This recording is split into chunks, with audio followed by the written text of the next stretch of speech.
I'm the Dolphin of France. This video is purely for entertainment and does not infringe on copyrights or laws. The rights to the novel and image belong to the original author. We do not claim ownership. Don't like waiting and want to listen to this fanfic in full now? Subscribe to our Patreon, where you'll find the best fanfics. Chapter 101, An Unexpected Gain. The man in black turned his head when he heard the words. When he saw the young man's face clearly, he couldn't help blurting out, "Crown Prince Joseph." Was also a little surprised. "It's actually a lady? Do you know me?" "Oh, I've seen you." Eamon pulled off the stabbing sword from the waist of the man in black. Although it was almost impossible to use this thing in the carriage, for the safety of the crown prince, it was better to take it away, and then pointed at her mask and gestured to Joseph. After a while, that meant asking if I should uncover it. Joseph shook his head slightly and asked the man in black, "Who are you? Why is a Duke of Orleans chasing you?"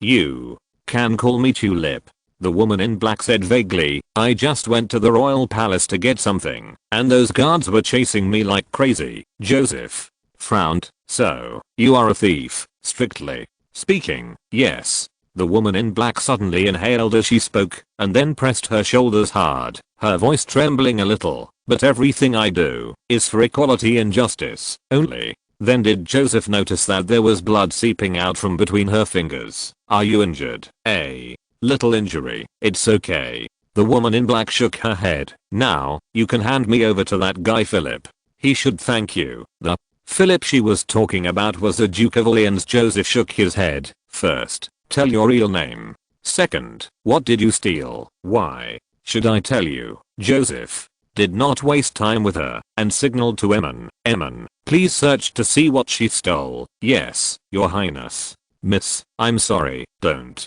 touch me." The woman in black hurriedly shrank back and gritted her teeth. "Okay," I said. "I took a few IOUs and contracts from the document room of the royal palace." "IOU? Contract?" "Yes, it belongs to Mr. Lenoir and several of his partners." She took another breath as she spoke. The wound was obviously very painful, but she continued. "The harvest has not been very good in recent years. Their wine cellar operation, they were in trouble, so they lent Philip some money. Now that they can't pay it back for the time being, Philip is going to take away their wine cellar, house, and land. Mr. Lenoir's son is also seriously ill. If the Lenoir family loses everything now, he will definitely die. Oh, those people who are still working in the wine cellar will also lose their jobs and have no money to buy bread." Joseph touched his nose. Although he thought it was natural to pay back debts, the word coming out of her mouth made it sound like Lenoir had been greatly humiliated and persecuted.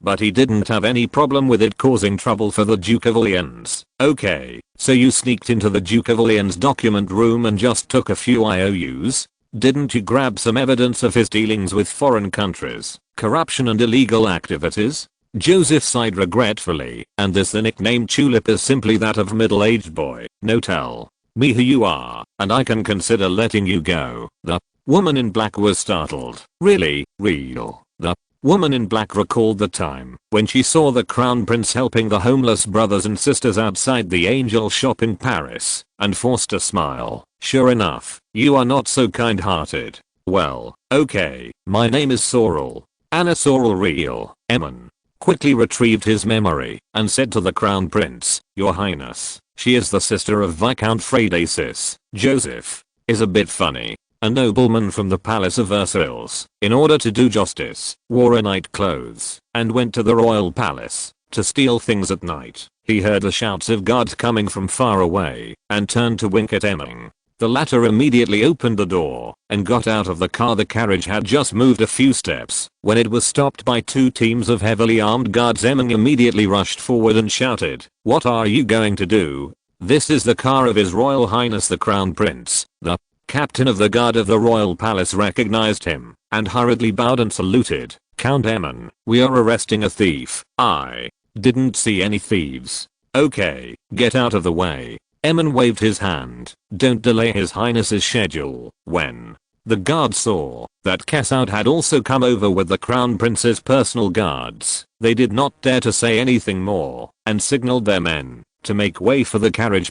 Several carriages then sped past and walked far away. After turning into an alley, Joseph ordered to stop. He motioned toward the car door and asked Sorrel, "Are you sure the wound is okay? Thank you for your concern. It's okay." Sorrel opened her long legs and was about to get out of the car when she suddenly remembered something and turned around. "Your Highness, in return for helping me get out of trouble, I can tell you something. I had a conversation between Philip and the British ambassador to France at the Palais Royal today, which seemed to involve you." Oh.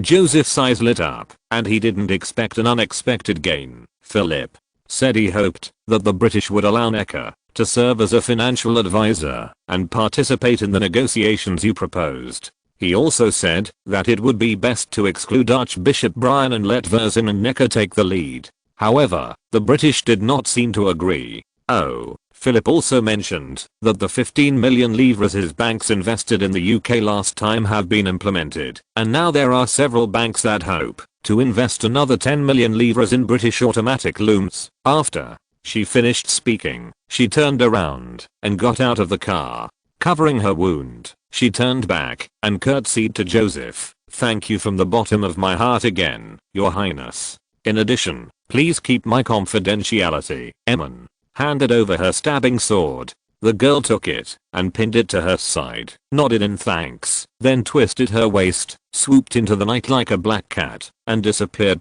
Joseph smiled. He didn't expect that in this era, there would be someone who thought he was a knight. He could do justice by himself, and he was still a young girl.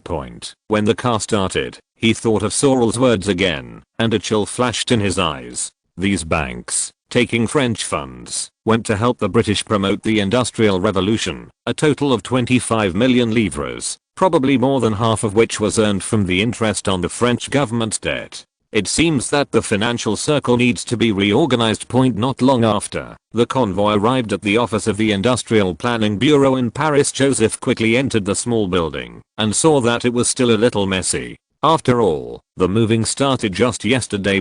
He came to the innermost director's office and immediately saw a pile of documents neatly stacked on the desktop. This was information on the French industrial situation that he had asked his assistant to sort out. He did not expect it to be delivered so quickly. He suddenly smiled and shook his head. As the head of industry in France, he had been thinking about how to get food along the way. Joseph sat down in the chair and began to look through the papers. Emin quickly brought a candlestick with 5 candles over to increase the light for him, and then whispered to the maid to make a cup of tea.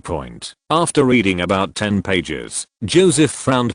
Last year, there was a backlog of textile products worth more than 1 million livres in Lyon, France alone. Nearly 100 textile industry workshops closed down, resulting in more than 3,000 workers losing their jobs. Seeing as there are girls appearing again, it's not too much for me to ask for monthly tickets and recommendation votes, right? Chapter 102 Paris Fashion Week. Although Lyon is the center of the French textile industry, these figures are too shocking. Except for silk, France can still breathe a sigh of relief by relying on high-end clothing. Other cotton, wool, linen and other fabrics are rubbed on the ground by British products. It can be seen that the Treaty of Eden caused great harm to French industry. Joseph continued to look through the information, and it turned out that the situation was not much different from what he expected. France's steel, glass, porcelain and other industries are also in shambles. It seems that they will completely collapse in at least 1 or 2 years. No wonder France's industrial revolution was half a century later than Britain's in history, and it was never able to compete with Britain.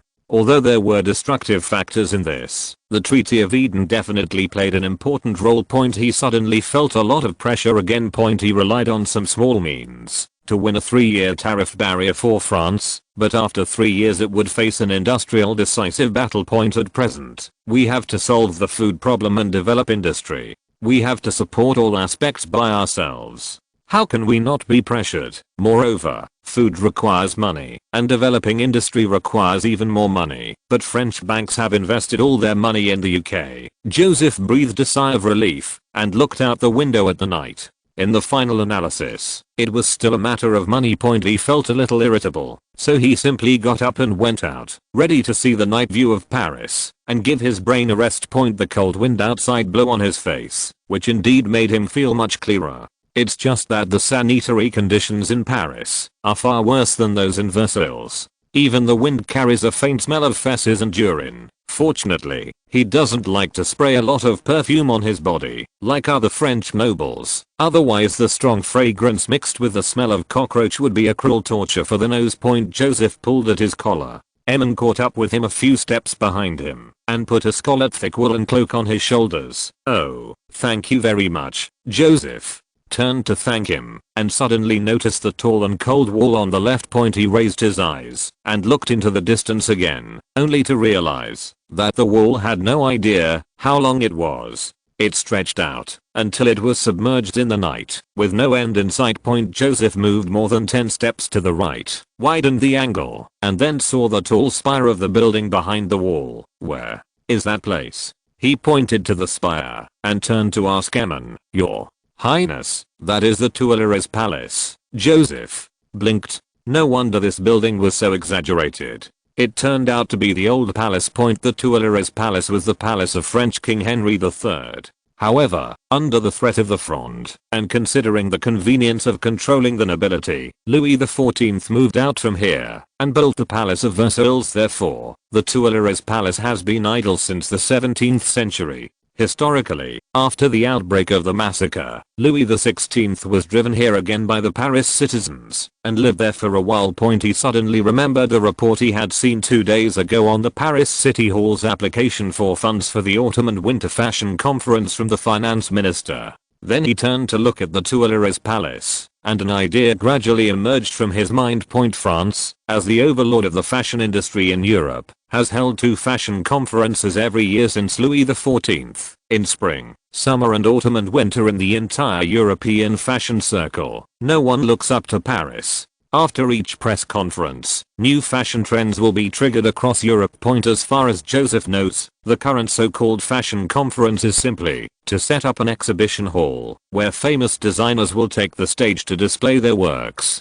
Below, reporters and fashion industry insiders comment and record point from the perspective of future generations. This is simply a waste of hotspots and a waste of attention.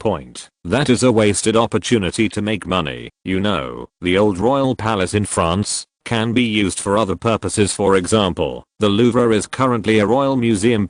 Joseph stepped on the icy road and quickly circled the Tuileries Palace, nodding secretly in his heart. It has scale, momentum and selling points, as long as it is packaged properly, with an IP as big as the Tuileries Palace and the name of Paris Fashion Center. Just speculating on it can generate massive cash flow. This place has been idle for hundreds of years. What a waste of resources. He was planning in his mind how to maximize the benefits of this hot spot, and for a moment he felt that even the cold night wind was not as biting as before. The name fashion conference is nothing gimmicky. Joseph shook his head slightly, but as a person with difficulty naming, he finally had no choice but to copy the name from his previous life. Let's call it Paris Fashion Week. Of course, when it is called Fashion Week, it does not necessarily mean it only lasts for 1 week. Later, we will organize some experience seasons, promotion weeks, song and dance events, etc. It can be done casually for a month. He pointed at the Tuileries Palace, turned to Emin and asked, Count Emin, do you know how many rooms there are here? This, Your Highness, I'm sorry, I don't know exactly, but it must be at least more than 2,000. So many? Not bad. Joseph looked happy. I guess 700 of them are in good locations. They can be rented out to businessmen as shops. The monthly rent is 50 to 150 livres. You know, this is a palace, and the rent is definitely a fair price.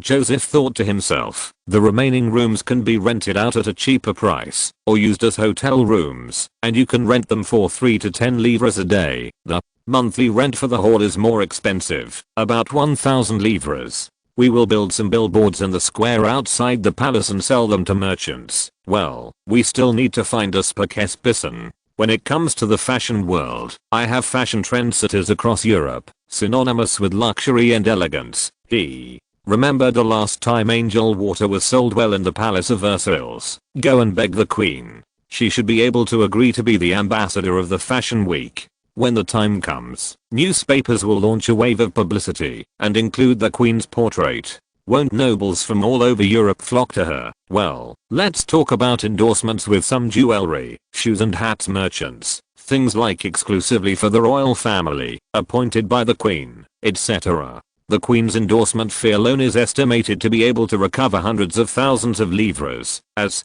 for the specific venue arrangements, Joseph looked at Emma again. Where is the architectural layout of the Tuileries Palace? Your Highness, you may have to go to the city hall to find this, Joseph said with some regret. It seems we can only talk about it tomorrow. He took a deep breath. If the preparations were fast enough, then Fengai would be able to hold a fashion week in February. Before that, contact the textile merchants in Lyon and ask them to bring their squeezed inventory to Paris to sell it, and you can recover a lot of costs. If the effect is good, the orders will definitely be indispensable, and it is estimated that it can support Lyon's production for half a year. As for Paris, there will definitely be a large influx of foreigners during Fashion Week.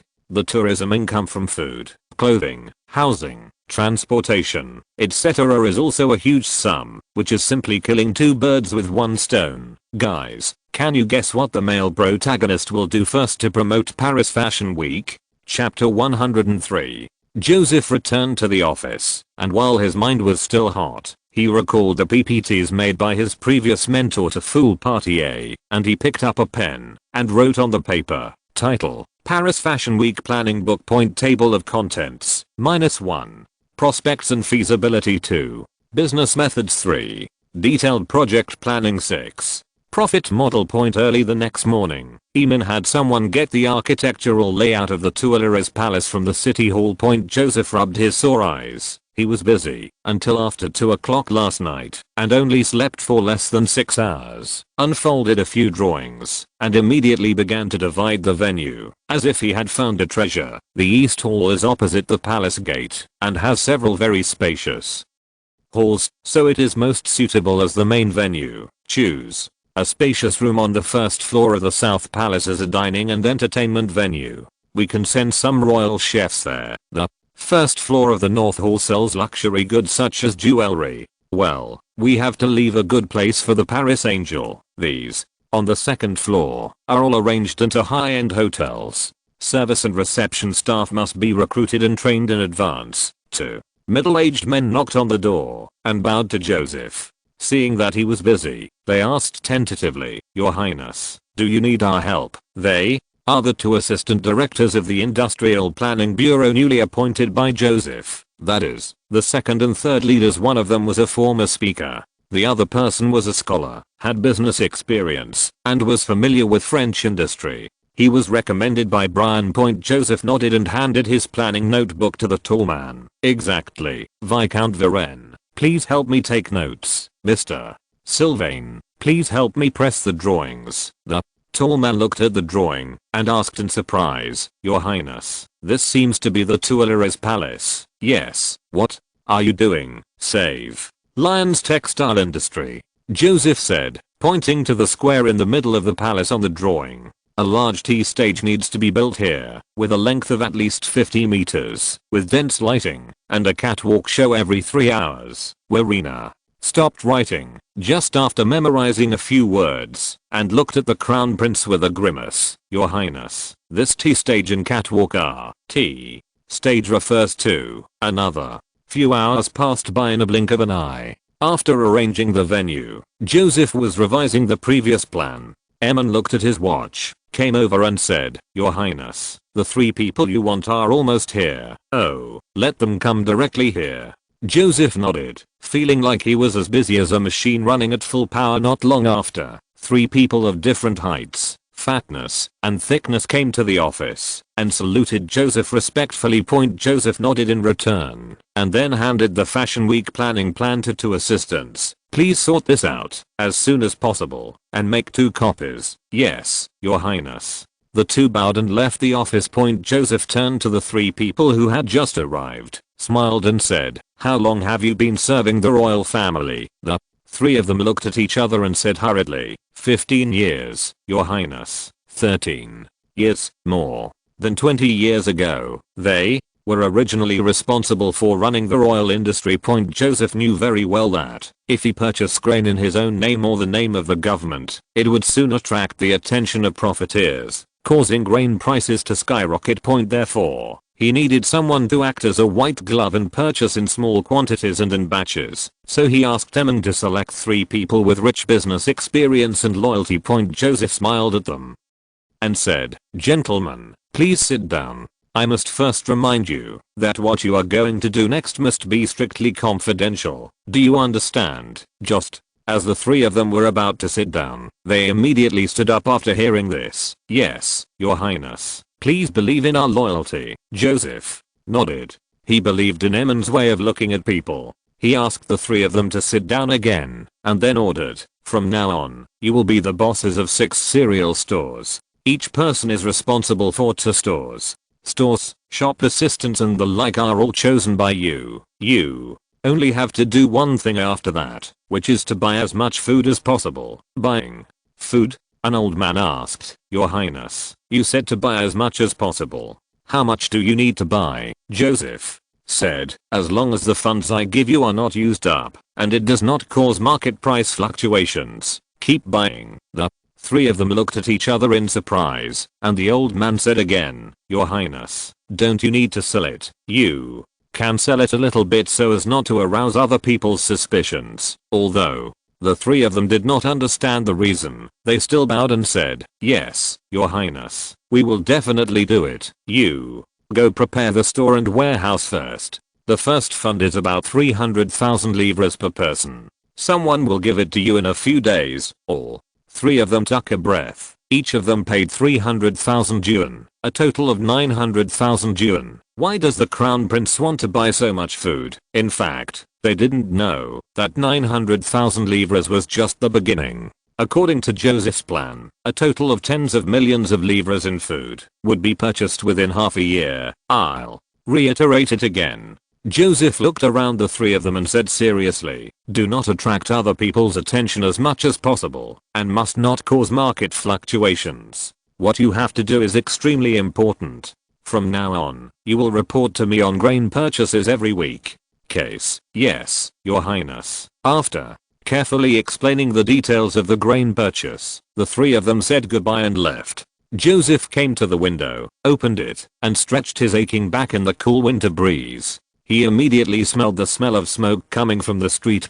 He looked up and saw someone zooming in on the corner across the street, and he frowned. In the past, the mess in Paris affected the mood at most, but when the fashion week starts, it will affect the financial income. The city must be reorganized. This is a big project. He breathed a sigh of relief, thought about it carefully, and decided to start with open defecation. Joseph summoned Emmon and ordered, "Please send someone to the city hall to invite the Chamber of Commerce." He originally wanted the president of the Chamber of Commerce, who was the de facto mayor, to take charge of this matter. After thinking about it, he felt that the execution ability of the other party might not be enough, so he changed his mind and said, "It's better to invite the Viscount of Besançon. I have something important to do. He needs to handle it." "Yes, Your Highness." More than an hour later, the police chief was sitting opposite Joseph. "Your Highness, are you saying that you want the police to monitor people walking around?" "Yes, only the police can do this. But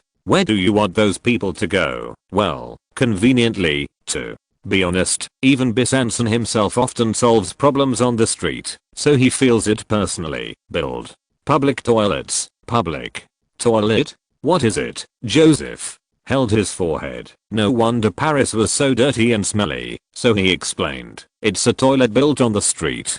Anyone can go in for convenience, so you don't have to be on the street." Cough. Besançon's eyes suddenly widened and he exclaimed, "Yes, why didn't I think it could be like this? Your Highness, you are simply the embodiment of wisdom." Chapter 104. The strongest biologist in France. Joseph was quite embarrassed by Besançon's praise. Well, the wisdom of public toilets, right, but he could understand it. After all, without his intervention, it would have been half a century before the first public toilet appeared in Paris. He continued. Oh, there are also trash cans. There are large stone buckets built every 200 to 300 feet on the main streets of Paris, so that passers-by can throw garbage in them. Besançon couldn't help but nodded, and then thought of another question, and said hurriedly, Your Highness, it will cost a lot of money to build these public toilets and trash cans, and many people will be required to take care of them in the future. After all, he is the police chief, and he can think deeply about it immediately. Joseph nodded. The investment in construction will be allocated from the finance, and if it is managed, it can be handed over to your daily affairs team. Well, transporting feces and the like from public toilets can be used as fertilizer. Someone should be willing to take the initiative to do this. The staff of the daily affairs team only need to clean up, so they should be able to handle it. Besançon hesitated again and said, Your Highness, the citizens may not be too cooperative. You ask people to post some notices on the streets, and I will also ask newspapers to cooperate with the publicity. Joseph thought for a while and said, Let's call it the Paris Beautiful movement. Oh, of course, the main thing is to be supervised by the police. Those who litter or litter everywhere should be reminded and warned in time. Those who refuse to change their behavior will be punished by cleaning the toilet. After Besançon left, Joseph looked out the window at the empty streets and said to himself, maybe we can also lay some wooden tracks and build urban rail transit. Well, if there are wooden tracks, a 2-horse carriage should be able to pull more than 10 people. It can also familiarize the craftsmen with the technology of laying tracks, which will be of great use in the future. Oh, they all need money. Why is France so poor? Emmons' voice came from outside the door. Your Highness, Count Lamarck is here. Oh. Joseph was a little surprised and said hurriedly, Please invite him in quickly. The door opened, and Lamarck stepped forward with a smile on his face and bowed. His Royal Highness the Dauphin, I went to the Palace of Versailles to find you. They said that you have moved here now, so I came to see you. Seeing that you look good, I feel relieved. Please sit down. Joseph bowed and returned the greeting. Thanks to Dr. Perna for checking me often. This is what she should do. Lamarck nodded with a smile, took out another glass bottle and said, Look, this is the latest extracted tocopherol. It is already very pure. Joseph took the vial and saw that there was light yellow powder inside, which was very fine. Your skills are so superb. Oh, this is all thanks to the constant temperature room you asked to build. Lamarck's eyes stared at Joseph for a moment, as if to remind him of something. Has the constant temperature room been built? Joseph asked in surprise. Yes, Your Highness. In fact, there was one failure in the middle. Mr. Asseni and I invited the palace craftsmen to help, and finally we got it done. Now we can keep the temperature within 5 degrees Celsius, which is very important for refining. Tocopherol helps a lot. He looked at Joseph expectantly. So, Lamarck was anxious and said directly, Your Highness, you said that, if there is a constant temperature room, you can make a miracle medicine that can treat pneumonia, puerperal fever, black death and other terminal diseases. Have you forgotten? Oh, yes, that's right. Joseph suddenly realized that Lamarck had come to ask for penicillin. I have been so busy recently that I have completely forgotten about this matter. He nodded hurriedly and said, Then, I will go to the pharmaceutical workshop tomorrow and tell you the production method. Lamarck stood up excitedly, caressed his chest and said, Great. Your Highness, if this medicine can be successfully produced, it will save countless lives. Joseph warned seriously, Dr. Lamarck, this medicine is very important and must be kept absolutely confidential. Of course, I will also send guards to protect the pharmaceutical workshop. Please, rest assured, I will never reveal a word to anyone. In the early morning of the next day, Lamarck couldn't wait to come to the Industrial Planning Bureau. Apparently it was still dark when he set out. Joseph had a simple breakfast and was almost dragged into the carriage by him. He had been engaged in food procurement all night yesterday, and at this time, his mind was still filled with wheat and bread. There was no way. There was really not much time left for him to prepare. As the carriage jolted, Joseph remembered that the person sitting opposite him was the most powerful biologist in France. Maybe he would have some ideas Count Lamech, is there any way to prevent crops from being destroyed by hail? Oh, that's it. Big hail, he said and raised his fist. Lamech frowned. I'm afraid this is impossible, your highness. Even small trees may be damaged by such hail. Joseph sighed helplessly, and then heard Lamech continue, unless you are planting potatoes, it is possible to save some harvest. Joseph was startled for a moment, and his eyes gradually lit up. Yes. Why didn't you think of this? The main body of potatoes is underground. Although it is not the harvest season for potatoes in July, they are at least 7 to 8 minutes old. This is infinitely better than having all the wheat and the like smashed to pieces. Of course, there is still a drought this year, and the potato harvest should not be very good, but immediately promoting potato cultivation throughout France can still alleviate the famine problem to a certain extent. Lamech said, and shook his head again.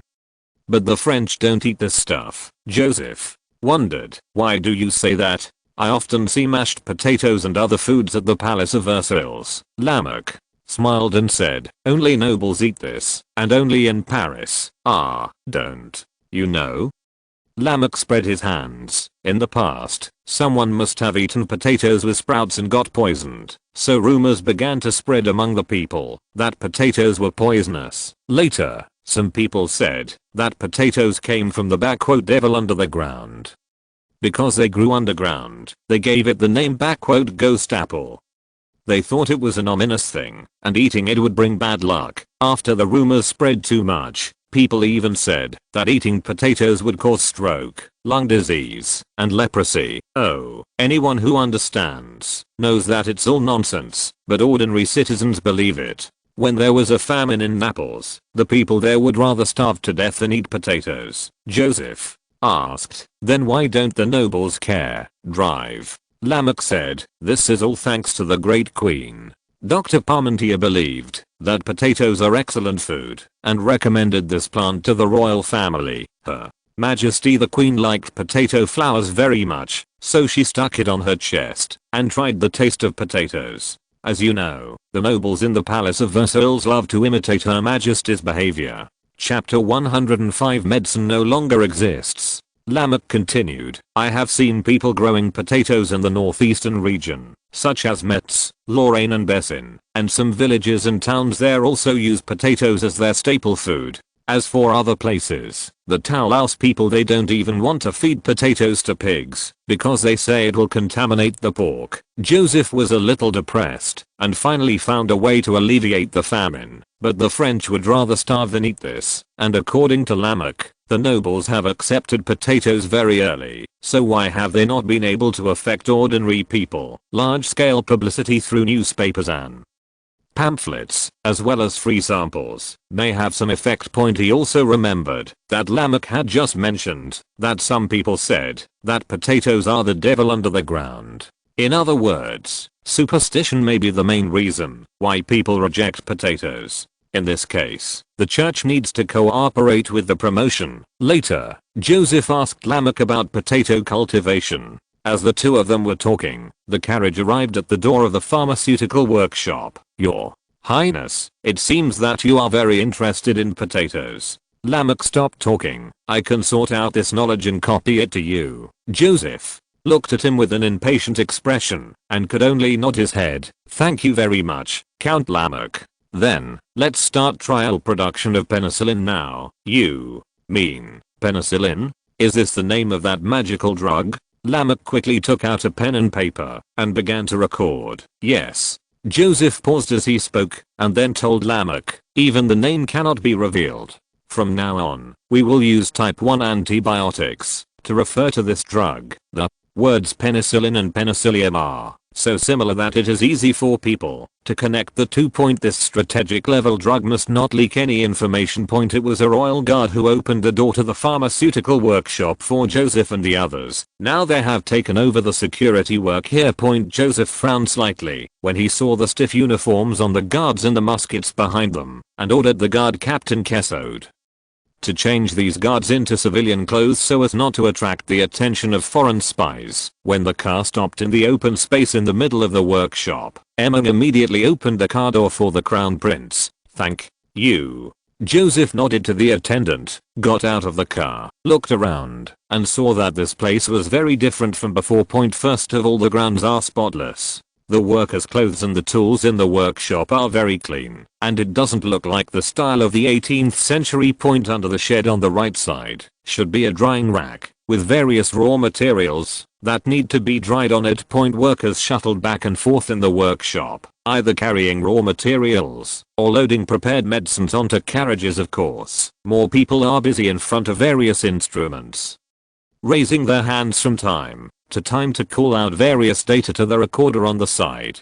who will remind them of the operation time. Occasionally, a faint stream of steam would drift over, covering their figures. Joseph nodded secretly. It was obvious that Lamech had put a lot of effort into running this place. It is estimated that there may not be a more professional pharmaceutical place in Paris than this one. He visited the laboratory again and basically confirmed that it had the conditions to produce penicillin. He turned to look at Lamech and said, "Let's get started. First, please find some moldy things, the green ones." Although Lamech was a little surprised, he still carefully wrote it down in his notebook, then turned around and left the room.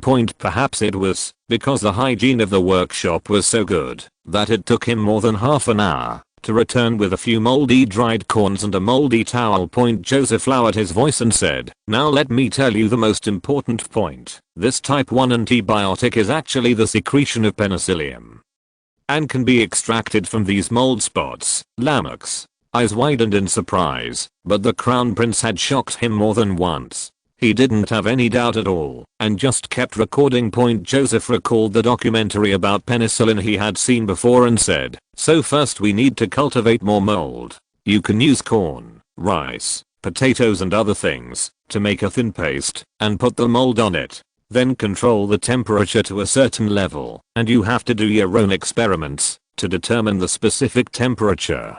A large amount of mold will proliferate in a few days. The other thing is to cultivate the bacteria for testing the efficacy of the drug in advance. For example, use the sputum of pneumonia patients, put it into filtered broth or agar, control the temperature, and wait for them to proliferate." Wait a minute. Lamech discovered a blind spot. "You mean, what kind of germs are there in the sputum of pneumonia patients? Is this related to pneumonia?" Joseph raised his forehead and remembered that, although the medical community at this time knew the existence of bacteria, it had not yet been able to connect bacteria with diseases. He had to give Lamech a rough science introduction. There are indeed pathogenic components in sputum, specifically some kind of bacteria. Bacteria? You mean that bacteria can cause illness? Lamech looked extremely excited. "No, this is completely different from the miasma theory, the body fluid balance theory or the acid-base balance theory.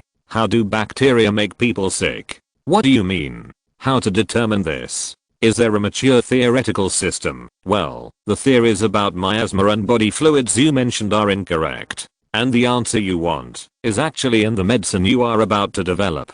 Joseph stopped the curious baby from continuing to ask questions. This medical knowledge is a long way to go, and he doesn't know much about it.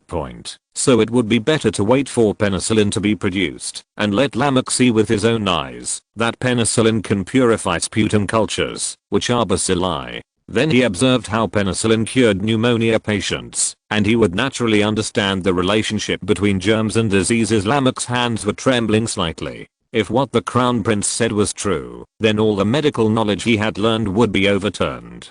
In other words, the entire medical community no longer exists, and if what the crown prince said is wrong, then the miracle antibiotic may be just a fantasy. He doesn't want either outcome. Lamech suddenly thought of a philosophical question. If previous medicine was all fallacies, then should he still be regarded as a doctor, or should he be regarded as a liar or a rumor spreader? He shook his head, trying not to think about these questions that would drive him crazy, and refused on the medicine. "Your Highness, what should we do next?" Joseph looked at his pale face, sighed softly, and continued, "Carefully filter the penicillium culture fluid. You have to determine the specific filtration method through experiments. Since penicillin is water soluble, we can use oil to extract other substances in the filtrate, leaving only the bottom layer that is insoluble in oil. Then, Use activated carbon to purify. What is activated carbon?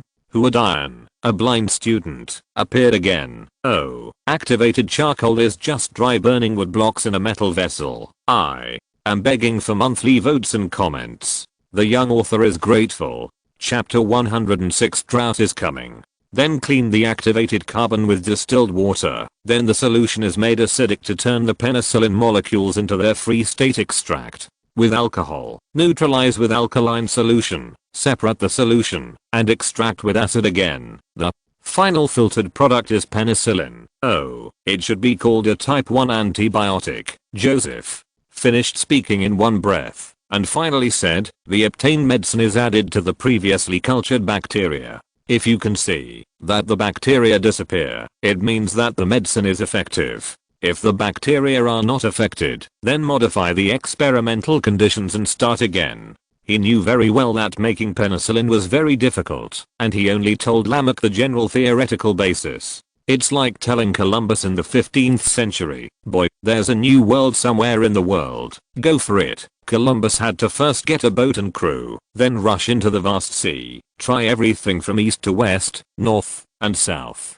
After experiencing countless near-death dangers, and with a little luck, he had a slight chance of success. The situation that Lamech is facing now is the same. Any step of the operation, such as inappropriate composition of the culture medium, too much time, too little time, a little difference in pH, or even a shaking hand, may lead to the failure of the experiment. The bottom line is that there are no super strains, and even if the experiment succeeds, the yield will be very pitiful, and it takes countless years to cultivate strains. But Joseph had a lot of patience. No matter how long it took, as long as he found penicillin, he would have a king bomb in his hand. Even if it can only be prepared in a small amount in the laboratory and used to revive a commander on the battlefield, it can have huge strategic significance. So, Mr. Lamech, say goodbye to your hair. In the days to come, you may have to live in a laboratory. Joseph silently blessed Lamech in his heart, and finally added, Count Lamech, different strains of penicillium can produce very different penicillins.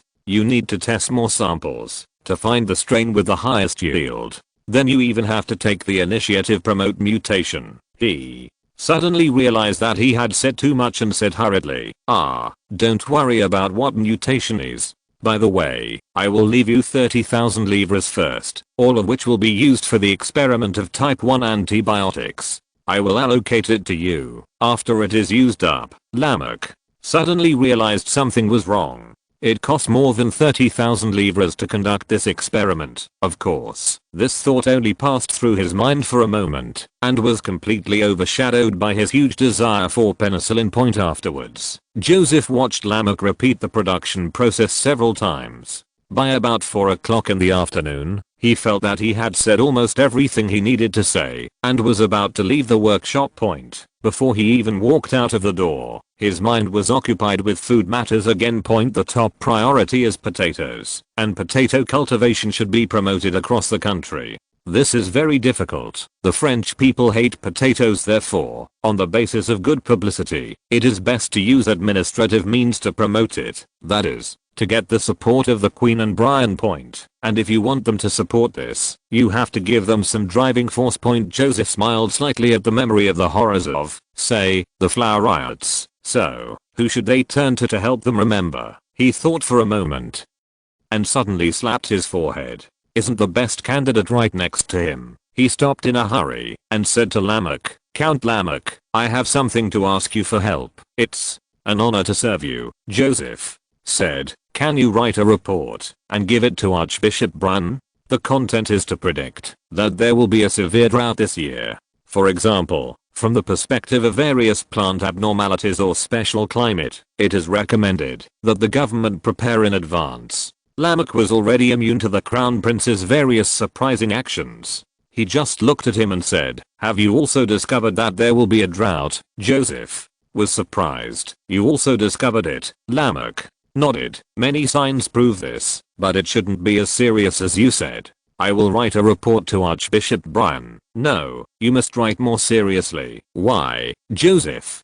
had no way to explain, so he could only emphasize his tone. This is very important. Please do me this favor. Lamarck flatly refused. But, Your Highness, I believe that I should remain absolutely honest when it comes to academic issues. Yes. Joseph was a little helpless by the biologist's integrity point. He thought for a while and smiled. But you don't have to lie at all. It just needs to be slightly modified. For example, add attributive words such as there is a certain probability, or may face such risks in front of the inference, that there will be a severe drought. Lamarck was stunned. Strictly speaking, anything can have countless results. Pointing out one of the possibilities can be regarded as rigorous academic research. There is really nothing wrong with writing this rigor into the report. Favors and integrity reached a compromise, and he finally nodded hesitantly. Joseph sincerely thanked the biologist, turned around again, and heard a soft voice in front of him. Nice to meet you, His Royal Highness the Crown Prince. Perna rarely changed into emerald green women's clothing, picked up the hem of her silk floral skirt, and curtsied to him. Oh, I'm glad to see you too. Joseph nodded quickly in return. Why are you here, Perna? Didn't know why. Her pretty face turned a little red, and she lowered her head and said, I'm going to start learning blood circulation from my father, and I can also help him manage the laboratory. Well, it wasn't because I heard that the Crown Prince had moved to Paris that I hurriedly chased him after him.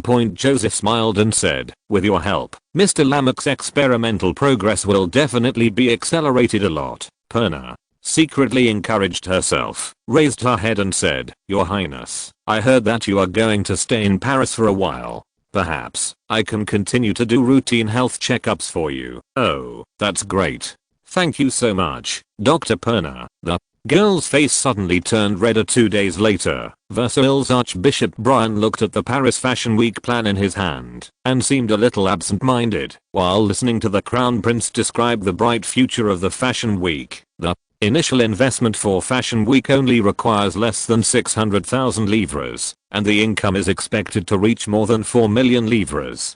Joseph recounted with great interest. At the same time, the income from developing real estate around the Tuileries Palace can also reach hundreds, thousands of livres. After the Fashion Week is over, the East Hall of the Tuileries Palace can be changed into the Paris Business Center and continue to bring in revenue. In the future, when the influence of the Fashion Week expands, the European Expo can also be held here. Brian couldn't help but nodded, smiled and said, Your Highness, these ideas of yours are very good. I have added the 600,000 livres budget you requested, and the transfer document for the Tuileries Palace should be sent to you tomorrow. In hand, he suddenly took out several reports and handed them to Joseph, and then said, Your Highness, these are the reports I have received in the past 2 days. Please take a look at them too. Joseph looked down and saw the top document titled Some Observations on This Year's Drought, signed by Lamarck. Chapter 107 Flourishes. Joseph knew without looking that the following reports were written by well-known scholars at the French Academy of Sciences. Those people did not have the academic ethics of Lamarck. After each person collected 700 to 800 livres, they compiled a report on the severe drought in just half a day. Brian waited patiently for him to finish flipping through the first 2 reports, and then said with a worried face, Your Highness, the following reports have similar conclusions. If this situation really occurs, there will definitely be a big mess. Joseph was overjoyed. Originally, these reports were intended to give Brian an edge, and then lead him to the issue of dealing with the famine. I didn't expect Brian to be so forthcoming, and took the initiative to propose it. In fact, after the last tax bill incident, Brian had developed the habit of consulting the Crown Prince when encountering major issues, just like what happened in Normandy the year before last. Oh, and Burgundy and Reims earlier. Brian said and looked at Joseph. Actually, I was just about to report the matter to Her Majesty the Queen, so that prepare in advance. Joseph thought he was going to say disaster relief food, and was about to nod in agreement, when he heard Brian say, prepare troops in advance to deal with possible riots. Joseph almost spit out a mouthful of old blood. After talking for a long time, you always plan to suppress it with force. In fact, Brian was also helpless, since more than 10 years ago, natural disasters have occurred frequently, and harvest failures have often occurred across France, leading to multiple flower riots. From Reims to Burgundy, to Normandy, and even around Paris, hungry people broke into bakeries or the homes of great nobles, snatching away flour and bread, and leaving some money behind at what they thought was a fair price point. There is also a special term for this kind of behavior, called people's tax. The most recent flour riot occurred in Normandy the year before last. In order to quell the riots, the French government dispatched more than 20,000 soldiers and arrested more than 500 people, finally suppressing the riots. But now the French government is extremely poor and cannot provide funds for disaster relief at all. Brian saw the signs of famine, and there was really no other way besides preparing an army to suppress it. Joseph put those reports aside and said, Archbishop Brian, in fact, I have read these reports through other channels before. I'm here today just to discuss this matter with you. Oh, what do you mean, Your Highness? We should try to provide food for the people and avoid riots. You know, whether it is riots or military suppression, it will cause serious damage to the local area. Brian said with a grimace, Your Highness, you are right, but given our financial situation, Joseph quickly got to the point. If we promote potato cultivation across the country, we can offset natural disasters to a great extent. If potatoes and wheat are grown on the same land, the yield of the former can be 4 to 6 times that of the latter. Prussia and Austria have often suffered from natural disasters in recent years, but their famines are much less common than ours. In fact, their agricultural production efficiency is not at all comparable to France. At this time, Prussia and Austria were still serfdoms, and agricultural productivity was quite low. The reason why they were able to survive the crisis was entirely dependent on large-scale planting of potatoes. Without this extremely high-yielding crop, the Prussian-Austrian War 10 years ago might not have lasted even 2 months. He was talking about the battle for the Bavarian throne. The Prussians and Austrians who participated in the war relied on freshly dug potatoes to eat due to lack of supplies, and insisted on fighting for a year. Therefore, this war is also called the Potato War. In fact, the whole of Europe, including those Catholic countries in France and Italy, is very opposed to potatoes. In other places, potatoes have long been a frequent guest on people's tables. Joseph patted the report on the table. If we also plant potatoes in large quantities, even if the production is reduced due to disasters, the harvest will be much higher than that of grains. At that time, the government will only need to spend a small amount of money for disaster relief to tide over the crisis. Brian still looked embarrassed. Your Highness, I have actually learned about this kind of crop, and the method you mentioned is indeed worth a try. It's just that a large amount of money is still needed to promote potatoes on a large scale. Moreover, farmers are very repulsive to potatoes. Joseph knew he was right. Farmers usually buy the seeds to be planted in the next season in advance. If you suddenly ask people to plant potatoes instead, most people are unwilling and cannot afford so much money to buy potatoes for sowing. He thought for a while and said to Brian, as for people's resistance to eating potatoes, I will find a way to solve it. Of course, this also requires the church to cooperate with the publicity. As for the money to buy potatoes, you allocate part of it from the finance and I will advance the rest. You need to send people to purchase potatoes in large quantities from the northeastern provinces and ship them to other provinces. They will be distributed to farmers for free first, and after harvest, you only need to repay 2/3 of the amount. If no one really wants to grow them, just keep the potatoes locally and store them as disaster relief food. Brian made a rough calculation and frowned. Your Highness, if you want to achieve a sufficient scale of planting, you have to invest at least 5 million livres, and the government can only spend 1 million.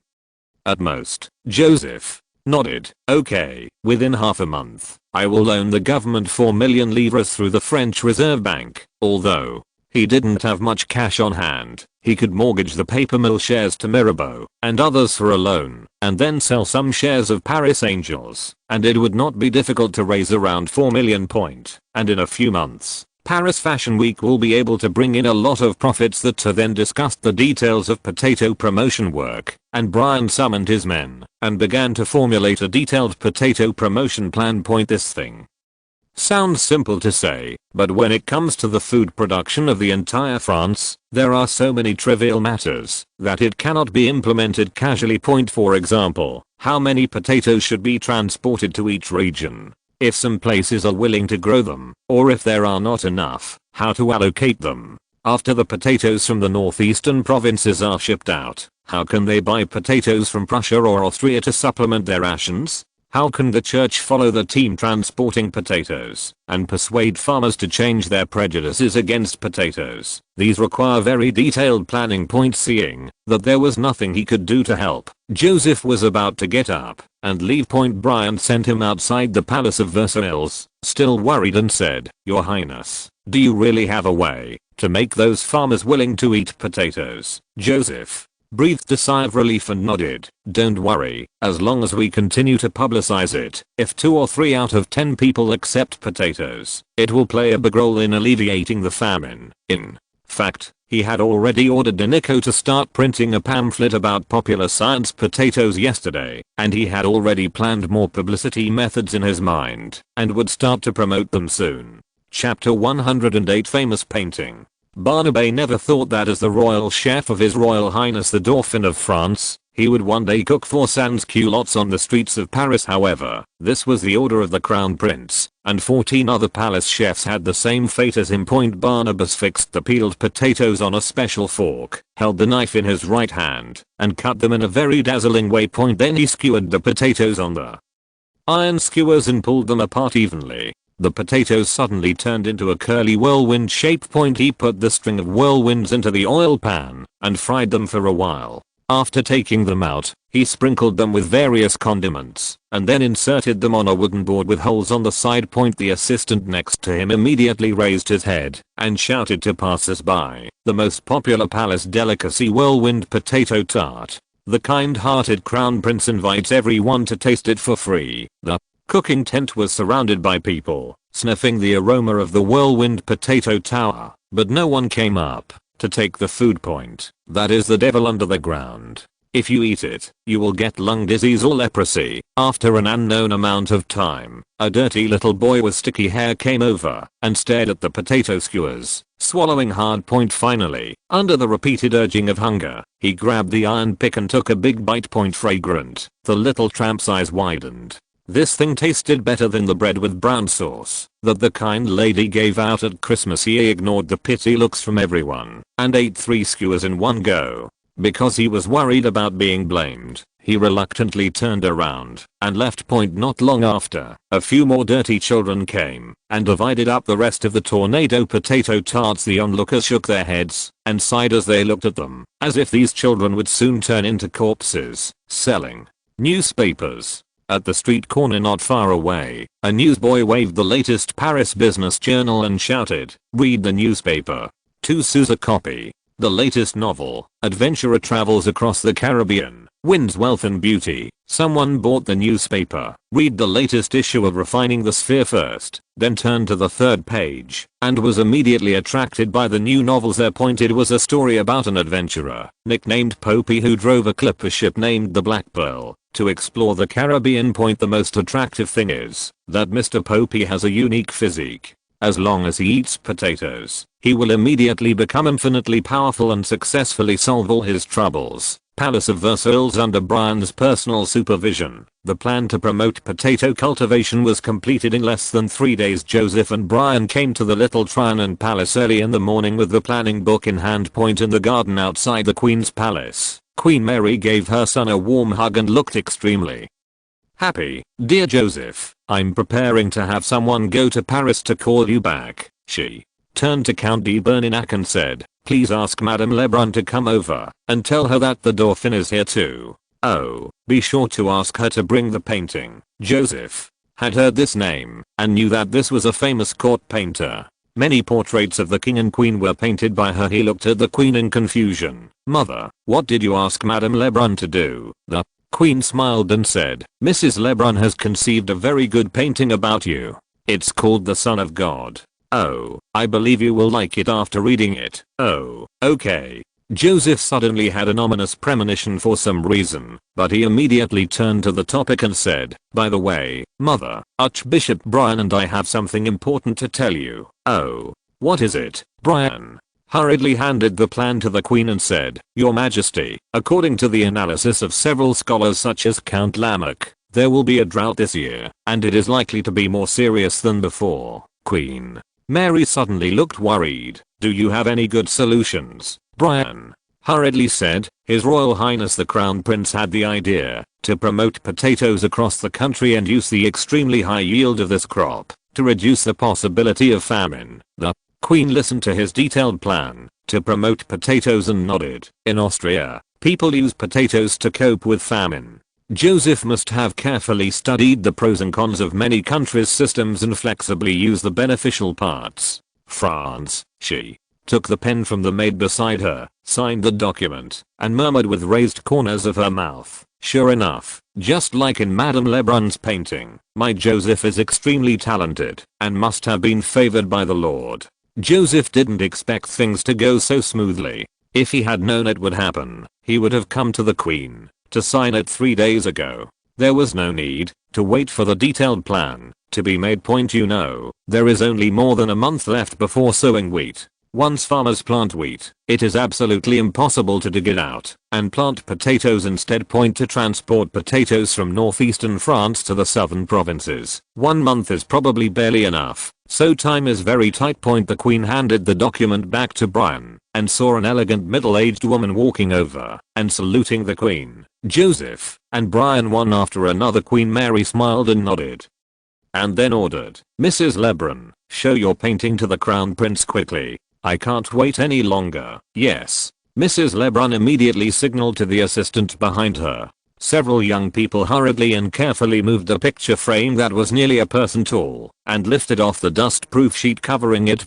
Joseph froze the moment he saw the picture. The upper part of the picture showed God floating in the air, holding a lamb in one hand and an unknown book in the other, with a dazzling light shining behind him. At the feet of God, there is a young man in gorgeous clothes, with his hands in prayer and a pious face, looking up to listen to the holy teachings, and the appearance of that young man, isn't it his own? Joseph felt that his toes were about to dig out of the 3 rooms and 1 living room. How did Mrs. Lebrun paint such embarrassing works? Queen Mary smiled brightly and said, "Joseph, I gave this painting to you. You can hang it in your living room." "Ah, no." Joseph's heart is twitching.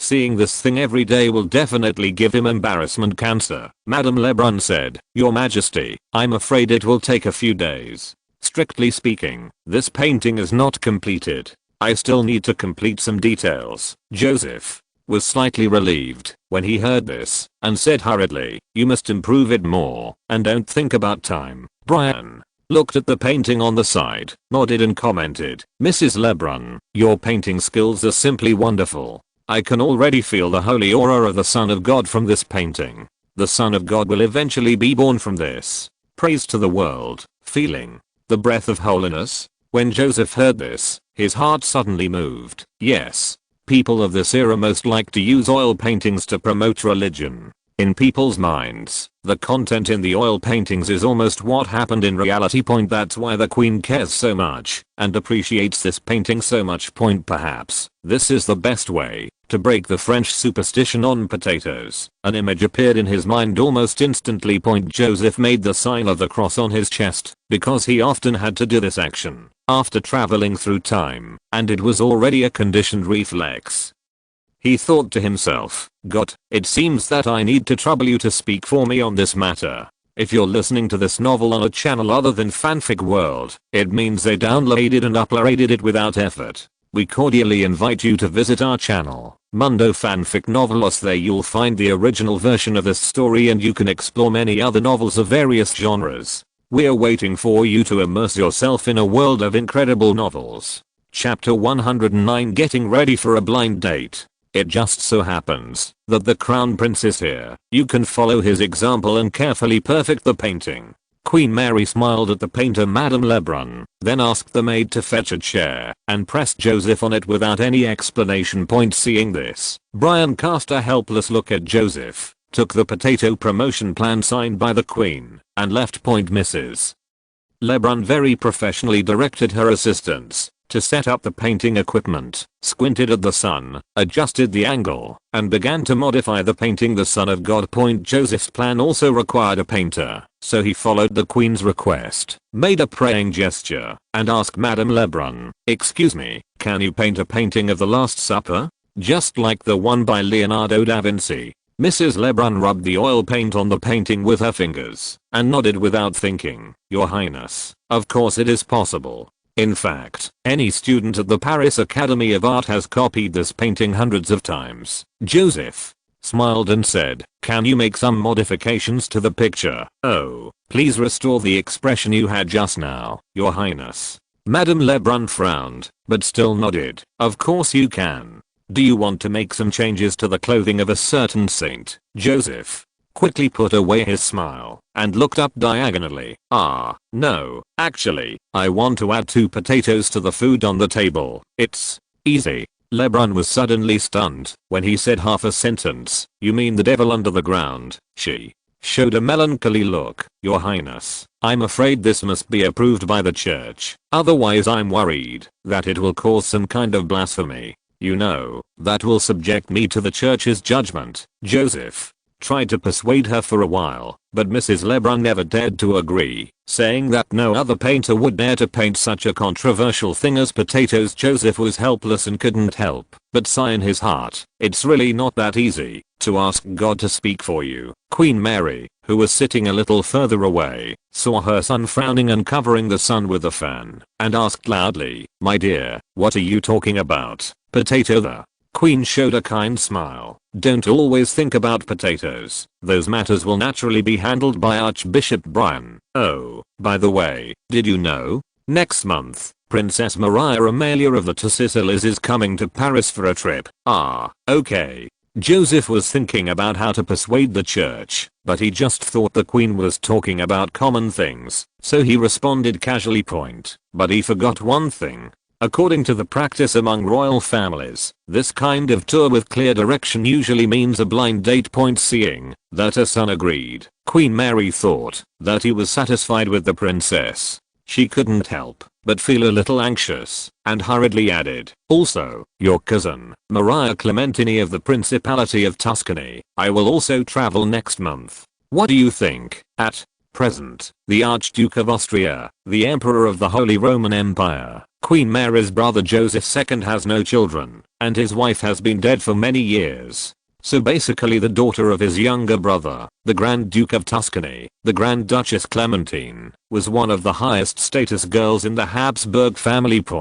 And she is also Queen Mary's favorite daughter-in-law. Well, her own niece is still the most caring. Joseph still didn't react, and kept his posture and said, "Welcome her to Paris." The Queen was happy, but then a little surprised. Her son had no objections to either side. Which one did he prefer? Forget it. Let's wait until someone comes. She was quite worried about the marriage of her overly excellent son, but precisely because of her son's excellence, she had to consider his own opinions more. If she had the character of Louis XVI back then, she might have asked someone to propose marriage early on. It was finally noon, and Queen Mary took her son, whom she hadn't seen for several days, to have an unusually sumptuous lunch. Louis XVI was the last to enter the restaurant. Although he looked energetic, the thick bags under his eyes reminded everyone that His Majesty the King was devoted to the research and development of weapons day and night, and could not extricate himself. 16 hugged his wife and son respectively, and then whispered mysteriously and excitedly into Joseph's ear, "Joseph, the first sample has been assembled. However, the airtightness needs to be improved. I believe you can see it launch next week." Joseph gave him a look of great approval, and whispered in the same low voice, "You really have the most dexterous hands in France. Without you, I don't know when this gun will appear. Then next week we will go to the Paris Police Academy to try it out. Shoot. There is a professional shooting range there." The father and son looked at each other and nodded, secretly chuckling. When Queen Mary looked over, they stopped smiling at the same time. His Majesty the King was secretly making dangerous firearms in the palace. If she found out, she would have to scold him several times. God cannot. After finishing lunch, Joseph gave Louis XVI a cheering gesture. Before Madame Lebrun arrived, He immediately called Eamon and fled the Palace of Versailles like a fly point on the carriage. Eamon leaned over and asked, "Your Highness, do you want to go back to the Industrial Planning Bureau, or?" Joseph immediately said, "No, let's go to Notre Dame de Paris." "Okay, Your Highness." The convoy finally entered Paris after several hours of turbulence. Through the car window, Joseph saw craftsmen digging holes and building walls on the side of the road. They were obviously a construction team building public toilets along the way. He had seen 7 or 8 public toilet construction sites. Joseph nodded secretly. Although Mono was a veteran in politics, if he really left the matter to him, his execution would be pretty good. I just don't know how much money he will embezzle from. Joseph pouted, thinking that he should find a time to remind him that this was his own project, so don't be too harsh. After walking for a while, Joseph finally saw the towering spire of Notre Dame de Paris from the top of a treetop. Soon, the 2 square twin towers that seemed to stand majestically between heaven and earth also appeared in the field of vision. This is the largest church in Paris and the seat of the Archbishop of Paris. Joseph came here this time to discuss with the Archbishop the revision of the Last Supper. Although Brian is also an Archbishop, since he took over the position of Finance Minister, his influence on the church has not been as good as before. Moreover, he is the Archbishop of Toulouse, so he cannot make the decision in Paris. Knowing that the Crown Prince was coming, a group of black-robed priests, led by Archbishop Beaumont, immediately came to the church door. Joseph enthusiastically pulled Beaumont into Notre Dame Cathedral and said with a warm smile, "Archbishop Beaumont, I have something to ask you for help." Chapter 110 Fighting with the In the reception room on the west side of the cathedral, Archbishop Beaumont's face was full of surprise. "Your Highness, how can this be done? Potatoes will never appear on the Passover table." What he was talking about was exactly the scene shown in the scroll of the Last Supper. On Passover day, Jesus sat down with the 12 disciples to have the Last Supper together and publicly revealed that someone had betrayed him. Joseph smiled and said, "Archbishop Beaumont, how do you know there were no potatoes on the table at that time?" I remember that in the earliest Last Supper, God only took a piece of bread in his hand. Later, in Leonardo da Vinci's famous painting, various kinds of food became more abundant. So, it is okay to add another kind. Accepted, right? A senior priest next to him carefully interjected, "Your Highness, as far as I know, there should be no potatoes in Jerusalem before Good Friday." Joseph immediately stood up and said with righteous indignation, "What are you saying? Are you questioning the omniscience and omnipotence of the Lord? How can there be anything in this world that the Lord has not eaten or seen, let alone potatoes, that even you have eaten?" The priest was startled and hurriedly shrank back, crossing himself desperately on his chest and begging the Lord to forgive his sins. He did not question the Lord's intention. Archbishop Beaumont was stunned for a moment and then thought of a breakthrough and hurriedly said, "Your Highness, potatoes have never appeared in the Bible, so I think it is not suitable to be included in the painting." Joseph turned around and showed a friendly smile to him. "Archbishop, the tea you drink every day has not been recorded in the Bible. The corn used by the poor in Paris to maintain their lives is also not recorded in the Bible. But these are also given to us by the Lord, and we can only thank the Lord. Amen." He made the sign of the cross on his chest, and the priests around him quickly followed suit and said, "Amen." But Beaumont has not encountered any rivals in interpreting scriptures for believers for decades, but he has never seen anyone as tricky as the Crown Prince. He immediately showed the professionalism of a clergyman and retorted, "Your Highness, there are many things. Although it is not recorded in the Bible, we can find their similarities in the Bible. For example, tea leaves are in the same category as leaves. Corn and grains are also the same category, as long as they are of the same category." Joseph had done his homework on the way here and immediately said, "Archbishop, you are right. It is recorded in the Bible that the roots of rotten can be used as food, and potatoes are the same kind of things. You see, they are all chunks dug out of the ground." No, another high-ranking priest said leisurely, "Your Highness, the edible crops in this world are all produced by the mixing and breeding of male and female. This is true for grains, corn, and tea. But potatoes are not divided into male and female. You can cut them by yourself. One piece can breed offspring, so it is obviously a blasphemy. Joseph turned around and smiled. You can discuss this with Count Lamech. I believe he will be happy to tell you. Beaumont glared at the priest. He is very knowledgeable and naturally knows that potatoes also have flowers and seeds, but people don't want to plant them because they grow too slowly. When Joseph saw that the priests were silent, he waved his hand vigorously and said, everything in this world is created and given by the Lord, and the same goes for potatoes. I believe everyone knows that potatoes have saved countless lives in Prussia, Austria and other places. This shows that they are the food used by the Lord to save people in the world and are the Lord's mercy. Your mission is to let the world accept the Lord's gifts and become more grateful and pious, isn't it? He glanced at the large number of low-level priests eavesdropping outside the house and said loudly, this time we are not just adding 2 potatoes to the scroll. The government has decided to promote potato cultivation throughout France.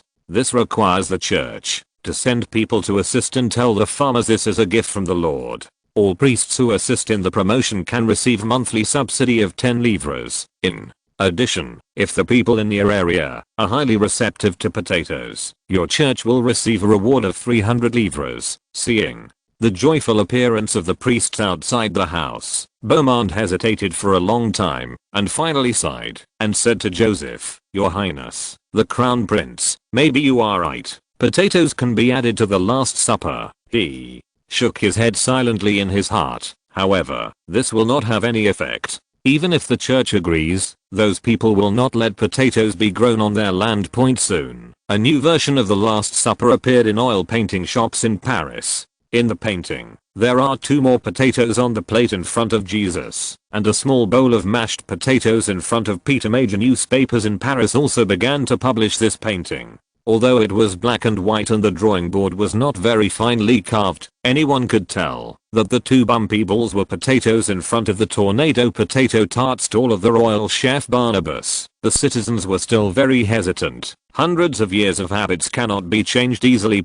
However, there are people in very poor families who can't help but feel a little moved when they see the homeless children who ate potatoes a few days ago are still jumping around happily without appearing to be poisoned or sick at all. Finally, someone was determined to die and ate a bunch of free fried potatoes, which were so delicious that they immediately smashed them in the mouth. In other places in Paris, mashed potatoes, French fries, etc. made by the royal chef were quickly taken away for free. Although there are still very few people who dare to try, cracks have appeared on the invisible giant dam. At the same time, there was already a lively and busy scene inside and outside the Tuileries Palace. Hundreds of carpenters, masons, and glaziers are repairing doors, windows, walls, chandeliers, etc. Due to being abandoned for too long, more than 80% of the more than 2,000 rooms need to be repaired. Flizel, the well-dressed president of the Paris Chamber of Commerce with a 3-cornered hat covered in dust, was directing his men and coordinating the deployment of personnel and supplies as the chairman of the newly formed Paris Fashion Week Preparatory Committee. His brown eyes were bloodshot, but he had no intention of taking a rest. At the request of the Crown Prince, the Preparatory Committee has made a plan to complete the restoration work of the Tuileries Palace within a month. Now that financial allocations have been received, it is time for all staff to work hard. On the east side of the palace square, a large catwalk made of maple wood and more than 50 meters long has been nearly half completed. A large number of workers were like ants, moving materials up and down. Flizel watched all this with excitement. He knew exactly what this fashion event would bring to Paris. That's boom. It's prestige. It's even more of a huge benefit. In a hall in the West Hall of the Tuileries Palace, Joseph looked at the dozens of ladies in front of him with beautiful faces, but strange steps and strange body movements. He couldn't help but hold his forehead and shake his head. Thanks to Shui Peng. Good morning King. Chang'an Yi, CZZ, Book Friends 20230301101521800 for their generous rewards for this book. Cheyenne Haitian is grateful. Chapter 111 Catwalk. Mr. Balthazar, you can't just look at looks. Joseph whispered to his fashion designer. They are here for the catwalk, not for the ball. He pointed to the giant T stage in the square. You see, when the guests gather under the stage, they can only see the models' figures, postures, and clothes, but they can hardly see their faces. Balthazar nodded repeatedly. He had only been exposed to these catwalks and T stages for 2 days, and he still had no clue. The promotion of Fashion Week has been in full swing recently, and the whole of Paris is talking about it. Therefore, after the advertisement for recruiting models for Fashion Week was published in the newspaper, the ladies in Paris suddenly became excited. In the glorious old palace, they put on the most popular and beautiful fashions, under countless lights, and were noticed by the upper class throughout Europe.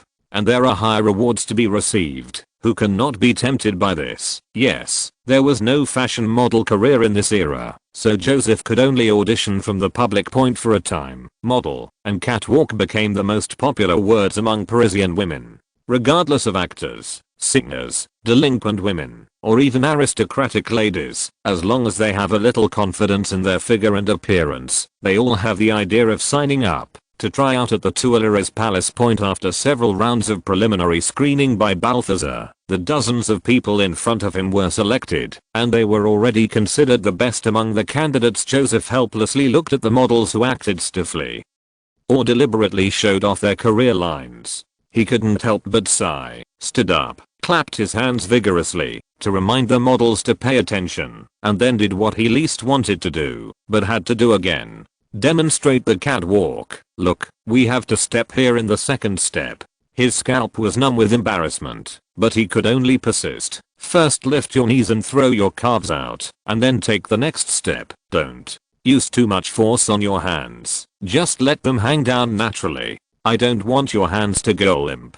Forget it. Just keep your hands on your hips. Don't look around. Keep your eyes open. Although he doesn't know how to do this. He has never eaten pork. At least he has seen pigs walking, and he can still learn a bit about Victoria's Secret by recalling the countless times he watched in his previous life.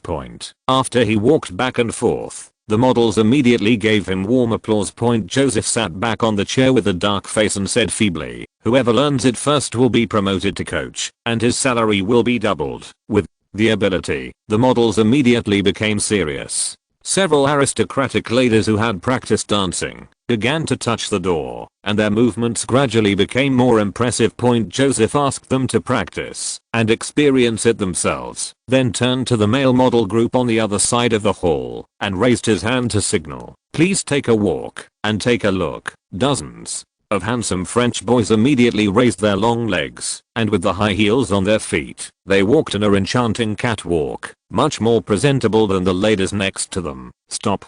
Joseph felt like he was about to have angina. That's not it. This is a lady's footwork. A bold and handsome blonde man immediately said, Your Highness, wasn't this how you left just now? Joseph stopped him from continuing with his murderous eyes, and turned to his captain of the guard, Viscount Kessaud. Please take a few steps to show everyone, just like you usually do when walking in the Palace of Versailles. Yes, Your Highness. Kessaud hurriedly came to the middle of the hall, and walked forward with his head held high, his posture heroic and full of strength.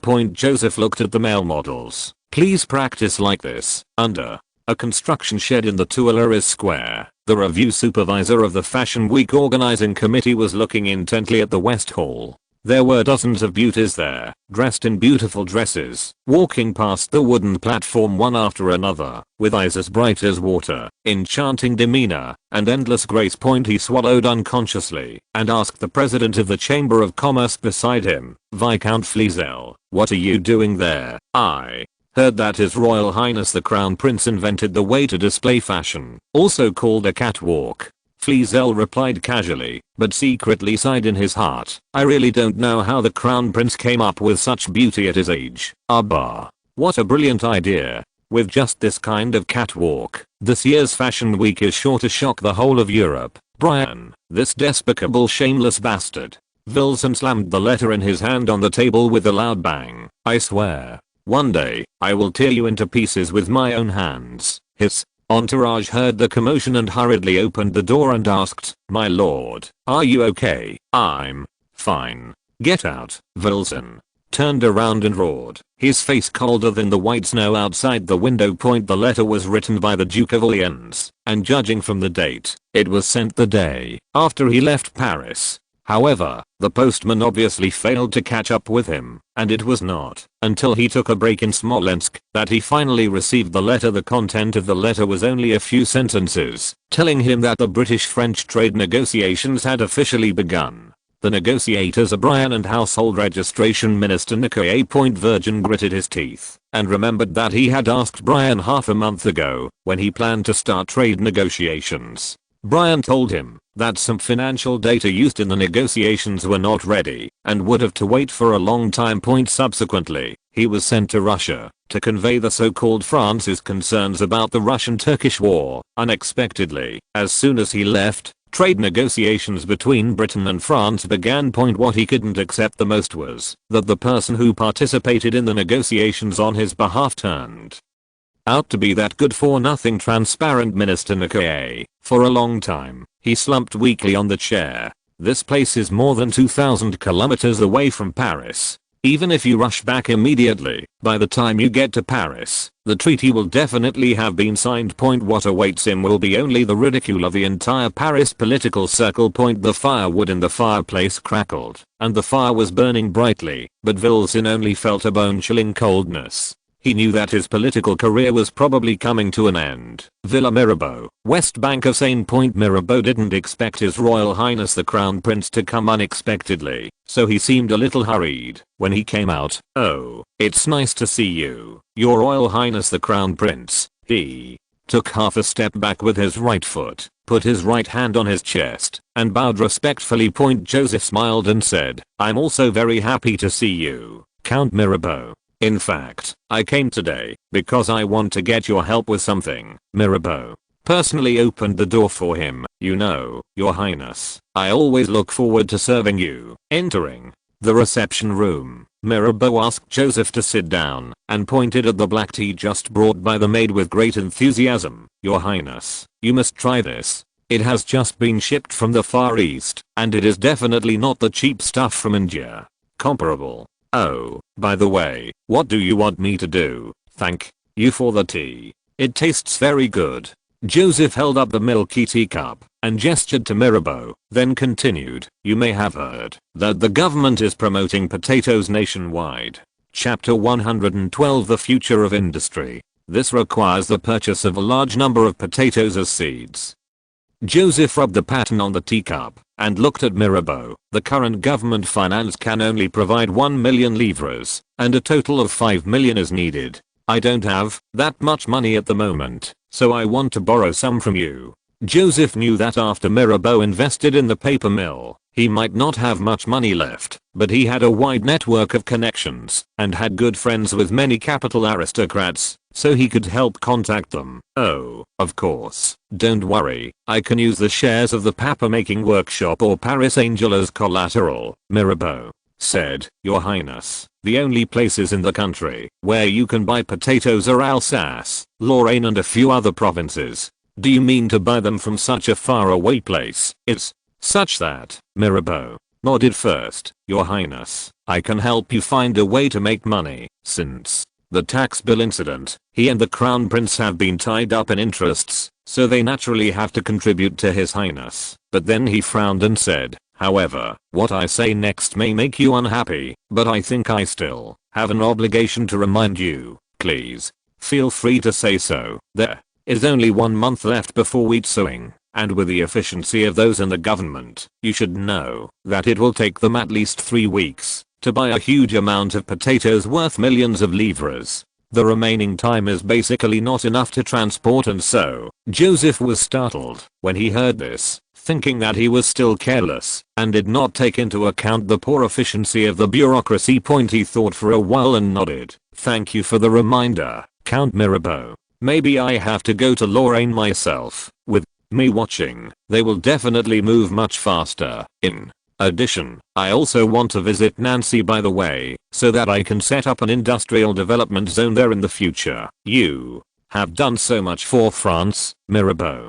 praised it, then remembered the new term he just heard, and asked curiously, "Your Highness, what is the industrial development zone you are talking about?" Joseph put down the teacup and explained to him, "It means to designate a place and provide support from the government to attract people to come and build workshops to promote industrial development. Oh, for example, workshops in industrial development zones can reduce taxes, prohibit administrative officials from interfering with production, reward new technologies, cancel the guild system, etc. At the same time, the government will also build a large number of supporting facilities in the development zone. For example, banks, schools, hospitals, and even apartments." Mirabeau's eyes suddenly widened. This was simply the business environment he had dreamed of. Not to mention anything else. Tax cuts alone can make countless people run to build factories in that damn guild system. Currently in France, no matter what kind of workers are recruited, they must first obtain the consent of the relevant guild.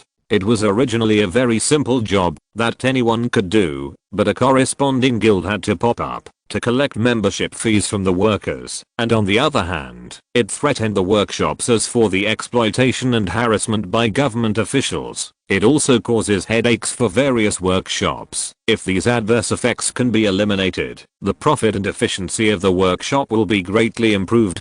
He immediately said excitedly, "Your Highness, your idea is really great. The industrial development zone is simply what the French industry needs most right now." He was suddenly moved. The French government had always only valued agriculture, while exploiting and ignoring the industrial industry. Only the young crown prince sincerely wanted to promote industrial development. Mirabeau suddenly thought of something, looked at Joseph, and said in surprise, "Your Highness, you just said that you want to build an industrial development zone in Nancy? Forgive me, it is a remote place and there is no decent industry. Maybe the development zone will be built in Nancy. It would be more suitable in Lyon." Joseph nodded. From Mirabeau's point of view, what he said was absolutely correct. Although the Lorraine area has a large amount of coal and iron ore, it has not been developed much yet. It was not until the French Industrial Revolution in the 19th century that Nancy, the capital of Lorraine, became one of the cores of France's heavy industry. Count Mirabeau, what do you think is the foundation of industry? Mirabeau blurted out, "It should be the textile industry. Mining and shipbuilding are also important, but they are not as big as the textile industry." Seeing that the crown prince remained silent, he smiled again and said, "Your Highness, it can't be the wine industry." Joseph smiled, then picked up the teacup and said, "If industry is a plant, then whether it is textiles or shipbuilding, these are the stems and leaves on the surface, while only coal and iron are the roots underground." He silently added in his mind, "Of course, in the future it will be iron and oil, but that is still early. Coal, iron." Mirabeau blinked, "But the trade volume of these two is not much." Joseph smiled and said, "Coal and iron together are steam engines. This is the foundation of industry." Mirabeau also smiled, "Your Highness, you really know how to joke. A steam engine? That thing is useless, expensive, and easy to break." "No, technology will always improve." Joseph said, "The Newcomen steam engine back then could only be used to pump water, and its actual efficiency was not as high as that of two diligent children. Now, steam engines can pump water out of 90-meter deep mines, which is absolutely impossible for humans. I dare to say that the performance of steam engines will continue to advance by leaps and bounds. Whoever masters the steam engine will master the industrial initiative in the future."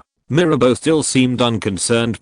Joseph continued, "Have you heard of the new automatic loom invented by the British?" Mirabeau nodded, "Yes, Your Highness, but it is driven by a water wheel. That's only temporary. In fact, the British are already studying replacing water wheels with steam engines. Once they succeed, the efficiency of the textile industry will increase tenfold or even dozens of times." Mirabeau couldn't help but sit up straight, looking a little nervous. However, Joseph gave him a prospect of broader application prospects of steam engines. In addition to the textile industry, the improvements brought by steam engines in forging and stamping are even more worthy of attention. The stamping machine driven by the steam engine is several times more powerful than the current water wheel stamping machine. it will be even larger in the future, and the speed will be dozens of times faster. The most rare thing is that the accuracy has been greatly improved. If we have a reliable steam-powered stamping machine, not to mention armor, bearings, carriages, etc., just use it to produce chandeliers, farm tools, and even knives and forks, the cost will be greatly reduced, and the product quality will be doubled. Although these things are small, but it also adds up to amazing trade income, he added solemnly, and if other countries take the lead in mastering steam engine technology, we will face a very difficult situation. Historically, it was Britain that broke through the steam engine, started the Industrial Revolution, and established the empire on which the sun never sets. Chapter 113 Industrial Chain and Market. Mirabeau tasted the words of the Crown Prince carefully, and at the same time, contacted the actual situation in France. His expression gradually became serious. Your Highness, the most advanced steam engine technology is now in the hands of the British, and we can only imitate their products more than 10 years ago. By the way, I heard that the latest steam engine built in England not long ago has the power of more than 10 horses. You are right. Joseph nodded. That's why I want to establish an industrial development zone as soon as possible to attract funds and talents to invest in the research and development of new technologies. Mirabeau was a little disappointed and said, I don't know if we can still catch up. A confident smile appeared on Joseph's face. You have to have confidence. We are only temporarily lagging behind. As long as a basic industrial chain is built and a positive industrial cycle is formed, technological breakthroughs will be the inevitable result. Mirabeau began to be confused again. Your Highness, what do you mean by industrial chain and forward circulation? I spoke too hastily. Joseph waved his hand apologetically. The so-called industrial chain is a series of industries involved in the development of a certain industry, combined together to form a chain. Mirabeau was an important figure who could help Joseph promote the development of French industry, so he was also very patient and told Mirabeau relevant knowledge and ideas. For example, we used to spend a lot of money to recruit British textile machine technicians to help us develop the textile industry, but when they came, they found that they couldn't even find the simplest gadgets and couldn't start work at all. The gadgets here are actually a link in the textile industry chain, similar to them, such as the cleaning and storage of cotton and wool as raw materials, the manufacturing and maintenance of looms, the construction of workshops, and the transportation and storage of products, sales, even waste recycling, etc. Together, these constitute the industrial chain of the textile industry. Only when the entire chain develops healthily can we have a strong textile industry. At the beginning, we ignored the industrial chain and thought that with a few looms, we could catch up with the British textile industry. Mirabeau only felt that the clouds were clearing, and he nodded immediately. So we spent a lot of money, but the textile industry has always been suppressed by the British. It turns out that these trivial things behind the loom are what we lack even more. Joseph Zinchot is indeed a talented person from the era of great destiny. He continued. So if we want to develop the steam engine industry, we must pay attention to the industrial chain from the beginning, starting from the most basic coal and iron, or mining and transportation, to the workshop that manufactures basic measurement tools, to the workshop that prints drawings and documents, and then to the workshop that builds test benches. It gradually transition to the establishment of workshops for producing small parts, workshops for casting rough machine blanks, and finally workshops for assembling entire steam engines. Finally, there are a series of supporting industries such as steam engine sales, maintenance, and on-site assembly. With these, we truly have the ability to manufacture steam engines. Otherwise, even if we can copy the latest models of British products, sooner or later we will be far behind again by the British. While he was talking, Mirabeau had already asked his servant to bring a pen and paper, and began to record it seriously and quickly. These concepts were things he had never heard of, and never thought of before, which made him feel like he had opened a new path to a new world. The door to the world. That is the world called industrialization. Joseph waited for him to stop writing, and then continued. The industrial chain is the foundation of the industry, but if you want the industry to flourish, you also need an industrial cycle. To put it simply, it is a process of backquote funds production market return of funds. Actually, it's not accurate enough to say that.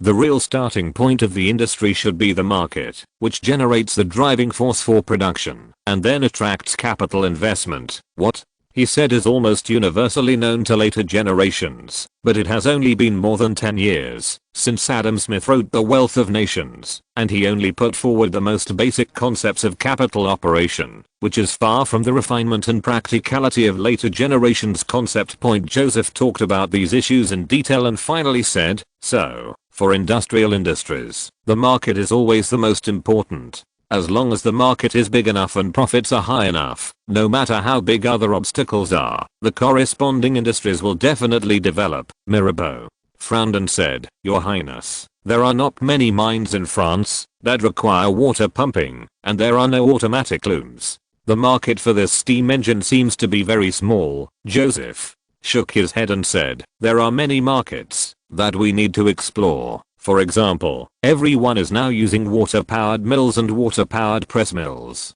If these are driven by steam engines, the efficiency will be greatly improved. Although we don't have many mines, we do have a lot of farmland that needs irrigation. If each village has 1 or 2 steam pumps, it can increase the cultivated land by several percent. It can also reduce crop losses during the dry season, and the stamping machine I mentioned before can be used in almost all metal manufacturing industries. He paused and changed his tone to a lower tone. Actually, the biggest shortcoming of our market is purchasing power. Purchasing power. Mirabeau just copied it down first. He was already numb from hearing new terms today. It's just how much money people have to spend on products. Mirabeau hesitated and said, Your Highness, the nobles are still very rich. Joseph was a little helpless. This man had directly filtered out the vast majority of poor people. That's not enough. If everyone, I mean whether they are craftsmen or tenant farmers, have money to buy industrial products, that's what industrial development really needs. A market. He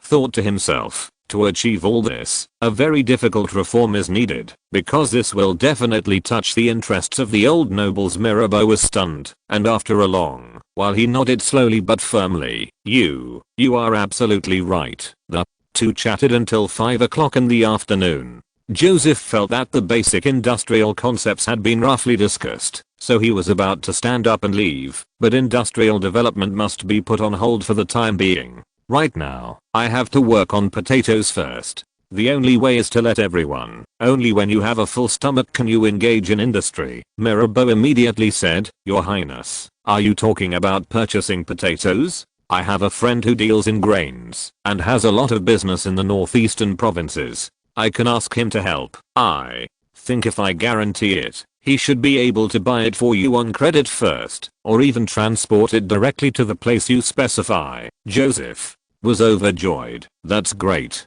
Thank you very much, Count Mirabeau. This is nothing, Your Highness.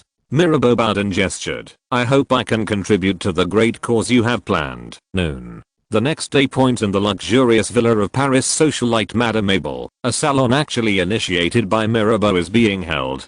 Chapter 114 Political Team. The participants of the salon were mainly the emerging capital aristocracy, but also a few enlightened old aristocrats and business owners. Mrs.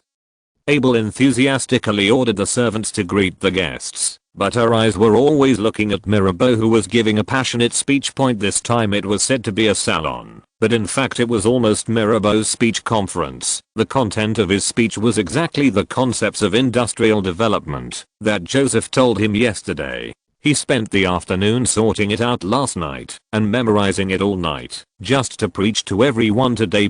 No one competed with him for the right to speak. As long as he paused for a moment, someone would immediately urge him to continue. Mirabeau used his inherent calm and contagious speech style to show the broad future of French industry described by Joseph to the people present. Around him, there were people whose blood was boiling with excitement and clenching their fists hard. Some people nodded thoughtfully from time to time. More people stared at him closely, their eyes gleaming with excitement. It was not until dusk that Mirabeau's voice became hoarse, and everyone let him go and began to discuss in twas and threes. There will be many opportunities in Nancy in the future, and I must open a workshop there. Do you think the tax reduction mentioned by His Royal Highness the Crown Prince can be implemented? As long as His Majesty the King signs the bill, we will do our best to push it through the High Court. If what His Highness mentioned can be realized, France will surely usher in a new glorious chapter. I heard that the Treaty of Eden is also going to be revised. This is really a good opportunity for investment. Mirabeau drank several glasses of wine, and his voice finally calmed down a little, and he seemed to casually mention the fact that the Crown Prince wanted to promote potato planting, but the funds were not enough. Immediately, a middle-aged noble stood up and said, "Count Mirabeau, I can lend 100,000 livres to His Royal Highness the Crown Prince without interest.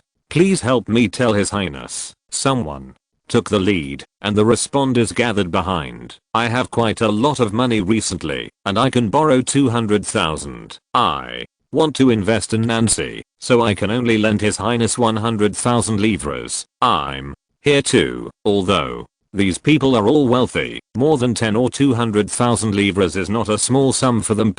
Just after listening to Mirabeau's speech, they all regarded the Crown Prince as the French industrial industry, and even hoped for policy adjustment, so they naturally supported him strongly. Moreover, Mirabeau said that the Crown Prince used the Paris Angel Company as collateral, so there would be no risk in lending the money. Before long, this group of wealthy capital aristocrats, including Mirabeau, had collected 1.8 million livres. At the same time, several people said that they had resources that could be mobilized to help purchase or transport potatoes. After this small episode, everyone began to discuss things like industrial development zones or industrial chains enthusiastically again, and they dispersed late at night with unfinished business. Joseph had no idea that with this salon as a symbol, his future political team had begun to gradually take shape.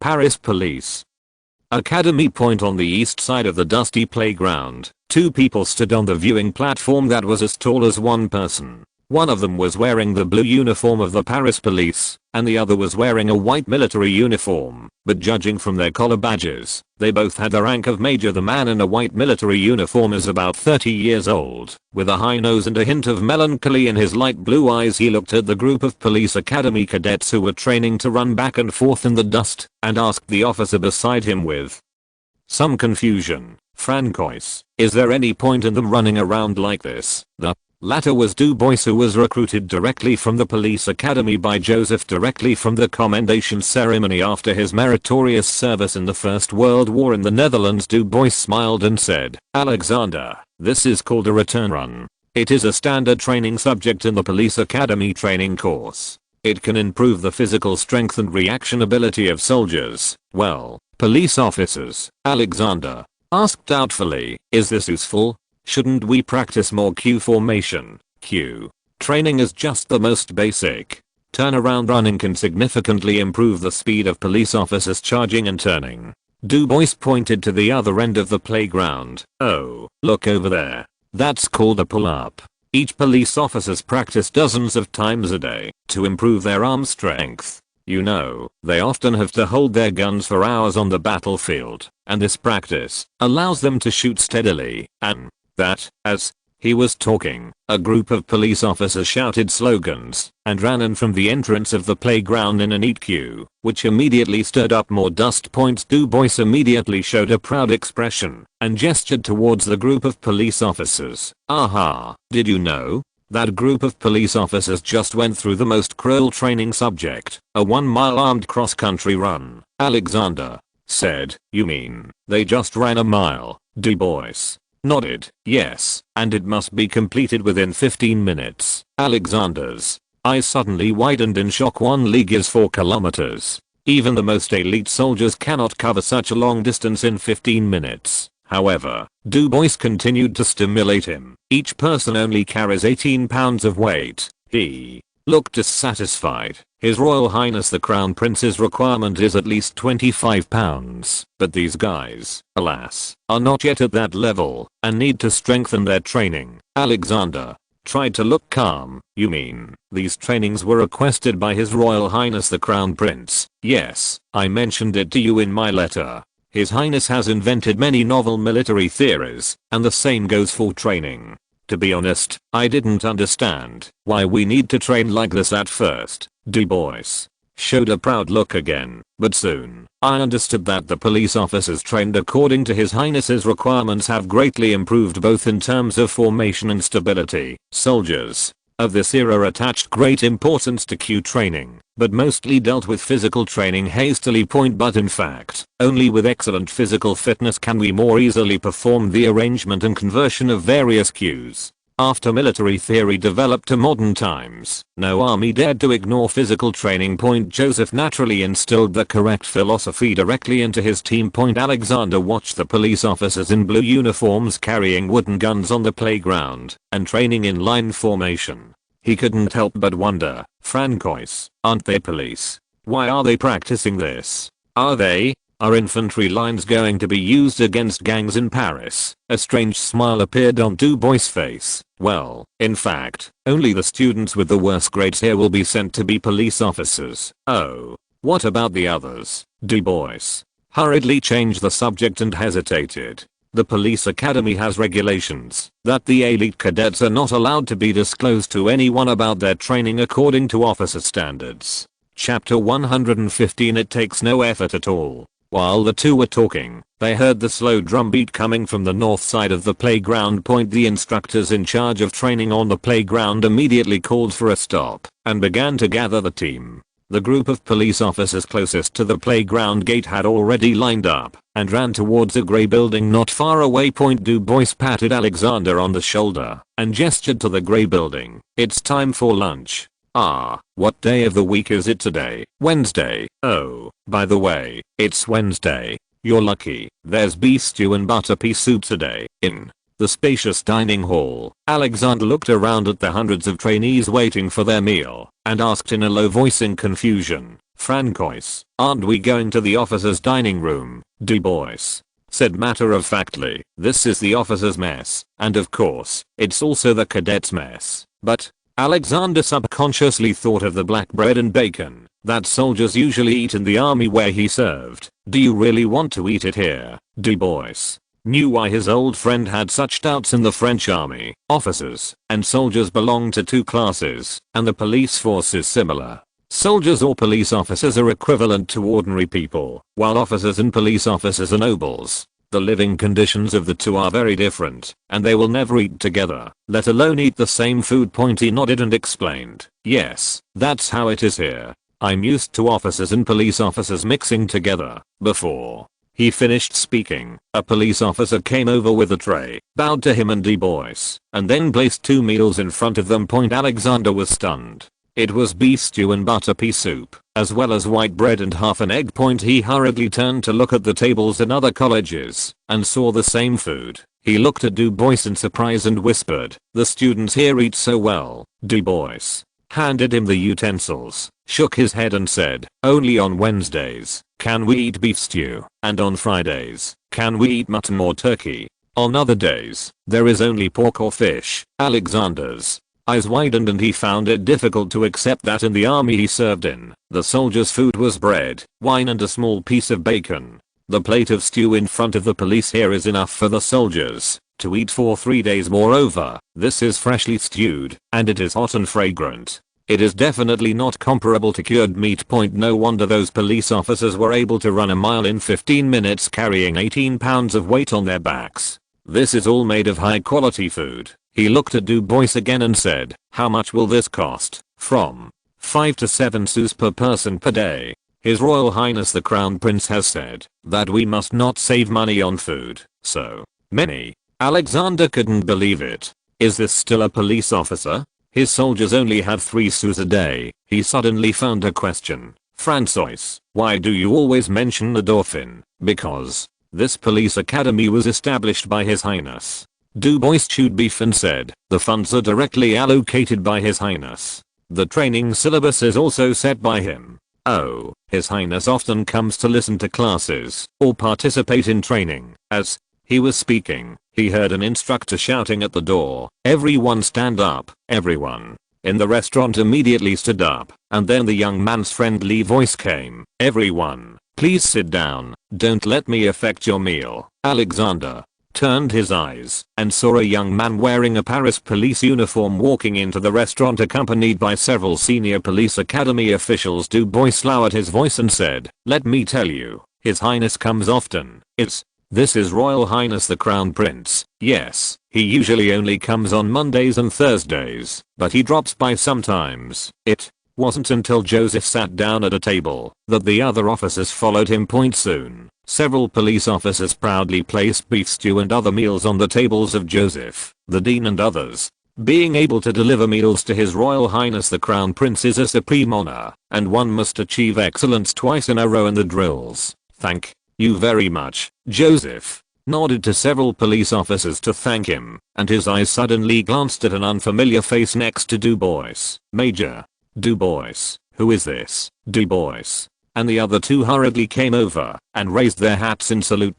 Du Bois gestured to his side. "Your Highness, this is Major Berthier whom you asked about." Alexander Berthier looked very reserved and immediately saluted again. "It is an honor to meet you, His Royal Highness the Crown Prince." Joseph's eyes suddenly lit up. He just made a temporary decision to attend a logistics support class today, but he didn't expect to gain something unexpected. Mr.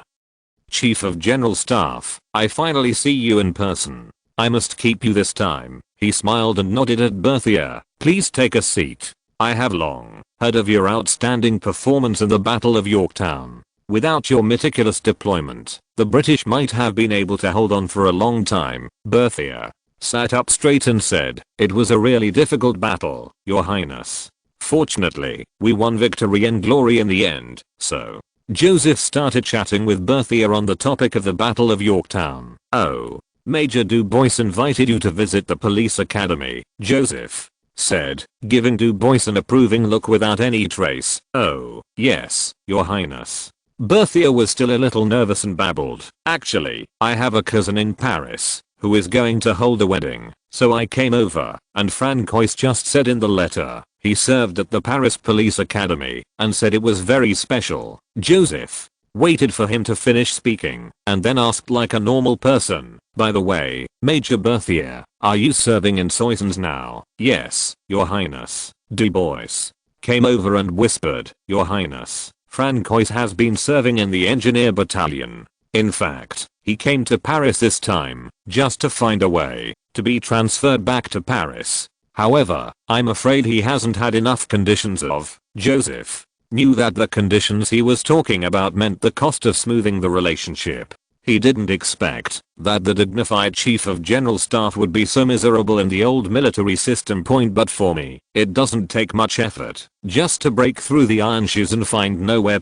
He was secretly happy thinking about returning to Paris. "I really need manpower right now." He smiled and looked at Berthier. "Perhaps I can recommend you to the Marquis de Saint Prince and let you serve in the Forbidden Army or the French Guard." Berthier did not expect that the Crown Prince would help him so much and immediately stood up excitedly. "Your Highness, I really don't know how to express my gratitude to you." Bisonville pulled up his collar and the cold winter wind made him unable to open his eyes. "This damn weather." He shook the reins, turned around and asked the officer beside him, "How far is it, General?" "There are less than 3 miles to go." "Okay, let's go faster." "Yes, General." As the officer gave the order, the drumbeat immediately increased a few minutes, and hundreds of soldiers from the French Guard quickly followed suit. Bisonville lowered his head and muttered, "Why don't those distinguished ladies wait until it gets warmer before coming back?" If you're listening to this novel on a channel other than Fanfic World, it means they downloaded and uploaded it without effort.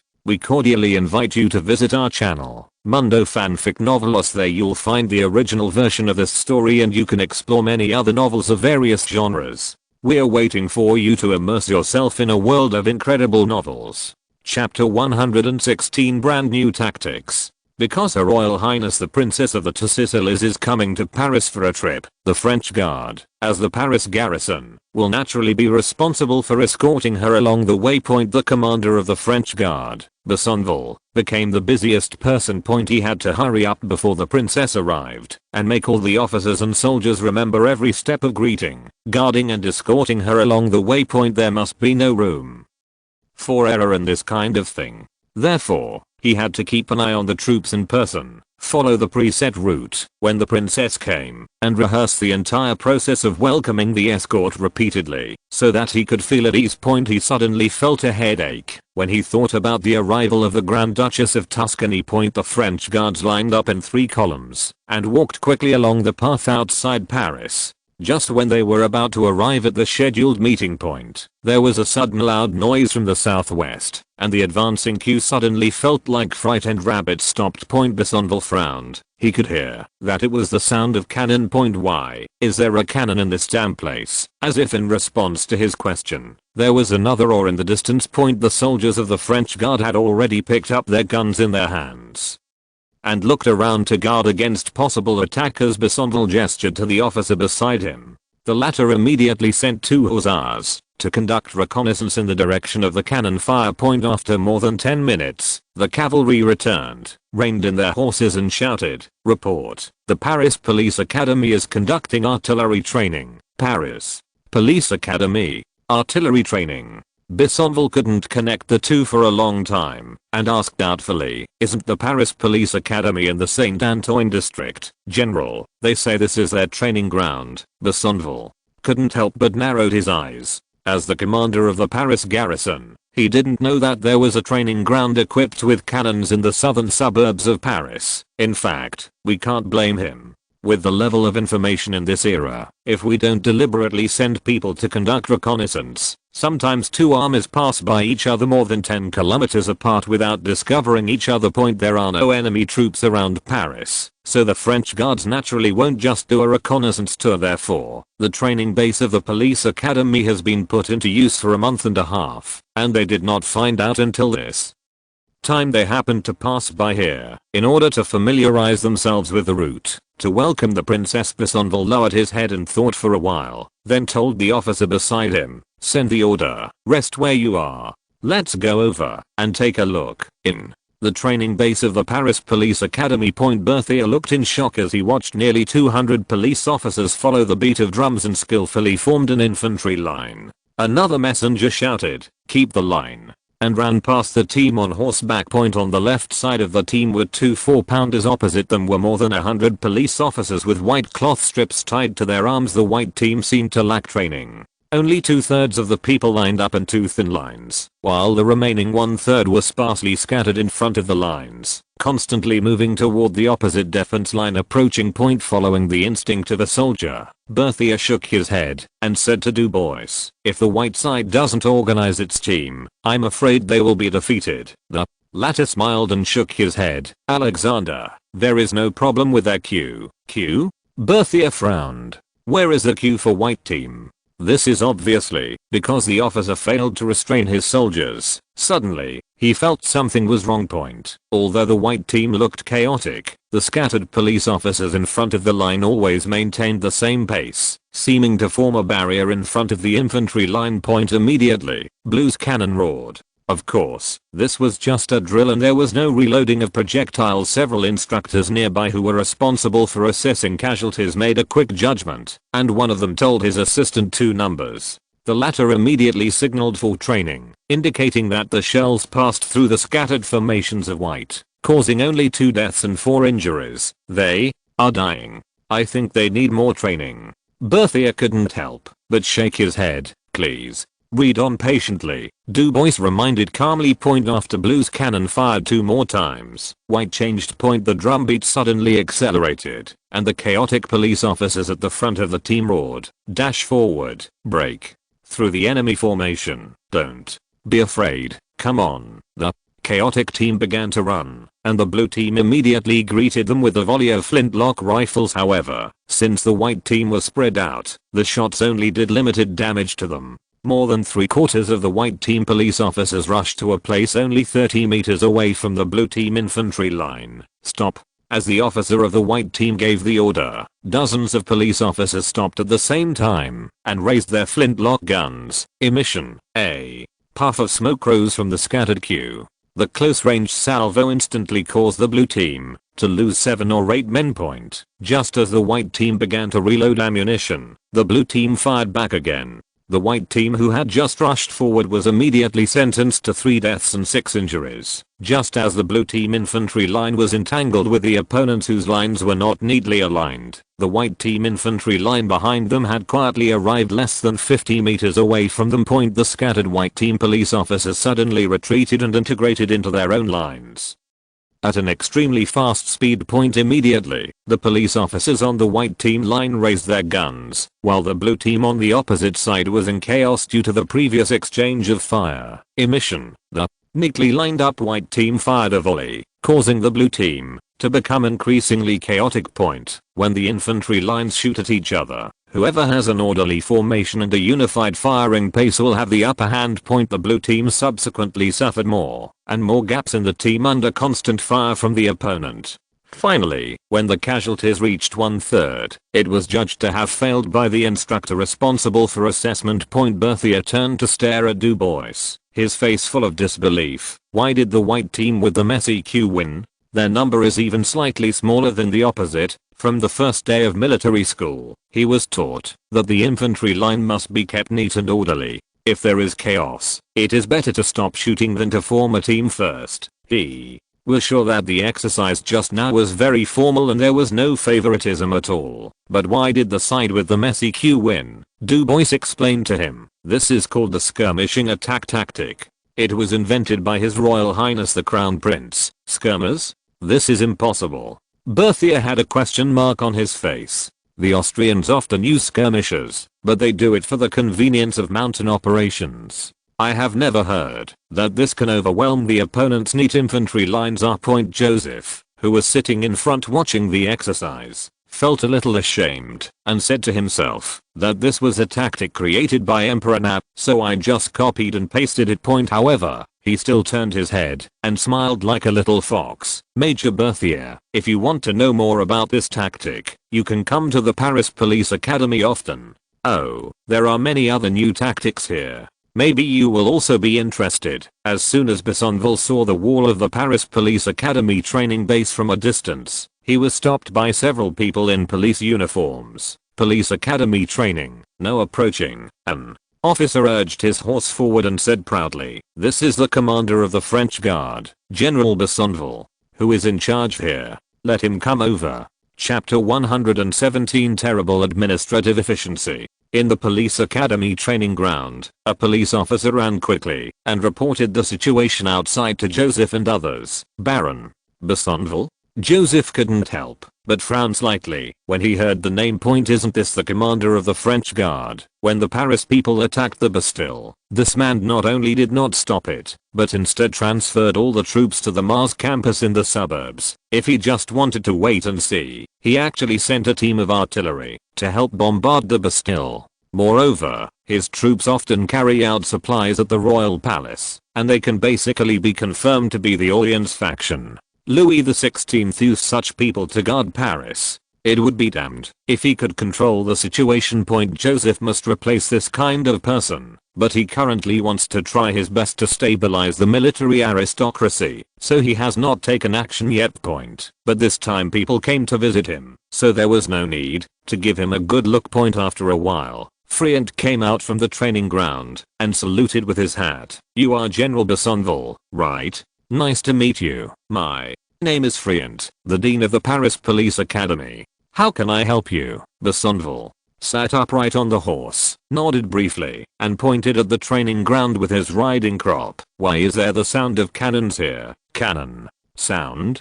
Friant said with a smile. "In accordance with the requirements of the police academy's confidentiality plan. We are holding a ceremony to complete the assessment, and we need to fire cannons to celebrate." Besenval was stunned for a moment and said angrily, "I'm asking you why there are cannons in the training ground of the police academy. Your Majesty General, there is no law prohibiting the police academy from possessing cannons, right? Besonville was stunned again. It seemed that there really wasn't one. There wasn't even such a thing as a police academy before. Where did the relevant laws come from? He frowned and said, why do you want to buy cannons? Friant said confidently, of course it is used to maintain public order in the city. You want to use cannons to maintain law and order. Friant nodded. General Besonville, do you remember the barricades piled up by the mob at the street corners during the flower riots a few years ago? At that time, even the Quelin troops could not cross those barriers. We believe that if something like this happened in Paris, artillery would have to be relied upon to restore order. If a riot really breaks out, it's impossible to rely on the police to solve it. Besonville looked at him sideways and sneered. Speaking of which, even though the mob besieged the High Court for so long last month, no police officers dared to go there. Repressive. Friant looked shocked and said, Your Majesty General, those protesters are demanding severe punishment for Vezinier, who has committed many evil acts. Do you think they should be suppressed? Besonville was furious. The current trend of public opinion has equated Vezinier with crime. Anyone who dares to stand even slightly wrong on this matter is waiting to be sprayed to death by the citizens of Paris. He glared at Friant fiercely, raised his hands proudly and said, please get out of the way. An important person will be visiting soon. I must ensure the safety of this area. Now, I want to go in and check. Friant did not move at all and said with a smile, I'm afraid this won't work, General, unless you have an order from His Majesty the King or the police department. Besonville had never taken the police seriously before, so he turned around and winked at the accompanying guards. Several guards immediately stepped forward and were about to take Friant away, but they heard footsteps coming from the direction of the training ground, and then more than 30 police officers lined up and trotted out. The police officer leading the team issued a series of commands. The more than 30 people quickly spread out, lined up in 2 horizontal lines, and aimed their guns at Besonville. The latter's face suddenly stiffened.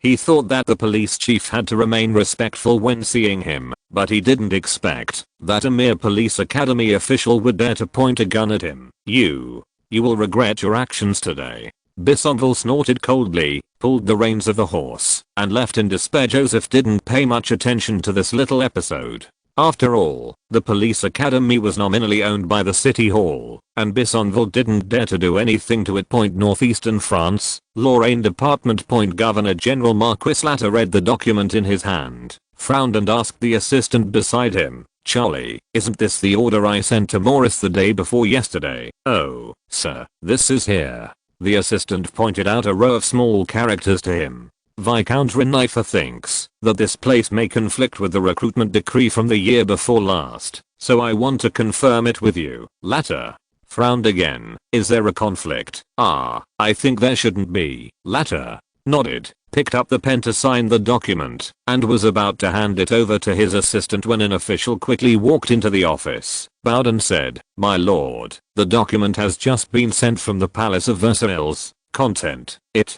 seems that you are asked to send someone immediately to count the potatoes and cooperate with them for shipment. Latter took the document and glanced at it and said in surprise, where did the potatoes come from? Maurice just sent me the document for purchasing potatoes. The official said, Sir, it seems that Viscount Volin sent someone to buy it. Oh, his people came at noon and are waiting outside now. Latter ordered Volin's men to come in and inquire about the situation. Only then did he learn that Volin had been entrusted by others to purchase potatoes from various places 5 days ago. Now he has collected more than £1 million, all of which are backlogged at the dock, waiting for inventory and shipment. Latter hurriedly asked people to draft the document, check it, sign it, and send it to the corresponding governor's agent. Then he drafted another document to report to the Palace of Versailles that the previous work was terminated due to changes in orders and the help of businessmen. Volin's men got the master's instructions and sent money to rush the clerk who delivered the documents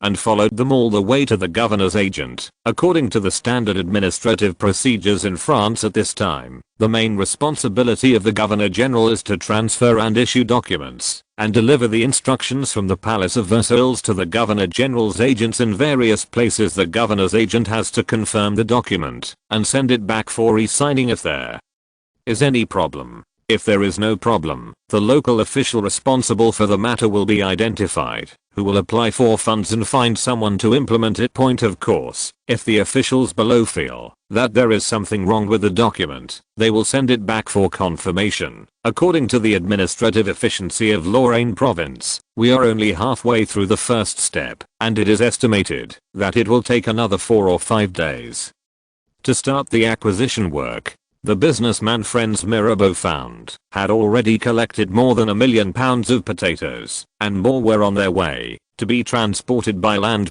As for the transport convoys and ships, they were all found by some friends of Mirabeau. Otherwise the governor would have to slowly mobilize the vehicles and ships, however, just to dispatch officials to count the potatoes. The whole process took 3 days, a step that the merchants absolutely could not do for them.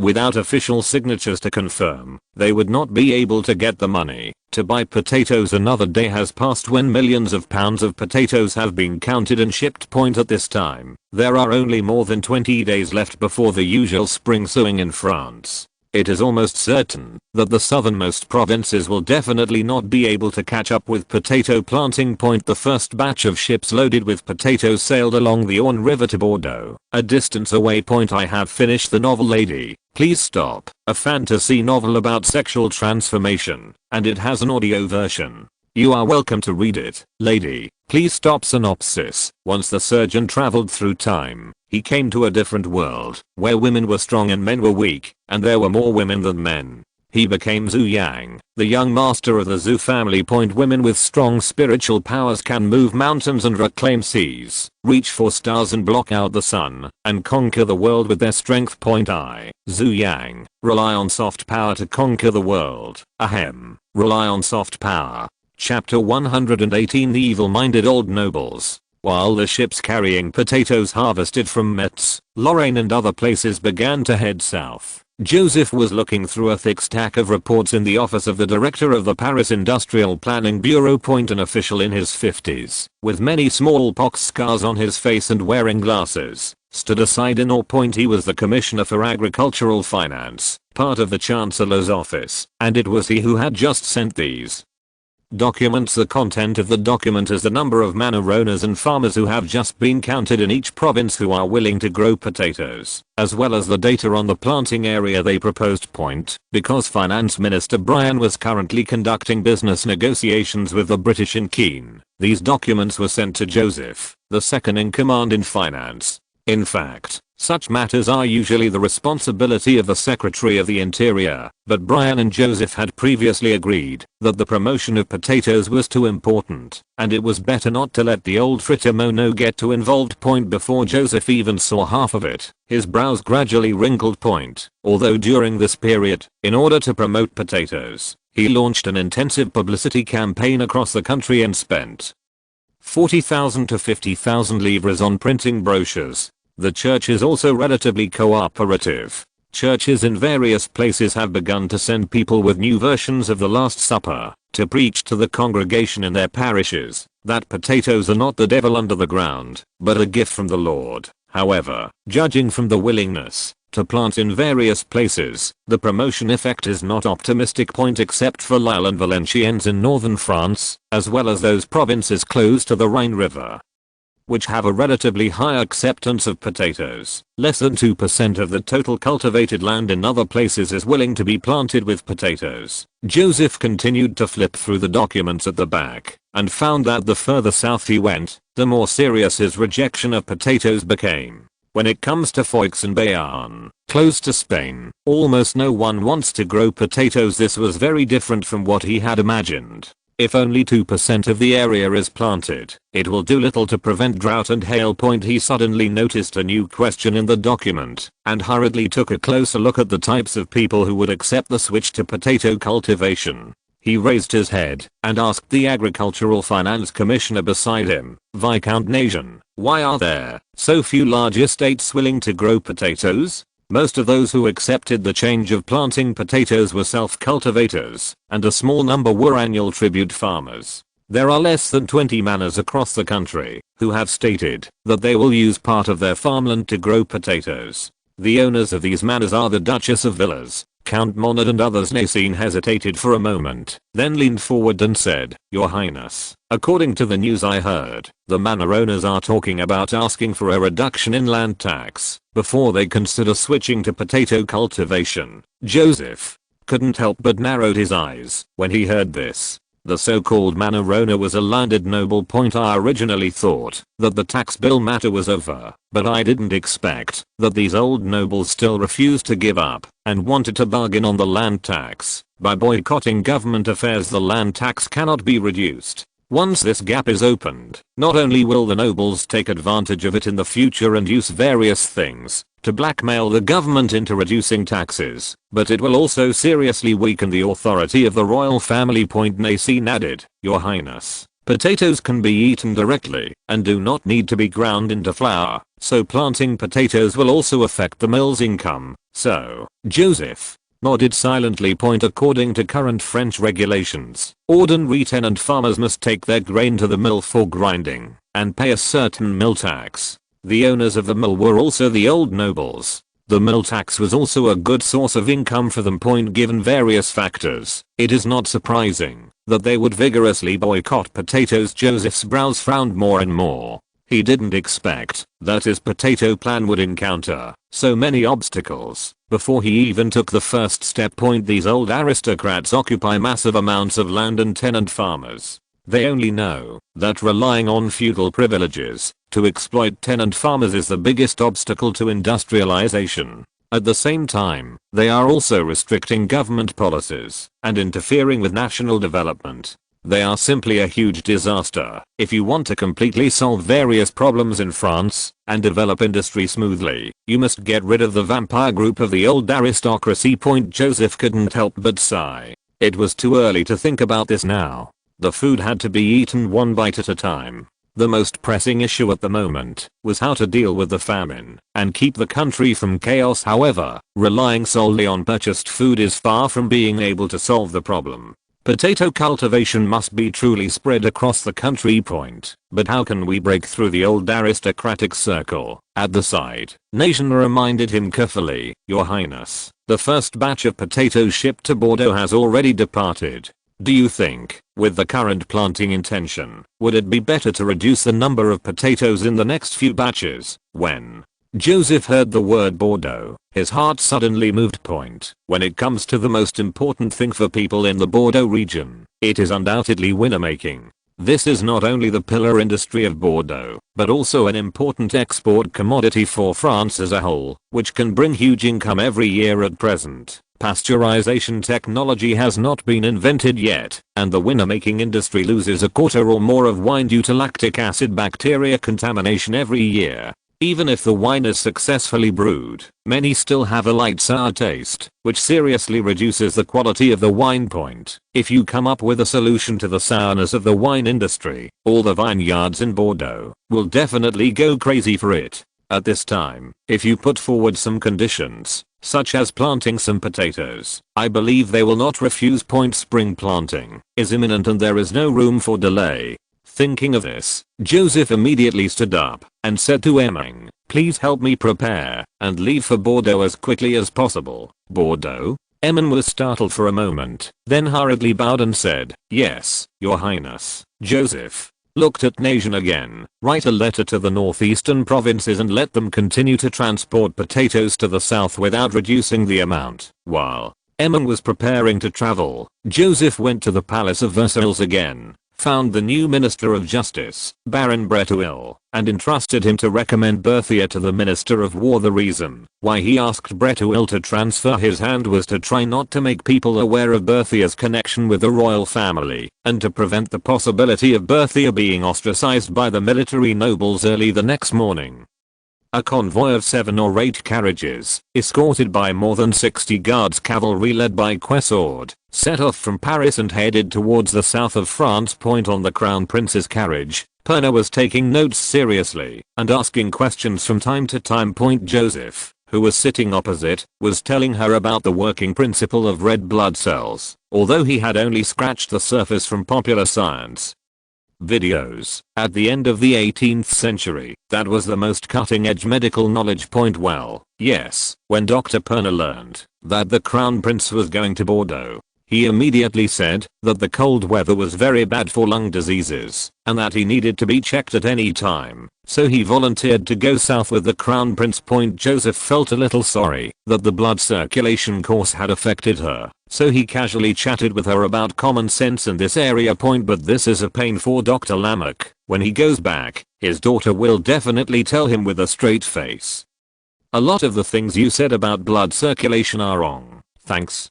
2. Lament Mo. Song Zezong Zao Zhu. Chang and Yi. Bin Feng Du Emperor Zuan King of the Underworld. Readers 202102091832336285467113. Book Friends. 2021813007451630 and several other big guys for their generous rewards for this book. I'm very grateful. Chapter 119 The Real France. Your Highness, are you saying that blood is used to transport nutrients and oxygen? Perner's big green eyes flashed, and her pretty face was full of seriousness. So, if you bleed patients, it should make them more weak. Joseph clapped softly. Indeed, you discovered the truth. Then, why are we doing bloodletting? That was a mistake. No wonder you haven't accepted bloodletting treatment. Are all doctors wrong? Perner nodded thoughtfully. As she spoke, she suddenly looked at Joseph and said with some hesitation, Your Highness, if your conclusion isn't incorrect, studying science means being skeptical and not blindly following any authority.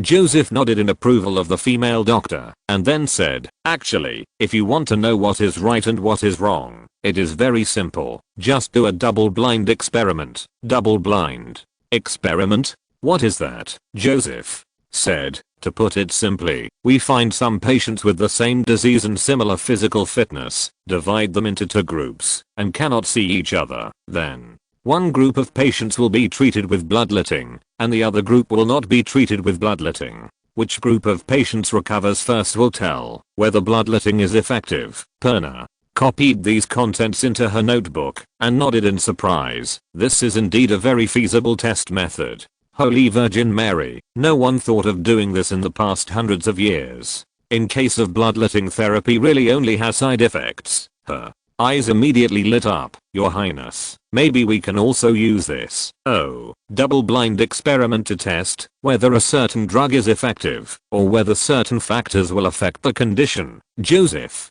looked approvingly at her analogy. You are right. These can indeed be verified with double-blind experiments. Perner was so excited that her hand holding the pen was trembling, and her eyes were full of light as she stared at Joseph. You are so amazing. How did you come up with this? She looked at the notes again. Your Highness, can I tell my father about this method? Sure. While the two were talking, there was a crackling sound from the top of the carriage. It was obviously raining heavily outside. Not long after, the car slowly stopped. God, Captain Kesod shouted out of the car window. Your Highness, the road ahead is soaked by the rain. I'm afraid it's not advisable to continue moving forward. Joseph was helpless and had no choice but to find a place nearby to take shelter from the rain. This is the first time he has left Paris. He thought that, even if other places were worse than Paris, they would not be too far behind. However, he did not expect that within 100 miles of the Paris region, everything looked like a remote place. Looks like it. For example, the section of road we are walking on now obviously had corners cut during construction. The road surface was loose, and the slightly lower areas immediately became difficult to walk when soaked by rainwater, especially for carriages. If they are forced to pass through, they will most likely get stuck in the mud and be unable to move. In order to speed up his journey this time, he specially asked not to let officials along the way greet him, but he was unexpectedly blocked here by heavy rain. After a while, the cavalry who went out to inquire reported back that there was a small village to the east. Kesod hurriedly turned the convoy and rushed to take shelter from the rain. After Joseph's carriage got stuck in the mud 5 or 6 times, it finally came to a dozen dilapidated farmhouses with thatched roofs. Zod chose the largest farmhouse, knocked on the door, and gave the owner 8 livres.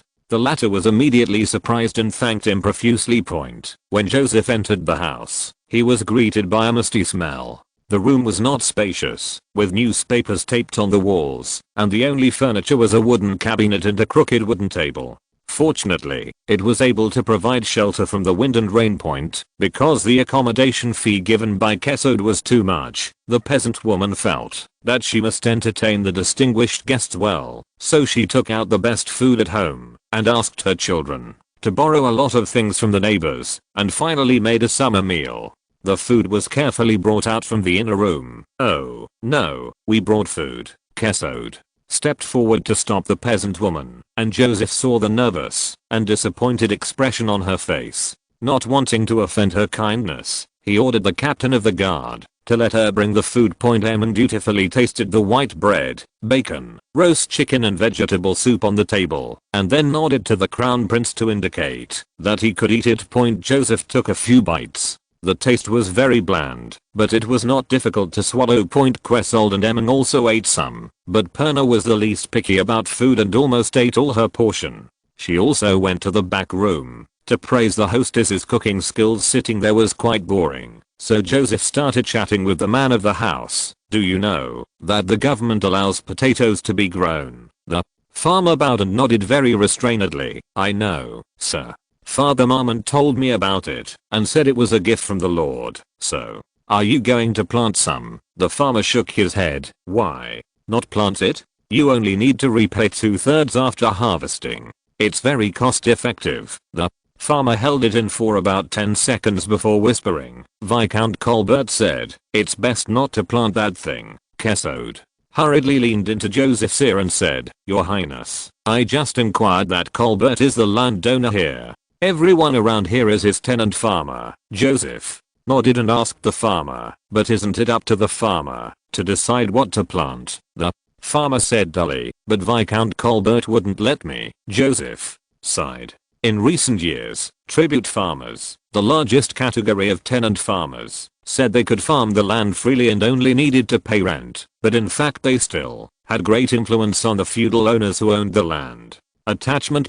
For example, they could not stay away from their land at will, and had to bear a lot of labor from the feudal lord. Even disputes could be adjudicated by the feudal lord if the feudal lord lived nearby. Therefore, these tenant farmers are usually less likely to go against the wishes of the big landowners. The old noble's boycott of potatoes also resulted in a large number of farmers being unable to grow potatoes. Joseph chatted with the farmer for a while and got a general understanding of the family's living conditions. The farmer's name is Gaiska. He farms 27 acres of Viscount Colbert's land, and his annual grain income is around 200 livres. However, after paying Colbert's land rent, the family also had to pay a long list of taxes such as poll tax, military service tax, tithe tax, 21 tax, road labor tax, etc. Later in life, you have to pay mill tax, salt tax, commodity tax, toll tax, etc. The rest is basically enough for the family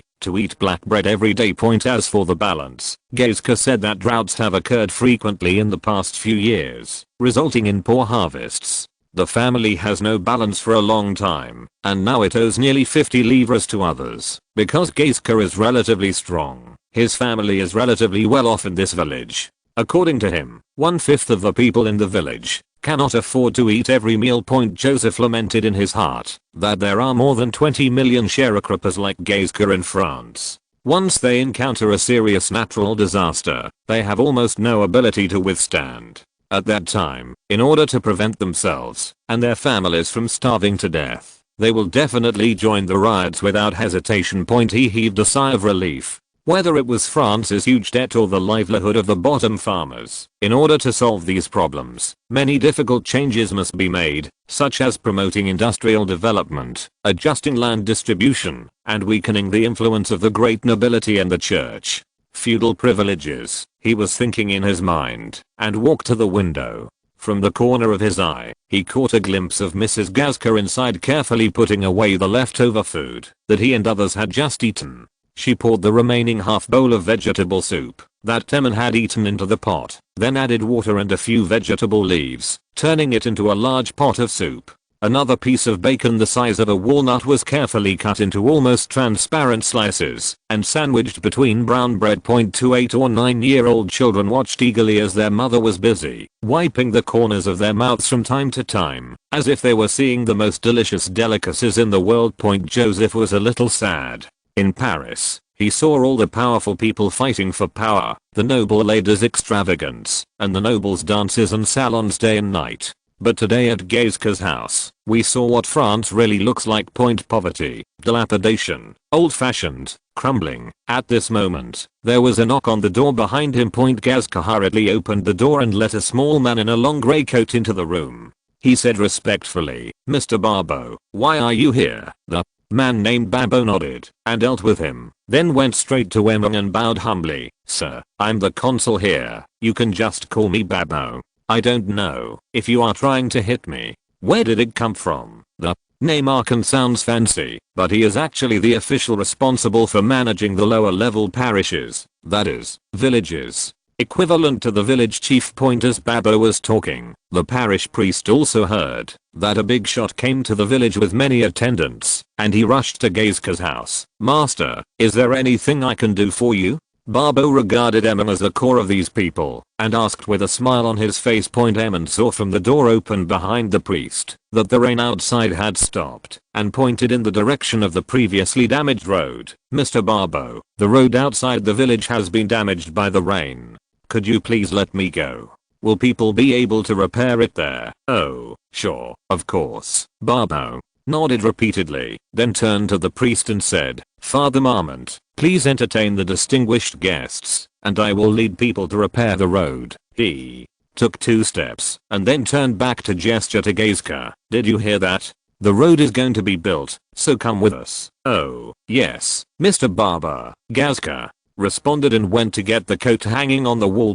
Joseph asked casually, "Mr. Gaizka, how much salary can you get for road construction work like this?" "Wage." Barbeau immediately replied enthusiastically, "This gentleman just built a road and didn't get much wages." "Oh." Joseph frowned slightly. "The road outside the village also belongs to Viscount Colbert." Barbeau shook his head. "That's not true." "So, did Mr. Gaizka pay the road labor tax?" Barbeau was startled, nodded and said, hand it over, since you paid the road labor tax, and it is not the Lord's labor, why not pay him the labor for building the road?" This Joseph looked at him with a smile and said, "Isn't Mr. Barber not familiar with the laws and regulations?" Barbeau was shocked. As a French official, you can be incompetent, but you must not be unfamiliar with laws, rules, etc. Otherwise you will lose your job. He shook his head hastily. No, you are right. Wages should indeed be paid.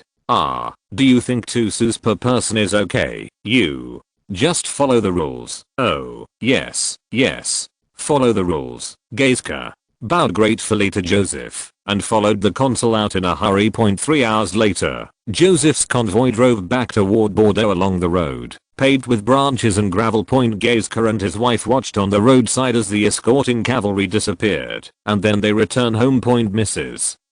Gaizka was about to cut some black bread to satisfy her husband's hunger after he had been busy for a long time, but suddenly she found a small cloth bag on the stove. She hesitated for a moment, then stepped forward to carefully open the cloth bag, and immediately exclaimed, "God, Adam, come and see." Gaizka ran into the inner room and saw his wife holding a cloth bag and a handful of silver coins. He took the bag and found a note inside, and he quickly opened it and read it. "Mr. Gaizka, thank you for telling me another side of France. Please don't refuse these thoughts." He looked in the direction Joseph was leaving, crossed himself on his chest, and murmured, "May God bless you, kind-hearted young master, madam."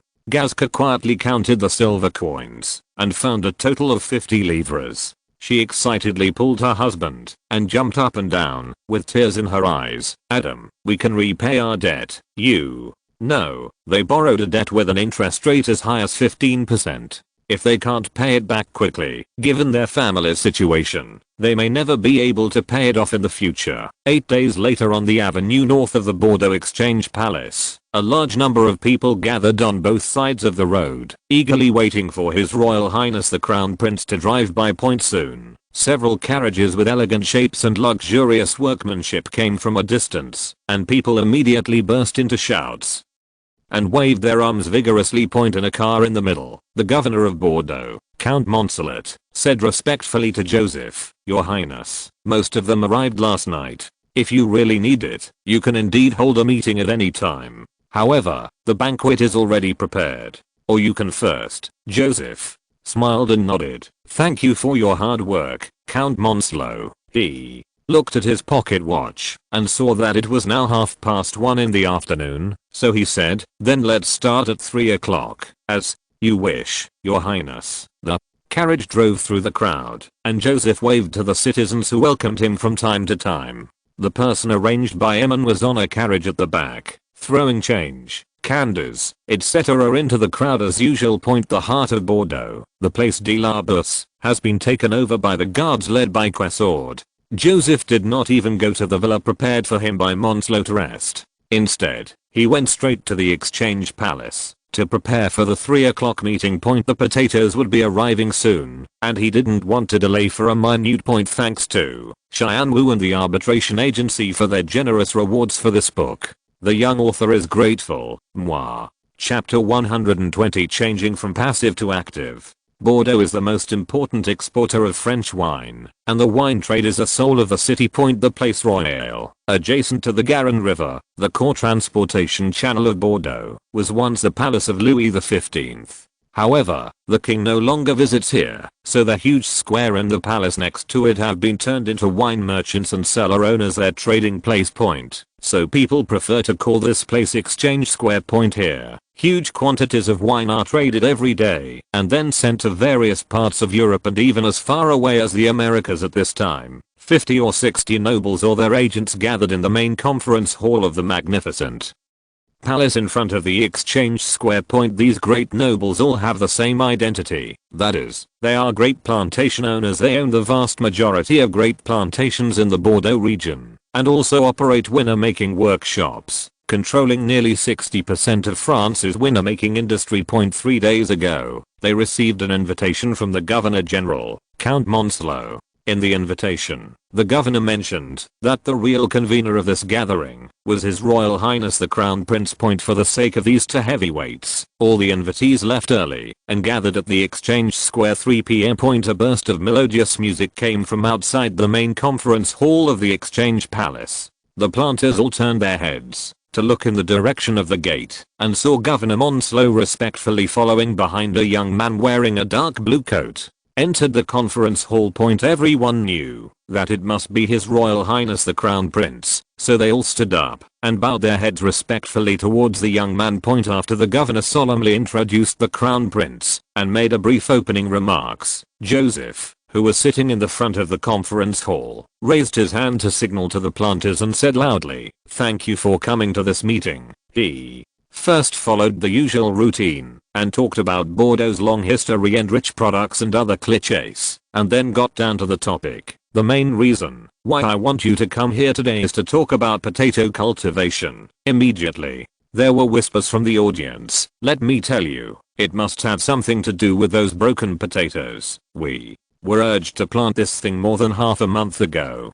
Who knows if we will lose money if we plant it? Yes, there is no risk in growing grains. Let him do whatever he says. I wouldn't plant a potato anyway, unless he can lower the land tax." The Austrian bitch even sent the Crown Prince. It seems she takes this matter very seriously, so this is a good opportunity. We must unite and let him lower the land tax. No, the only way is to cancel the land tax. Most of these people had low voices, but a few deliberately raised their voices to a level that the Crown Prince could hear. Joseph smiled slightly, ignored it, and continued. "Droughts have occurred frequently over the years, and everyone's harvests have been very bad. The potato yield is very high, which will soon alleviate the food shortage caused by the disaster." He looked around the audience. So, I hope you can respond to His Majesty the King's call and plant more potatoes during spring sowing. Oh, the potatoes as seeds should arrive in Bordeaux in about 10 days. As land aristocrats, these great plantation owners held not only great plantations, but also a large amount of arable land in the Bordeaux region. As long as they cooperate, the potatoes can be easily spread out on a large scale. Point in the audience. A nobleman with a weird upturned nose shouted tentatively, "Your Highness, do you think you can reduce the land tax a little?" Someone immediately responded, "Earl Ludney is right. You may lose money growing potatoes. It would be best to reduce the land tax. To make up for it, please, promise to lower the land tax first. These are two different things." Joseph said calmly, "If you have any objections to land tax, you can make suggestions to the Minister of Finance and submit them to the High Court for review. Today I will only talk about potatoes." All the nobles showed dissatisfaction upon hearing this. The audience fell into silence. Joseph calmly introduced the various benefits of growing potatoes for more than half an hour, and finally said, "Okay, I know that changing to unfamiliar crops is a difficult decision. Everyone can go back and think about it first. I will still be here at 9 o'clock tomorrow morning. I hope to get a positive answer from you." After Joseph finished speaking, he was about to get up and leave. Governor Monslow hurriedly came to the center of the venue and smiled and invited the manor owners in the audience to attend the banquet. To ease the somewhat awkward atmosphere. Joseph knew very well that he could have used the pasteurization technology from the beginning, and there should be many manor owners who would choose to cooperate. But doing so will make the land aristocrats feel that they used not growing potatoes as a bargaining chip to blackmail the royal family in exchange for these benefits. So on the way to Bordeaux, Joseph had already made a plan to change from passive to active and make the plantation owners realize that cooperation with the crown prince was beneficial and confrontation would only lead to losses. After a dull banquet, Monslow invited Joseph and the nobles to a dance held at his mansion. Fortunately, the aristocratic ladies of Bordeaux were a little in awe of the strange crown prince. Joseph was not besieged at the ball, but he had a good taste of pure Bordeaux wine. Just as he struggled to the end of the dance and just walked out of the dance hall, a middle-aged man hurriedly followed him from behind. Emin immediately stopped him alertly. The man hurriedly touched Joseph's chest and saluted from a distance. "May God be with you, Your Royal Highness the Crown Prince. I'm Pierre Victorine Vergniaud, serving at the High Court of Bordeaux. I don't know if I can. Would it be an honor to have a few words with you?" Joseph only felt that the name was somewhat familiar. Vigneaud? He suddenly remembered. Isn't this the famous Girondin orator? By the way, the name of the Girondins comes from the fact that several of their main leaders came from the Gironde, and Vergniaud was one of them. Of course, the Gironde was demarcated after the Grand Order, and now there is only Bordeaux or Aquitaine. Joseph remembered that Vergniaud was one of the few Girondins who advocated cooperation with the royal family, but he did not know what he wanted to do when he came to him. So he motioned to Emin, "Please let Mr. Vigneaud come over." Emin nodded and turned sideways. Vigneaud took a few steps forward and saluted again. "Thank you, Your Highness." Joseph smiled and said, "What can I do for you?" Vigneaud looked around and saw that there were no other nobles, and then said solemnly, "Your Highness, please forgive me for being presumptuous. In fact, you really shouldn't come to Bordeaux this time." "Oh, why is that, Your Highness? Those great nobles just refused to plant potatoes not long ago, and you came immediately. You may want to resolve this matter before spring planting, but this will make the nobles think that you are asking for something from them, which will make you more determined. Bargain with you." Joseph blinked in surprise. Why did he feel that Vigneaud cared more about growing potatoes than he did? Vigneaud continued, "Your Highness, I heard the news from Paris that a severe drought is likely to occur this year, and those big nobles don't care about this. They are very rich, and no matter how bad the harvest is, it will not affect them. Some of them are worried that the income from growing potatoes is not as good as that of grains, but most of them want to take this opportunity to lower their income. But you know, with so many disasters happening in recent years, the farmers in Bordeaux are so destitute that they simply can't afford another drought. I've Been to Prussia, where people relied on potatoes to fight famine. Now, we also need potatoes. The farmers in Bordeaux need potatoes.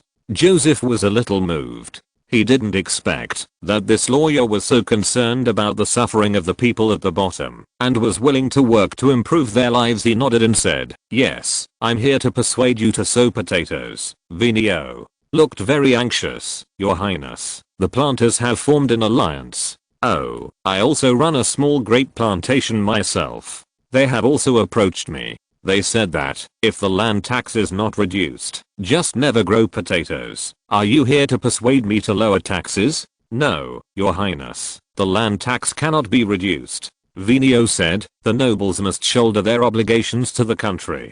Joseph looked at him with interest. "Oh, what do you think we should do?" Vigneault's expression was a little gloomy. "Right now, the government can only provide a sum of money as a subsidy for growing potatoes. Driven by profits, there will definitely be people who are willing to grow potatoes." Joseph said to himself, "You really have the compromising temperament of the Girondins." He smiled and shook his head. "Mr. Vigneault, you should know something about France's financial situation. There is not so much money at all. Besides, this is not necessary. In 10 days at most, everyone will be competing to plant potatoes." Vigneault showed an awkward smile. "Your Highness, you are really good at joking.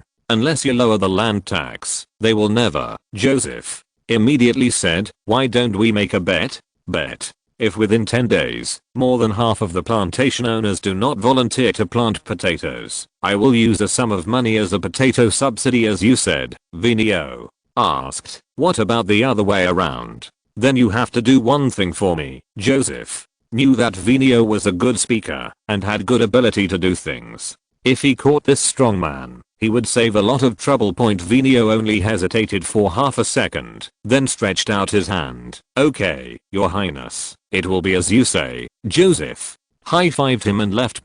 Perhaps it was the effect of the wine he drank at night. As soon as Joseph returned to the bedroom, he fell asleep immediately and fell into a deep sleep. When he came to the conference hall of the Exchange Palace the next morning, he found that there were 7 or 8 fewer people present than yesterday. Of course, these absent nobles found various excuses and took leave from Monslow. Joseph didn't take it seriously and asked directly, "So, who is willing to sign a potato planting contract now?" There was another moment of silence in the audience. "I'm here today just to give your crown prince face, but you are still thinking about potatoes?" Vigneault immediately stood up and said, "Your Highness, I'm willing to plant 5 hectares. He is just a lawyer with some property, and he only has so much farmland under his name." Then several plantation owners who had good relations with Vigneault responded, "Your Highness, I can also sign a contract for 8 hectares. I can also plant 6 hectares. Joseph nodded with satisfaction and looked around the audience again. "Is there more?" The planters glanced at Vigneault and others with dissatisfaction, but under the crown prince's questioning, they still had to show some expression so as not to refute the crown prince's face. Someone whispered hesitantly, "I plant 40 acres. 1 hectare is 100 acres, which means it is not even half an acre." Other nobles also responded, "Then I will also plant 50 acres. I plant 40 acres. I have 30 acres. Joseph smiled and watched these people deal with him, and suddenly said loudly, "Oh, by the way, I have been thinking about potatoes, but I forgot about another thing." He motioned to Emming. The latter immediately asked people to distribute documents one by one to the nobles. Present. Joseph continued, "This is the French Brewing Technology Association. I'm planning to facilitate the exchange of brewing technologies. What is on this paper are some of the new technologies currently owned by the association." The manor owners in the audience were suddenly filled with questions. Why did they suddenly switch to winner-making? What kind of technical association was there? However, when they started to flip through the documents in their hands, their eyes grew wider and wider. Some people couldn't help but exclaimed, "A new technology that reduces the failure rate of brewing to negligible? How is this possible?" Another person said, "There is also this technology that can make the wine without sourness and improve the quality exponentially. Oh my god, the shelf life can be extended more than 10 times." The planters suddenly started talking, and their voices became louder and louder. Vino was also shocked. He also has a brewing industry and is very familiar with brewing. First of all, there is no such thing as winemaking without failure. Those who can keep the failure rate below 10% are the top brew masters. Generally speaking, 30% of winner making failures are acceptable. What's even more incredible is that there is technology that can make wine without sourness. Whether it has a sour taste is an important criterion for the quality of the wine. Ordinary quality wine will have a bit of sourness, which affects the taste. Only relatively high-end wines can achieve almost no acidity. In other words, this technology can make all the wines produced reach high-end quality. The price difference between ordinary quality and high-end quality wine will be more than 10 times. Immediately, someone stood up excitedly, held up the document in his hand and asked Joseph, "His Royal Highness the Crown Prince, are these technologies real?" Joseph smiled and nodded. "Of course it is true. I have applied for a patent at the Paris Patent Office, and it should not take long to get it registered." An elderly plantation owner said with some suspicion, "Your Highness, please forgive me, I have been engaged in winner making for decades, and I have never heard of similar technology. This cannot be." Joseph looked at the nobles who were looking at him eagerly, and immediately stood up and said, "Whose wine cellar is closer to here? I can demonstrate it to you. Live. Northern suburb of Bordeaux. Yersin cellar. Although it is already winter, there are still grapes here that have been specially fumigated and then dried and stored in cellars, which can be used to make wine. Not long after, the craftsman placed several barrels of pulp grapes and brewing water in front of Joseph. The latter also asked for heating stoves, large buckets and other utensils, and then motioned to the onlookers of the planters to leave. First point. After Kessoud escorted everyone out, Joseph immediately asked Emin to help him fill the cauldron with water and put it on the stove to boil. After the water boiled, he mixed cold water and boiling water and poured it into the large wooden bucket and took out the thermometer he brought to measure until the water temperature reached exactly 65 degrees. Then he put the small barrel containing the grape pulp into the large wooden barrel, started timing, and continuously measured the temperature. Once the water temperature drops, add hot water immediately. To keep the grape pulp above 60 degrees, recommend a friend's new book, New World Governor's Illustrated Book of Beast-Eared Girls Introduction. He traveled through time and became the ruling son of the Republic. He was exiled to a new continent far away from the center of power and became the governor of a colony. How will Kyoan choose? Facing a new world full of centaur girls, cat girls and mermaids, Kyoan suddenly felt that the power of the Republic was not so important. Now that you are the governor, can't you just lie back and enjoy the good fortune? Kishingu! Exclamation mark.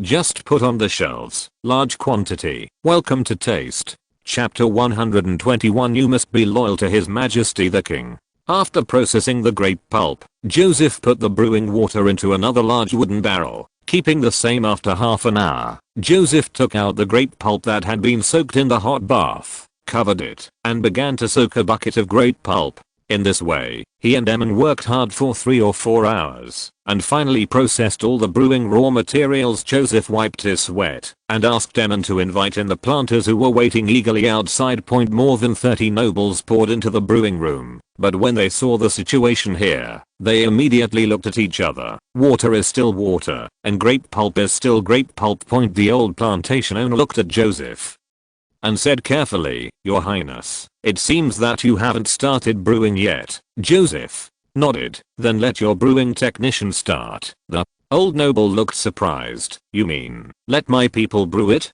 "That's right." Everyone suddenly looked disappointed. Sure enough, the technology to reduce the failure rate and improve quality was just a joke made by the Crown Prince. Seeing their expressions, Joseph couldn't help but smile and pointed to the barrels in the room. "All the important steps have been completed where you can't see them. Brewing is just a simple finishing work. Just find someone to do it." "Ah. Okay, Your Highness." The older noble summoned the home brewers excitedly and ordered them to start brewing.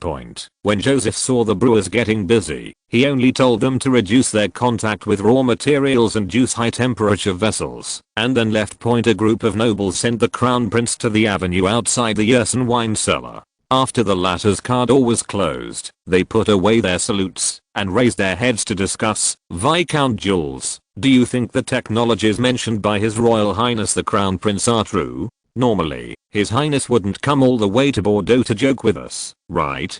I hope it's true. My wine cellar hasn't made any money for several years. Oh, mine is too. It's useless for us to guess here. We'll know the results of the brewing in a few days. In the carriage, Joseph leaned on the soft backrest of the seat and enjoyed the rare leisure time. Now he just had to wait for the wine to be brewed and then cinch the net. Before that, I couldn't do anything. Speaking of which, this was his first vacation after becoming the Crown Prince. Where to go to relax? He thought for a while, then turned to ask Ammon, Count Ammon, there should be a good beach in Bordeaux, right? The latter thought for a while, nodded and said, Your Highness, if you want to enjoy the beach scenery, I recommend Arcachon. Walk southwest from here, and you'll be there in half a day. Okay, let's go there. Joseph suddenly remembered the doctor who was staying alone at Governor Monslow's villa, and hurriedly ordered, Go back first, and take Dr. Perna with you. Yes, Your Highness. Not long after, Perna, wearing a long white men's coat, her hair tied up, and a three-cornered hat, got on the carriage. When she heard that she was going to Arcachon, she was so excited that she crossed her hands on her chest and cheered. Oysters.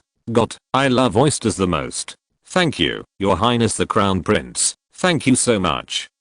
Joseph was startled. Oyster? Ammon hurriedly explained to him in a low voice, Your Highness, Arcachon has been a famous oyster producing area since Roman times. Perna quickly added, the best oysters in France. Her eyes shone with a pious light like a believer's pilgrimage.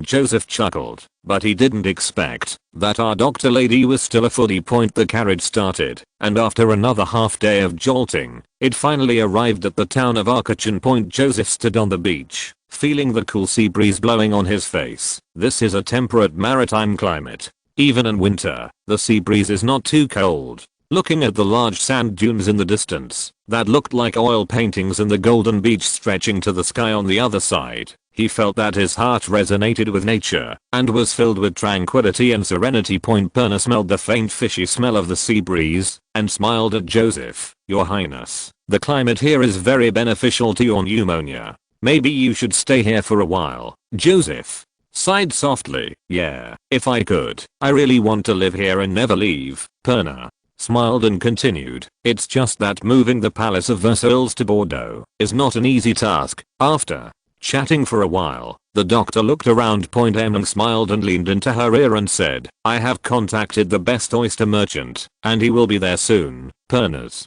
pretty face turned slightly red when she was told what was on her mind.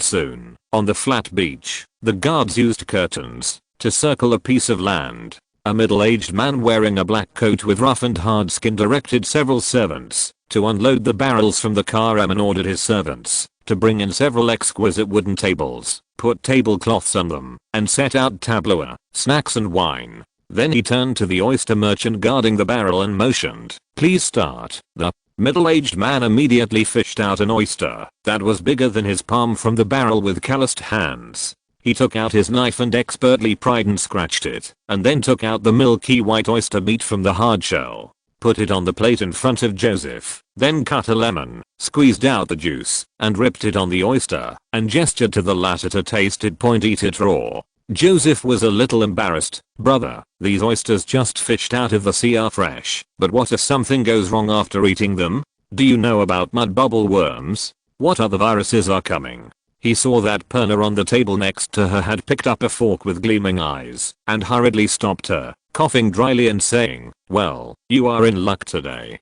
I know how to cook oysters in a healthier and more delicious way. Do you want to try it? Joseph thought for a while and asked the oyster merchant to get a grill, garlic and some spices, and then gave detailed instructions. Half an hour later, on the iron grill, in the oyster shells filled with minced garlic and various spices, the flesh of the oysters has been dyed golden yellow, sizzling and rolling with oil. The rich aroma of meat mixed with the aroma of garlic spread for more than half a mile. Joseph picked up a piece of walnut-sized oyster meat covered with minced garlic with a fork and put it into his mouth. He immediately narrowed his eyes. This is indeed the best oyster producer in France. The meat is plump, tender, juicy, and has a hint of sweetness. Combined with spices and minced garlic, and roasted over a fire, it feels as if the saltiness of the ocean and the heat of the flames merge into one in the mouth, and it is as sweet as kissing a beautiful and lovely girl. Ah, that's the smell.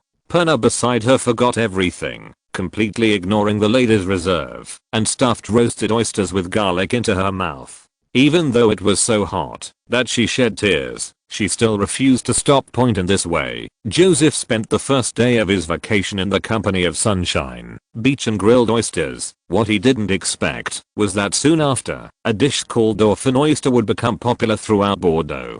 Leisurely holidays always pass quickly, and after 8 days of enjoying various places in Bordeaux, Joseph returned to the Yersin cellar again. Point, because the wine has been made. Point in the warm brewing room, dozens of planters stared at the dozen oak barrels, nervously waiting for the results. Joseph smiled at the old nobleman aside and said, "Baron Palutak, please check the brewing situation for everyone." "I obey your orders, your highness." Palutak nervously used a nail remover to remove the cork on the barrel, then inserted a hollow glass tube into the barrel, and blocked the opening of the glass tube with his fingers. Another side point, when he pulled out the glass tube, a lot of wine had accumulated in the lower end of the tube. Point, he loosened his fingers and let the wine in the glass tube flow into the wine glass beside him. He picked up the wine glass and smelled it before taking a sip. Point, someone beside him asked anxiously, "Baron Palutak, how are you doing?" There was a flash of light in Palutak's eyes, and he nodded vigorously. "Very good. Although the quality is average, because it is cellared grapes, it really does not contain any sourness." Another plantation owner hurriedly stepped forward to take the cup, regardless of whether it was someone else's drink. He raised his head and took a sip, and immediately praised excitedly, "There is really no sour taste." Palutak took the wine from the next oak barrel, tasted it, and exclaimed again, "It's still the same, not sour at all." Everyone could no longer hold back, and asked for wine glasses to come over to taste, and then bursts of excited praises came one after another. When Palutak finished checking the last oak barrel, and looked at Joseph again, there was only reverence in his eyes. "Your Highness the Crown Prince, I can confirm that your brewing technology is effective." He suddenly shook his head as he spoke. "No, it is simply perfect. 12 barrels of wine, not one barrel failed to brew."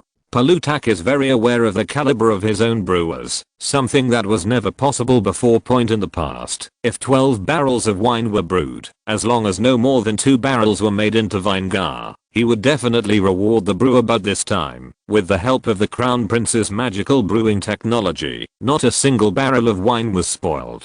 You know, this is equivalent to reducing his brewing costs by nearly 30%. While the brewing success rate is nearly 100%, the quality of the wine has also been greatly improved. Point, this kind of wine without any sour taste is definitely a high-end product, and the price is at least twice as high as before. He only felt his heart beating wildly. He had just made a rough calculation, and with this increase and decrease, his annual income would increase by nearly 10,000 livres. Obviously, other plantation owners have also calculated the benefits that the new technology will bring to them, and they are all discussing it with great excitement. Point, suddenly, someone leaned over to Joseph and asked, "Your Highness, how much does this brewing technology cost?" Everyone was startled, and immediately looked at Joseph. "Yes, although the income is doubled, if the costs are also doubled, then it will not make much more." "I haven't calculated this." Joseph was a little unsure. After all, he didn't know how much it would cost to boil a barrel of water.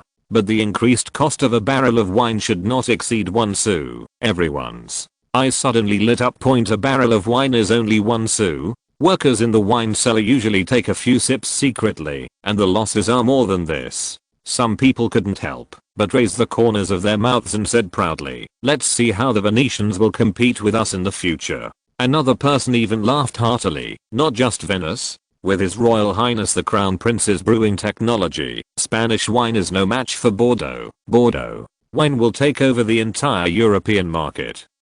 "That's right, all Europe is our wine. Long live His Royal Highness the Crown Prince." Venio raised the wine glass in his hand and shouted, "To His Royal Highness the Crown Prince." The others immediately raised their glasses and responded in unison to His Royal Highness the Crown Prince. After the planters' excitement calmed down a bit and they looked at each other, Count Talendal stood up on behalf of everyone and bowed to Joseph. "Your Highness, I don't know how we can use your power. A brewing technique?" Joseph nodded. He had been laying the groundwork for so long, and it was finally time to reap the rewards. He immediately smiled and said, "The purpose of establishing the French Brewing Technology Association is to hand over new brewing technology to members. The technology royalties are the selling price of each barrel of wine, 3%. Everyone was overjoyed when they heard this. They were worried that the Crown Prince would ask for a high price, but it turned out that it was only 3%. You know, just the improvement in wine quality brought about by new technology can double the price. 3% is almost free of charge. Count Talendal immediately asked, "Your Highness, what are the qualifications to join the association?" Joseph drawled, "I haven't thought about this yet." Everyone was stunned. Joseph looked at Vergniaud and other people who had promised to plant a large number of potatoes a few days ago. However, Mr. Vergniaud, Viscount Clermont, Mr. Mounet and others have already proved their loyalty to His Majesty the King with their actions. Loyalty. To celebrate that loyalty, I think they will be the first ones to become members. Vigneault and others were overjoyed. They did not expect that they would get such an unexpected harvest just because they agreed to plant some potatoes in order to reduce the famine among the people. The other planters couldn't help but be stunned for a moment when they heard that loyalty to the king was proved, but recalling the recent actions of Vigneault and others, they immediately found the answer. They agreed to sow potatoes in large quantities. Baron Palutac lowered his head and thought that as long as new winemaking technology could be obtained, even if there was no harvest from the potatoes grown, the losses could easily be made up with the profit from the wine. After all, the potato seeds are provided by the government, and the income from wine can at least double. Thinking of this, he immediately stepped forward 2 steps. "Your Highness, I'm willing to sow 10 hectares of potatoes." Joseph looked at him and asked, "How big is your grape plantation?" "About 40 hectares. Plant 1 hectare of potatoes for every 4 hectares of grapes." Joseph nodded slightly. "This almost shows your loyalty." Palutac was overjoyed. "Your Highness, can I join the association?" "Yes." Joseph nodded. "The membership fee is calculated based on the area of the plantation, 50 livres per hectare per year. Membership fee." Palutac subconsciously looked at Vigneault and others. Seeing that Joseph didn't express anything, he immediately understood they had a discount. However, this membership fee is nothing compared to the huge benefits brought by the new brewing technology. He immediately agreed. Seeing this, other plantation owners rushed to express their opinions. "Your Highness, I can also plant 30 hectares of potatoes." "Oh, I have a total of 120 hectares of vineyards." "Your Highness, I'm willing to sow 25 hectares." "Your Highness, I also sow 50 hectares." As for the Land Tax Alliance, they have long forgotten about it. Joseph smiled and motioned for everyone to register the area in Amona and sign the planting contract. Vigneault looked at the scene where the planters were enthusiastically signing up to plant potatoes. He suddenly remembered something and hurriedly came to Joseph's side and said, "Your Highness, Count Ludney and the others don't know what happened today. Do you think it's necessary? Shall I inform them?" He was talking about those people who asked for leave and did not come on the second day of the meeting that Joseph called. Joseph sneered and shook his head. "Thank you for the reminder, but there is no need. Not everyone can reach the entry threshold of the French Brewing Technology Association." When the surrounding planters heard this, they all felt chills running down their spines, but at the same time they felt happy. You know, if most wine cellars start to use new brewing technology, wine cellars without this technology will soon lose their competitiveness and go bankrupt. Fortunately, I didn't listen to Earl Ludney that day, otherwise my own brewing workshop might have been included in the bankruptcy list. Thanks to Cheyenne Wu, Invincible Hulk Dad, Honey Mountain and several big guys for their generous rewards for this book. The young author is grateful. Chapter 120 to the After the planters all signed the contract to grow potatoes, Joseph said with a kind smile that there would be a dedicated person to handle everyone's joining the French Brewing Technology Association and teach their brewers the corresponding techniques. Finally, he zealously reminded everyone to be wary of unlicensed wine cellars using new brewing techniques. To put it bluntly, pasteurization is very simple. It means controlling the temperature and heating time. People who have come into contact with it can easily leak it. But now France already has a patent law and a patent office. If anyone dares to use patented technology casually, they will be bankrupt. The plantation owners present immediately shared their hatred and expressed that they would do their best to supervise the situation carefully. Colleagues are enemies. They wish that there would be fewer competitors so that their sales would be better. Moreover, they have paid membership fees and patent royalties, so how can they sit back and watch those guys who have not joined the membership prostitute themselves for free? What's more, they are already thinking about how to buy Earl Ludney and others' properties at a low price after they go bankrupt. Joseph praised everyone's loyalty to the king and left the Yersin wine cellar, arriving at the gate of Yersin Manor. He suddenly slapped his forehead. How could he have forgotten it? So he told Eamon, Count Eamon, please invite Mr. Vigneau here. Yes, your highness. Not long after, the crown prince's motorcade slowly set off and left the great plantation. On the carriage, Joseph looked at Vigneau with a smile. Mr. Vigneau, you see, as I said, everyone will be very active in asking to plant potatoes. Vigneau naturally remembered the bet between the two and immediately said in a tone full of admiration, Your Highness, what you have done is simply amazing to me. Please just give me your orders. As long as I can do it, I will do my best. Finish. Joseph nodded with satisfaction. Then I would like to express my gratitude in advance for the hard work you are going to put in. This time in Bordeaux, the promotion of potato cultivation has achieved certain results, so there are other similar places that can also be promoted using this method. For example, Burgundy, Provence and other places. After hearing this, Vigneau immediately understood what the crown prince meant, and his eyes lit up. Burgundy and Provence are both wine producing areas. Although the output is not as good as Bordeaux, the winemaking industry is also very important in the local area.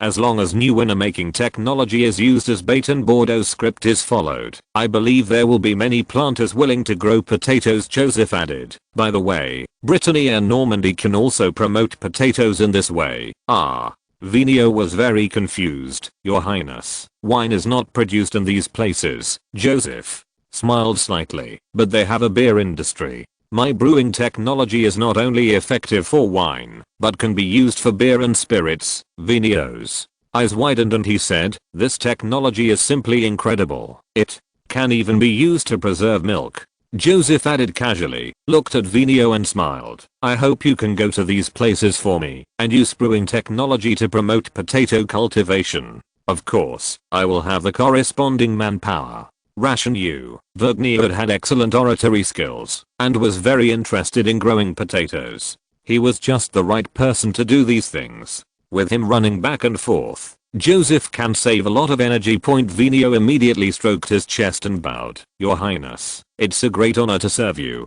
I will definitely satisfy you. He then discussed some important details of exchanging potatoes for technology with Joseph, and finally couldn't help but ask the most curious thing in his heart recently. Your Highness, can you tell me, you are not even involved in brewing, what exactly is it? How can we significantly improve the success rate and quality of brewing? Joseph did not hide anything. After all, he was protected by the patent law and was not afraid of him leaking it. Mr. Vigneau, the failure of brewing and poor quality are all related to the sourness of the wine. Do you know where the sourness comes from? Vigneau runs the wine cellar and is relatively knowledgeable. He immediately replied, there are generally several possibilities, such as the quality of the grapes is not good, or the brewing time is not controlled accurately. Joseph waited for him to finish, then smiled and shook his head. The factors you mentioned may have an impact, but they are not the root cause. Vigneau's eyes suddenly widened. The root cause? What is that? Lactobacillus. Vigneau was stunned. It seems to be a type of bacteria. Joseph nodded. Yes, it is used to make yogurt, but That's yeast, Vergnia had blurted out. That's just a misunderstanding. Joseph corrected. In fact, it is a completely different thing from yeast. It breaks down proteins or sugars and releases lactic acid, which is the source of the sourness in wine. This type of bacteria is found everywhere in nature, so when making wine, they can easily get mixed into the grape pulp or water,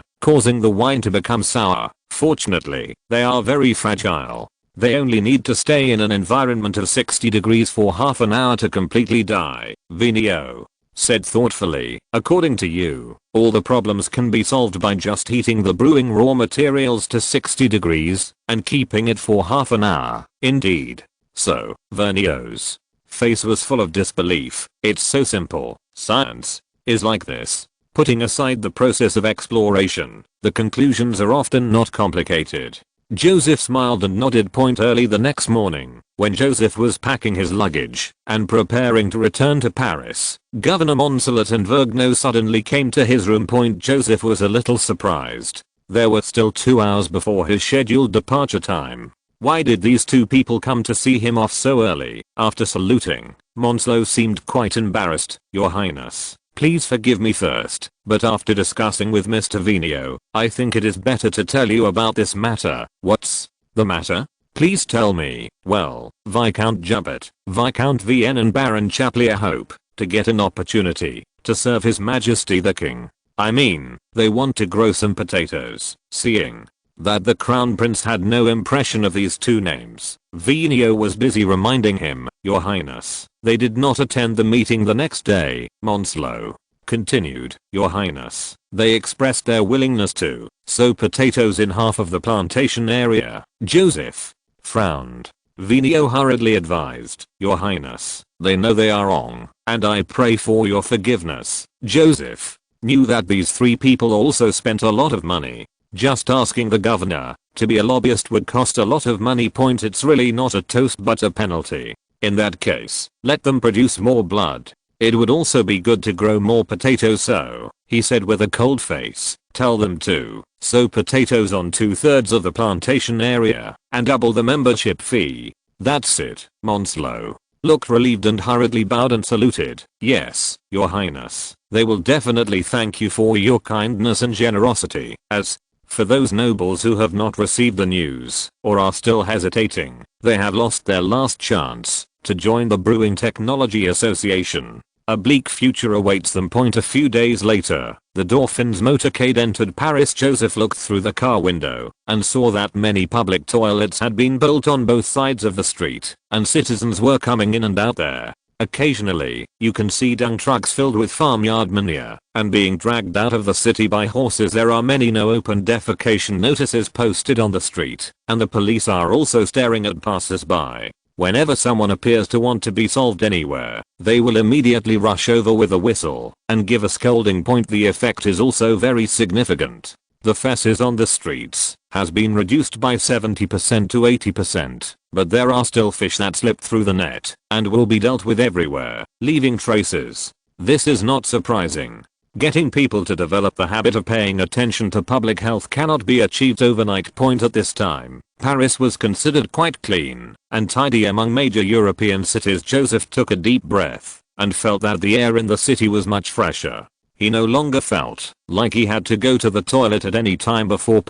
When the carriage passed the Seine River, Joseph even felt that the water in the river was a little clearer. Not sure if it was a psychological effect. In fact, with the reduction of feces on the streets, there is indeed a lot less filth washed into the Seine River by rainwater. Even Paris citizens who draw water from the river can vaguely feel that the taste of the river water has begun to become lighter.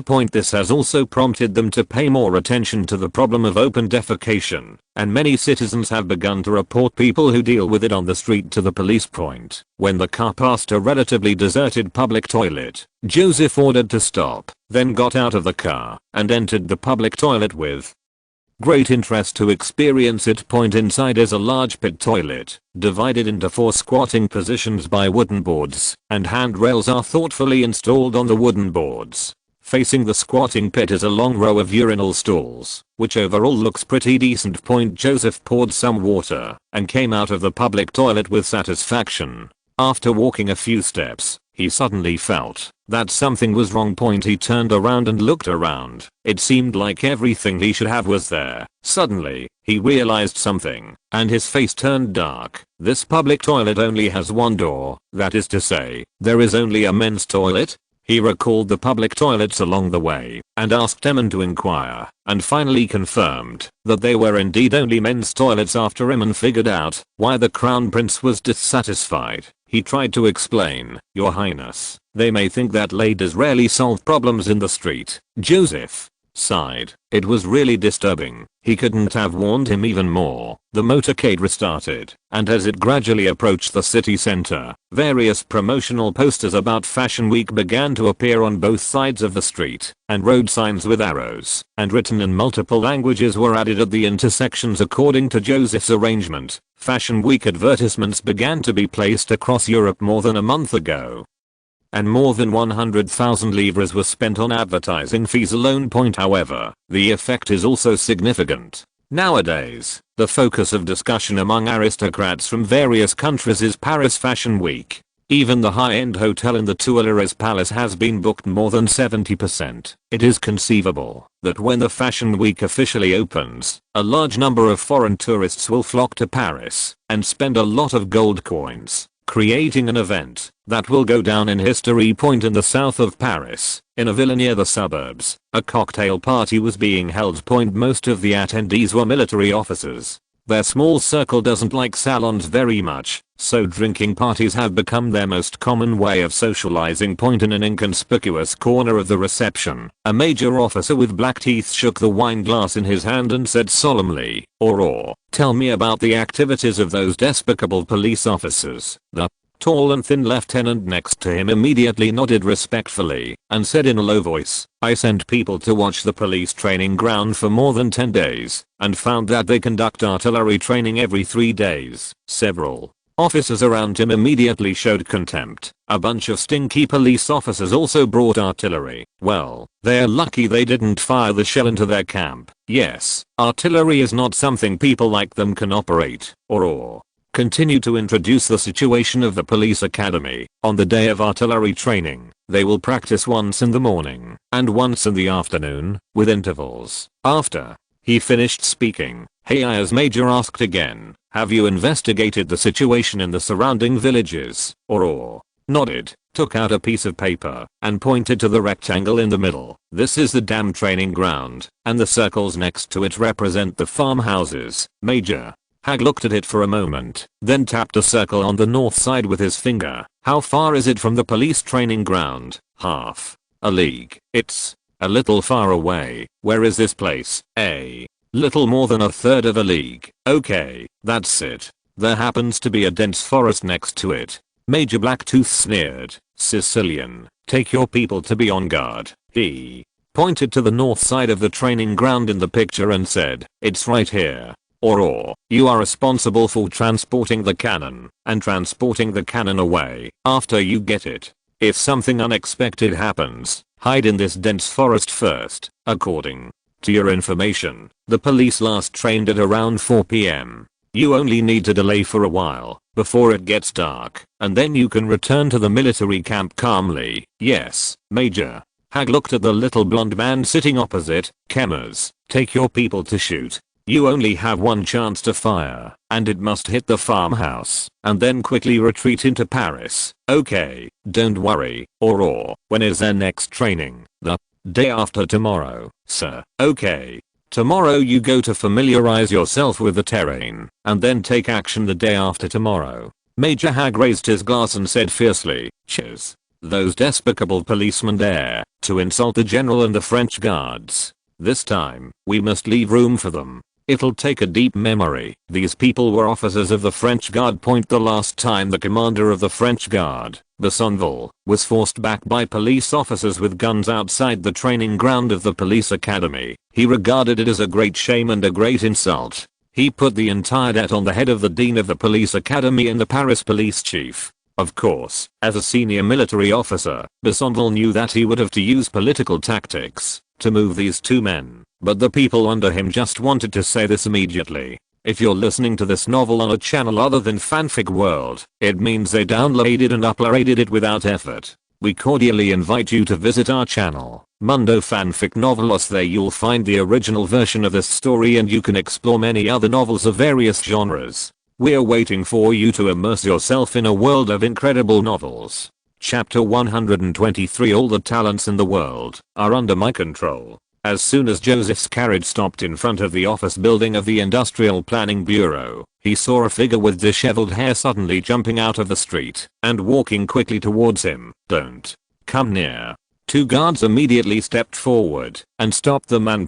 When Joseph saw the deep nasolabial folds on the visitor's face, he couldn't help but smile. "This is not a piranha." "Oh, no, is it, Mr. Merritt? You are finally here." He hurriedly leaned out of the car window and signaled to Cassode. "Please come over, Mr. Merritt." "Yes, Your Highness." Not long after, Merritt sat down opposite Joseph in the reception room of the Industrial Planning Bureau. His eyes filled with anger. "Your Highness, the Crown Prince, you actually used me in such a disgraceful way. I will definitely make the matter public. Get out." After overthrowing Justice Vezinier, Merritt was really happy for a while, feeling that he had done a great thing for the people of Paris. However, he accidentally saw the portrait of the Dauphin half a month ago and felt that it looked familiar. He suddenly remembered, "Isn't this Mr. Xavier, the young boss of Paris Business News?" He immediately linked up the events before and after, and then realized that the Crown Prince came to him to get rid of his political opponents. "I was taken advantage of." So he angrily ran to the Palace of Versailles, but was told that the Crown Prince was working in Paris recently. So he went to the Industrial Planning Bureau and learned that the Crown Prince had gone to Bordeaux. He had been guarding the planning bureau for several days, and today he finally caught Joseph and immediately came to investigate. Joseph knew he would definitely come and had been waiting for him. Joseph leaned his right hand on the armrest of the sofa and showed a relaxed smile. "How can you say that, Mr. Merritt? That is not use, but fulfillment." "Perfect." Pale sophistry. Joseph said calmly, "Excuse me, have you always wanted social justice and wanted to help the oppressed?" "Of course it is. That's right. Together you and I brought the most corrupt president of the High Court of Paris to justice, brought justice to a large number of people who suffered from wrongful convictions, and even reduced corruption in the entire judicial system. Isn't this what you want to see?" This Mero was startled, and it seemed that this was indeed the case. If it were not for the guidance of the Crown Prince, the High Court might still be accepting bribes, manipulating the law, and persecuting ordinary people. Joseph did not allow him to think too much and immediately continued, "Mr. Merritt, please believe that our positions are very consistent in punishing corruption, reducing injustice, and making the French people live a better life." He thought to himself, only by improving people's lives can the royal power be stable. Merritt looked at Joseph in surprise. Why did these words feel like the opinions of a liberal like his, actually coming from the Crown Prince's mouth at this time? "Are you telling the truth? Time will tell everything." Joseph looked at Merritt sincerely. "If the lives of the French people have not improved in a few years, it will not be too late for you to come back and condemn me." Merritt opened his mouth and suddenly frowned. "No matter what, Your Highness, you should not lie to me. Even the name you told me is a lie. You have misunderstood me." Joseph looked innocent. "Xavier is indeed my middle name, Louis Joseph Xavier Francois, but it's true that I didn't tell you that I'm the Crown Prince, but you won't tell everyone. I'm a reporter, right? This is just a little bit of personal professional privacy." After this conversation, the anger that Mera had felt when he came had dissipated unconsciously, and he felt as if there was nothing left to say, so he was about to stand up and leave. Of course Joseph wouldn't just let him go.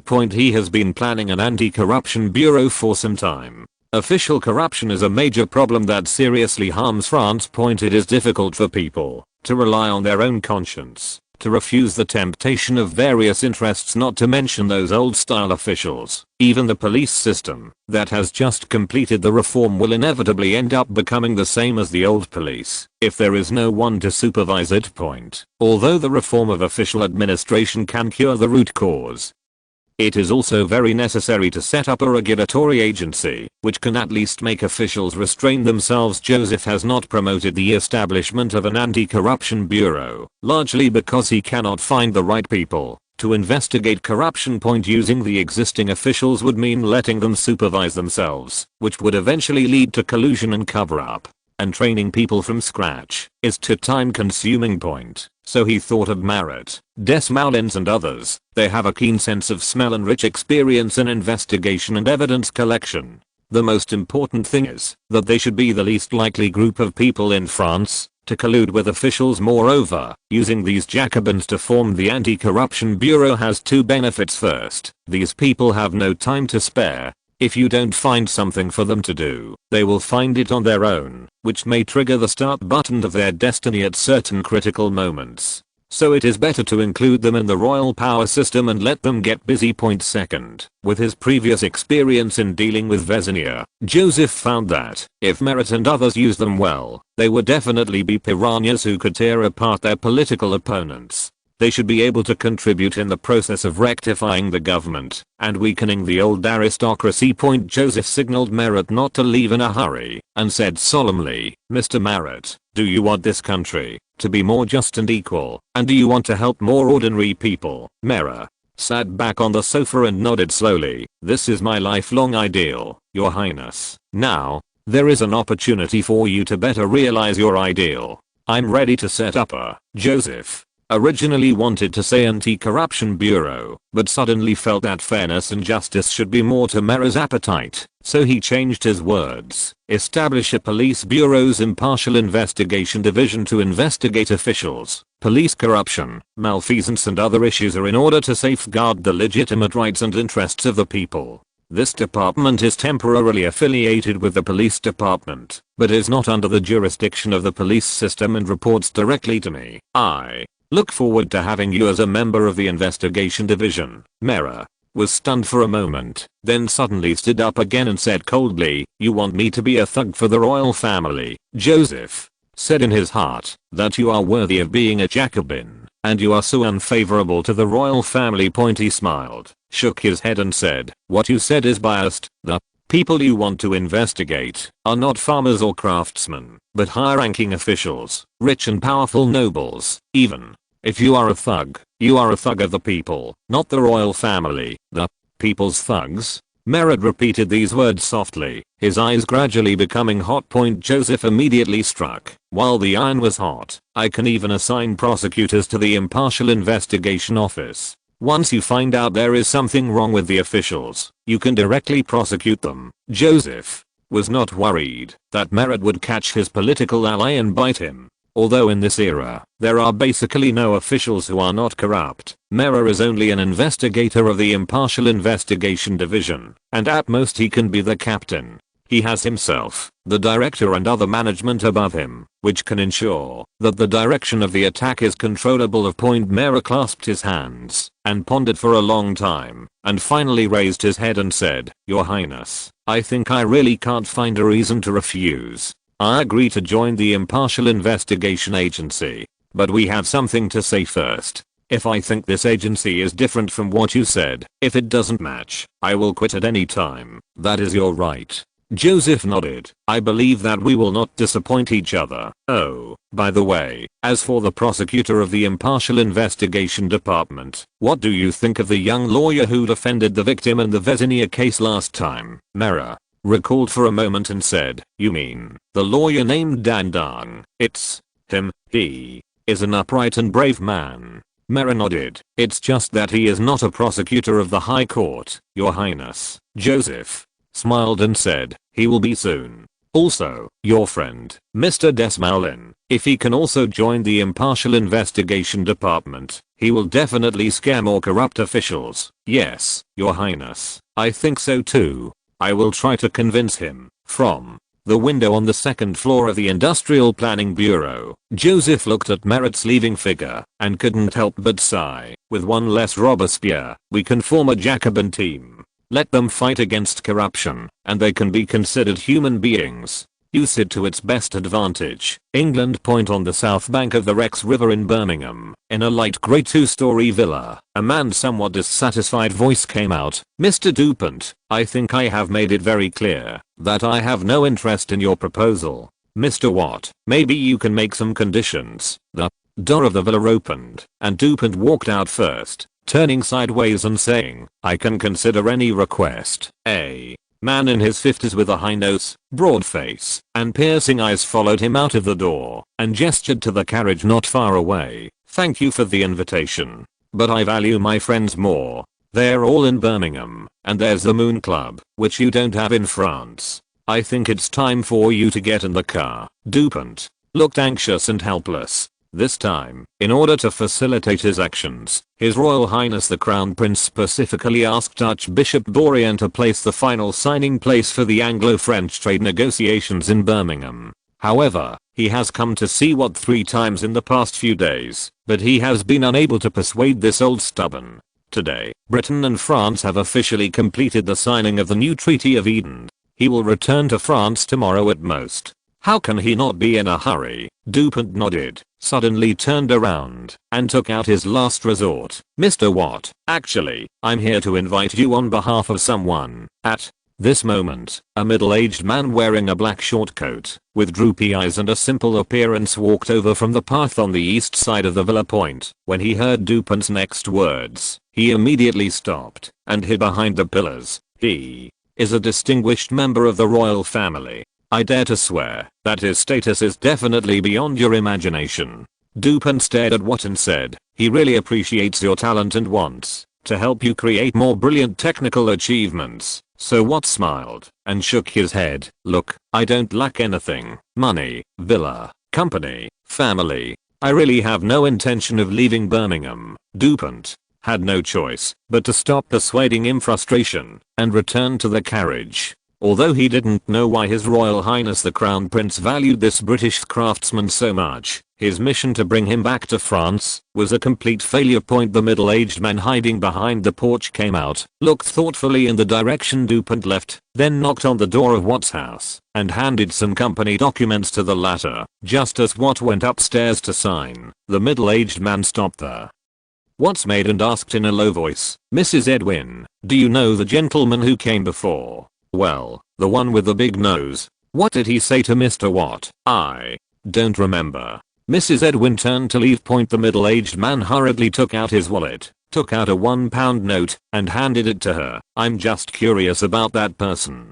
Please recall it. Oh, okay. The maid looked at the pound and stopped. That's a Frenchman. He wants to invite Mr. Watt to build a factory in France. Oh, by the way, he said that if France wants to build an industry, there will be a lot of investment. Money to build a steam engine factory, but Mr. Watt did not agree. Steam engine factory? The middle-aged man asked hurriedly. Did he say how much money he invested? It seems to be 1 million livres. The maid left, and the middle-aged man clenched his fists with excitement. It was an investment of 1 million livres, and it was a project that the French royal family was concerned about. This is simply an opportunity given to me by God. After getting the document signed by Watt, he did not return to the company at all. Instead, he followed the direction Dupont left, inquired all the way, and finally found the hotel where the latter was staying.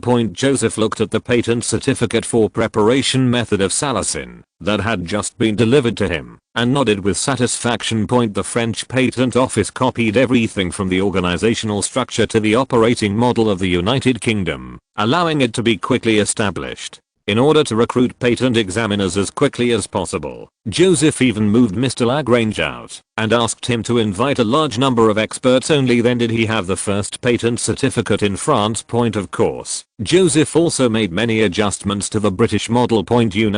Applying for a patent in the UK at this time will take at least 1 year to complete the review and approval, and the cost will be astonishing tens or even hundreds of pounds. Joseph required that the approval must be completed within 3 to 8 months, and the cost should not exceed 10 livres. the government finance would specifically subsidize the cost to the patent office. As the news of the patent office's start of operation spread, the Paris patent office received more than a dozen applications every day, and many people from other provinces were on their way to apply for patents. Currently, only Paris has a patent office. After all, it was only just now. When you start to do it, if you lay it out too quickly, problems may arise. Emin's voice came from outside the house. Your Highness, Mr. Dauphin is here. He seems to have brought an Englishman with him. British?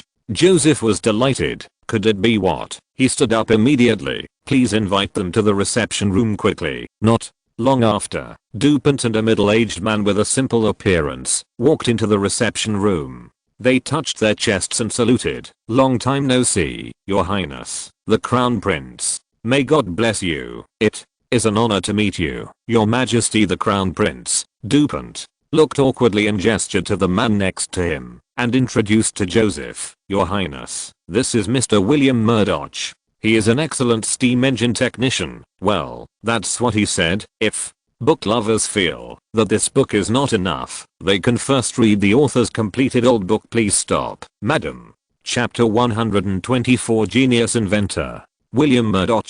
Joseph seemed to have heard of this name, but couldn't remember it for a while. He must be a British technician with some ability. Since people are willing to come all the way to France, Joseph always has to express, "You are very welcome, Mr. Murdoch. I look forward to you being able to show your talents in the steam engine project in France." When Joseph saw that Dauphin had only brought Murdoch alone, he already knew that things might not go well.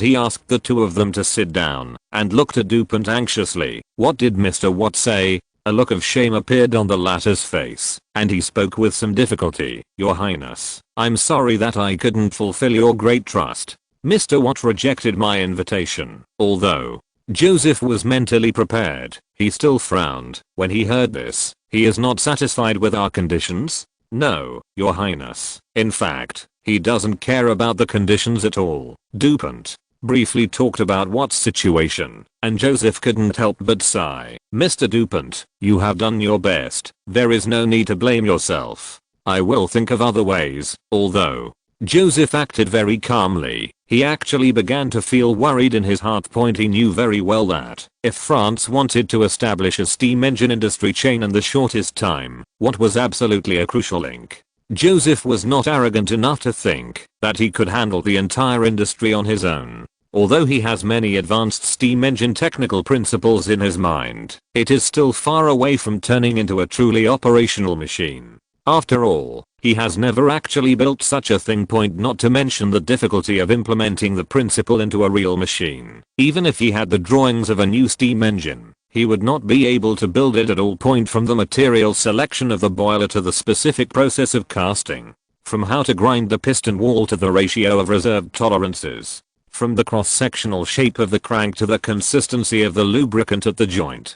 To build a steam engine, there are hundreds or thousands of detailed processes. If any one of them is not up to standard, the result will be that the machine will either have constant problems or have low power. If Joseph was allowed to lead his own people to tackle the technical problem, it would definitely be solved in 3 to 5 years. But France cannot wait that long now, and it is impossible for him to devote all his energy to developing steam engines and what had the technology and experience needed to build a steam engine in this era. He knew every part of the steam engine, and knew how to machine them, and what tools and materials are needed to process these parts with him. France's basic steam engine production line can be quickly built.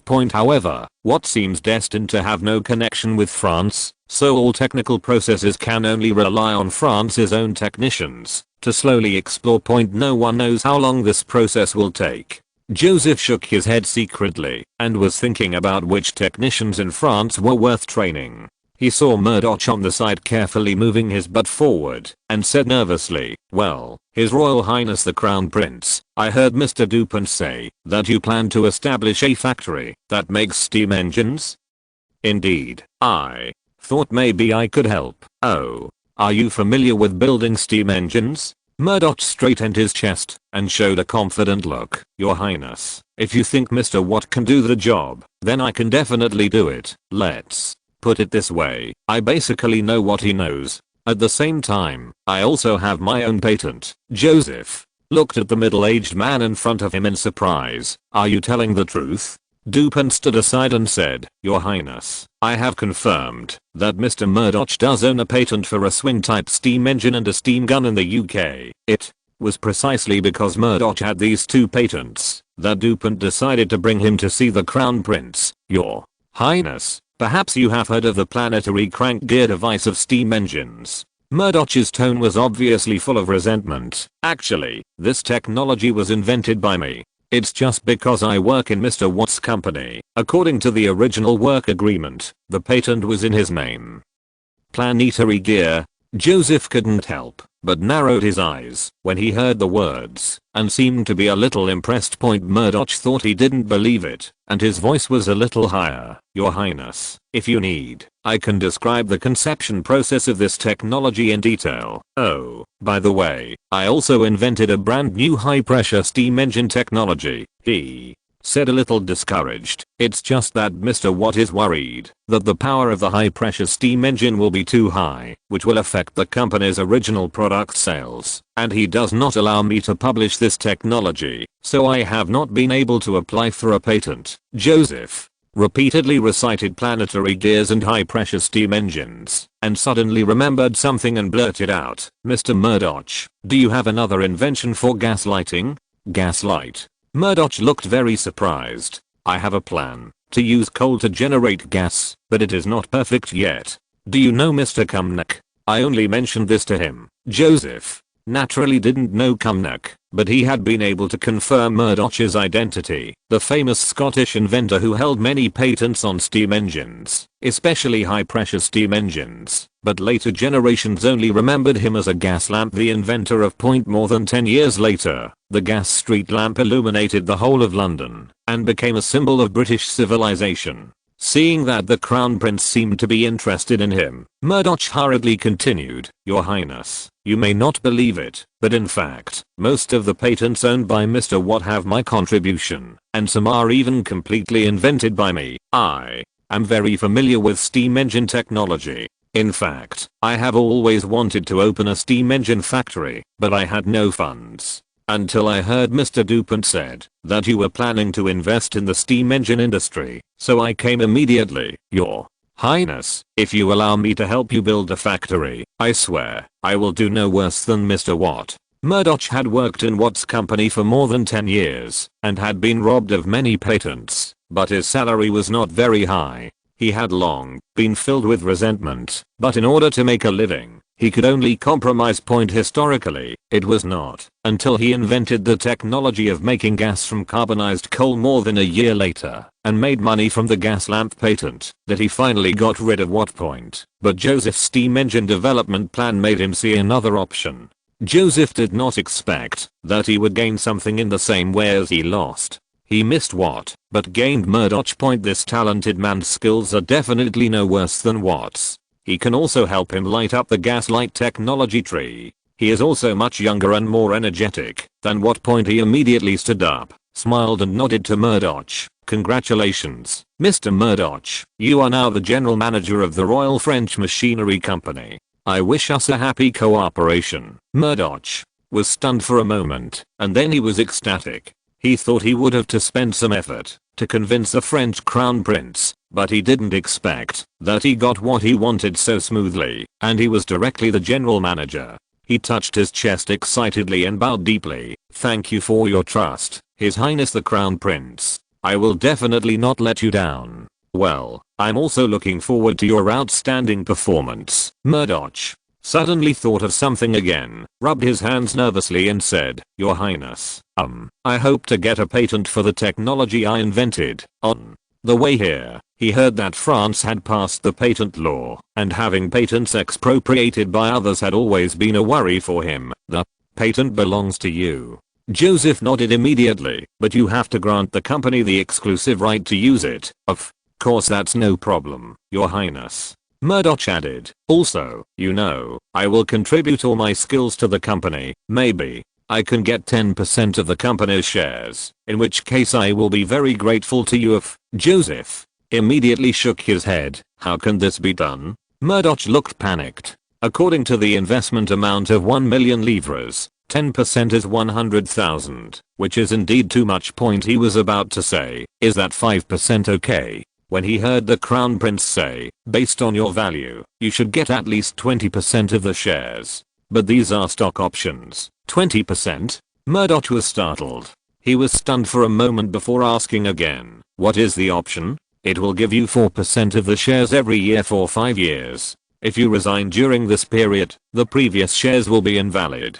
After all, Murdoch is British, and Joseph has to use some tricks from later generations he has to be tied to France. As for 5 years from now, France will definitely have its own mature steam engine development team. By then, whether he wants to leave or stay, will have little impact on the team. Your Highness, I really don't know how to thank you. Murdoch was overjoyed. It's only been 5 years. He has worked for more than 10 years, and has not received a single share. In comparison, the French crown prince is simply too generous. Murdoch secretly vowed in his heart, he must build the best steam engine, to repay his royal highness the crown prince. Seeing that it was lunchtime, Joseph invited Dauphin and Murdoch to have lunch. On the way to the restaurant, Murdoch could not wait to tell the crown prince about his plan. Your highness, it is very wise for you to choose to build a factory in Nancy. There are many mines there that will buy our products. After the equipment and manpower are ready, we will put into production a 25 horsepower high pressure steam engine. The water pumping efficiency will definitely make the mine owners pay for it immediately. You know, the current average power of Watt's steam engines is only 15 to 20 horsepower, which shows the advantages of high pressure technology. Joseph shook his head and said, no, the first thing we want to produce is a high precision steam engine used to drive boring machines, thread lathes, milling machines and the like.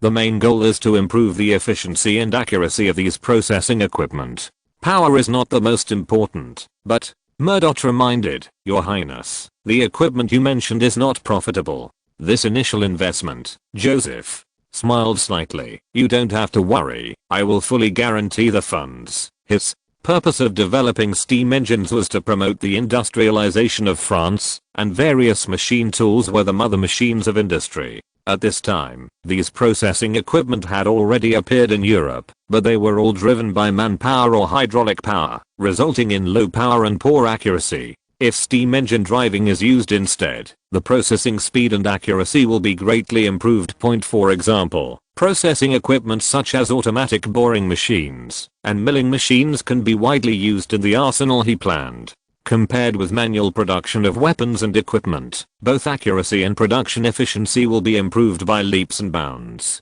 and the cost will drop significantly. Most importantly, component standardization can be achieved more easily. In addition, with automatic processing equipment, the production speed and quality of steam engines can in turn be improved, forming a virtuous cycle. By this time, the production of water pumps, steam spinning machines, etc. will naturally fall into place. Southern suburbs of Paris. In a patch of weeds more than 400 meters away from the north side of the Paris Police Academy training ground, a dark 4-pounder gun was lying. A French guard officer dressed as an ordinary citizen looked southward impatiently, glancing at the pocket watch in his hand from time to time. More than 10 minutes later, several roars of artillery were heard from the direction of the Police Academy training ground. The officer immediately perked up and shouted to the soldiers sitting around, "Get up, you lazy guys." 6 or 7 artillerymen also in civilian clothes gathered around. Some adjusted the direction of the artillery, some fixed the wheels of the artillery, and others were waiting aside with gunpowder and shells. The officer looked at a farmhouse on the north side with his telescope, then glanced at the shooting parameters that had been calculated in a small book, raised the muzzle of the gun with his own hands, and measured it carefully with a protractor. "Okay, reload." He waved to the soldiers on the side. The soldier hurriedly poured gunpowder into the muzzle of the gun. Another person followed and pressed it with the loading rod. The next soldier inserted the pellet. The man with the loading rod pushed the shell to the bottom of the barrel. There was gunfire again from the Police Academy training ground. The officer started to count the time and quickly estimated that the police training was about 3 minutes to 1 shot.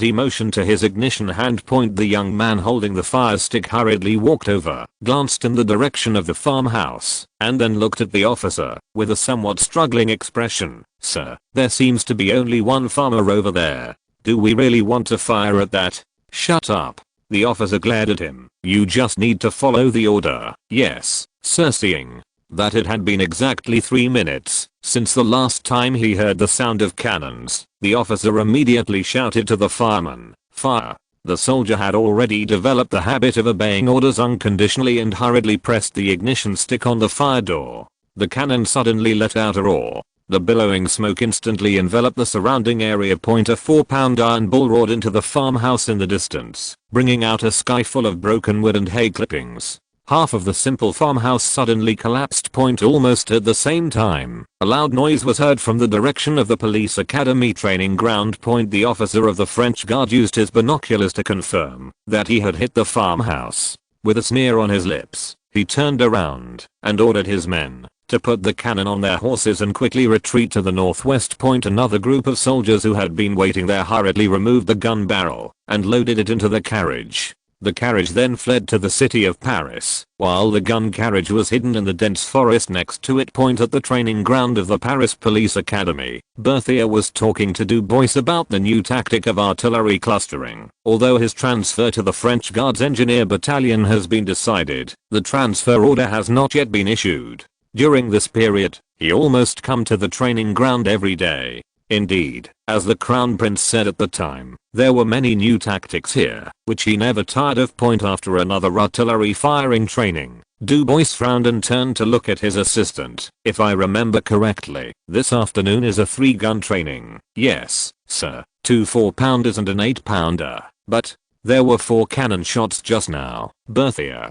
said from the side. "Maybe it's an echo." "Not really." Dubois was an artilleryman and was very sensitive to the sound of artillery. He immediately waved to the guards at the training ground. "You guys, come with me and have a look." "Yes." When Dubois led the police officers to the place where the French guardsmen had fired, they found nothing but a faint smell of gunpowder smoke in the air. Chapter 125 Crisis Public Relations. Dubois wrinkled his nose and felt an ominous premonition in his heart. He quickly turned around and ordered the police and Toine, "Spread out the search. Forstin, go back and call more people, quickly." About half an hour later, a large group of police officers had surrounded the area, and Anthony hurried back and reported to Dubois, "Sir, a farmhouse to the north has been shelled.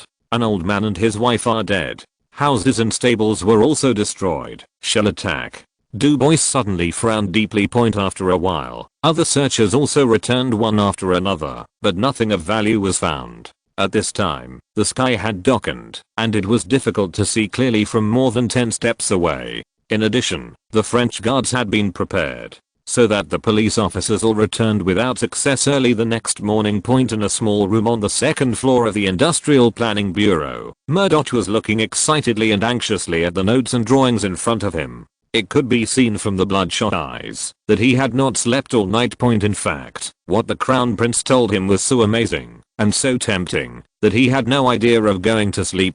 He picked up a schematic diagram with a complex structure, shook his head and sighed vigorously, thinking to himself, "Fortunately, the French Crown Prince did not build a steam engine, otherwise both he and Watt would probably be unemployed." These ideas are simply incredible and brilliant. I can't believe that these were thought up by a 14-year-old boy. He had spent most of the day and night yesterday to understand the design principles of the new throttle valve and new safety valve that the Crown Prince told him, and he also had a rough processing idea in mind.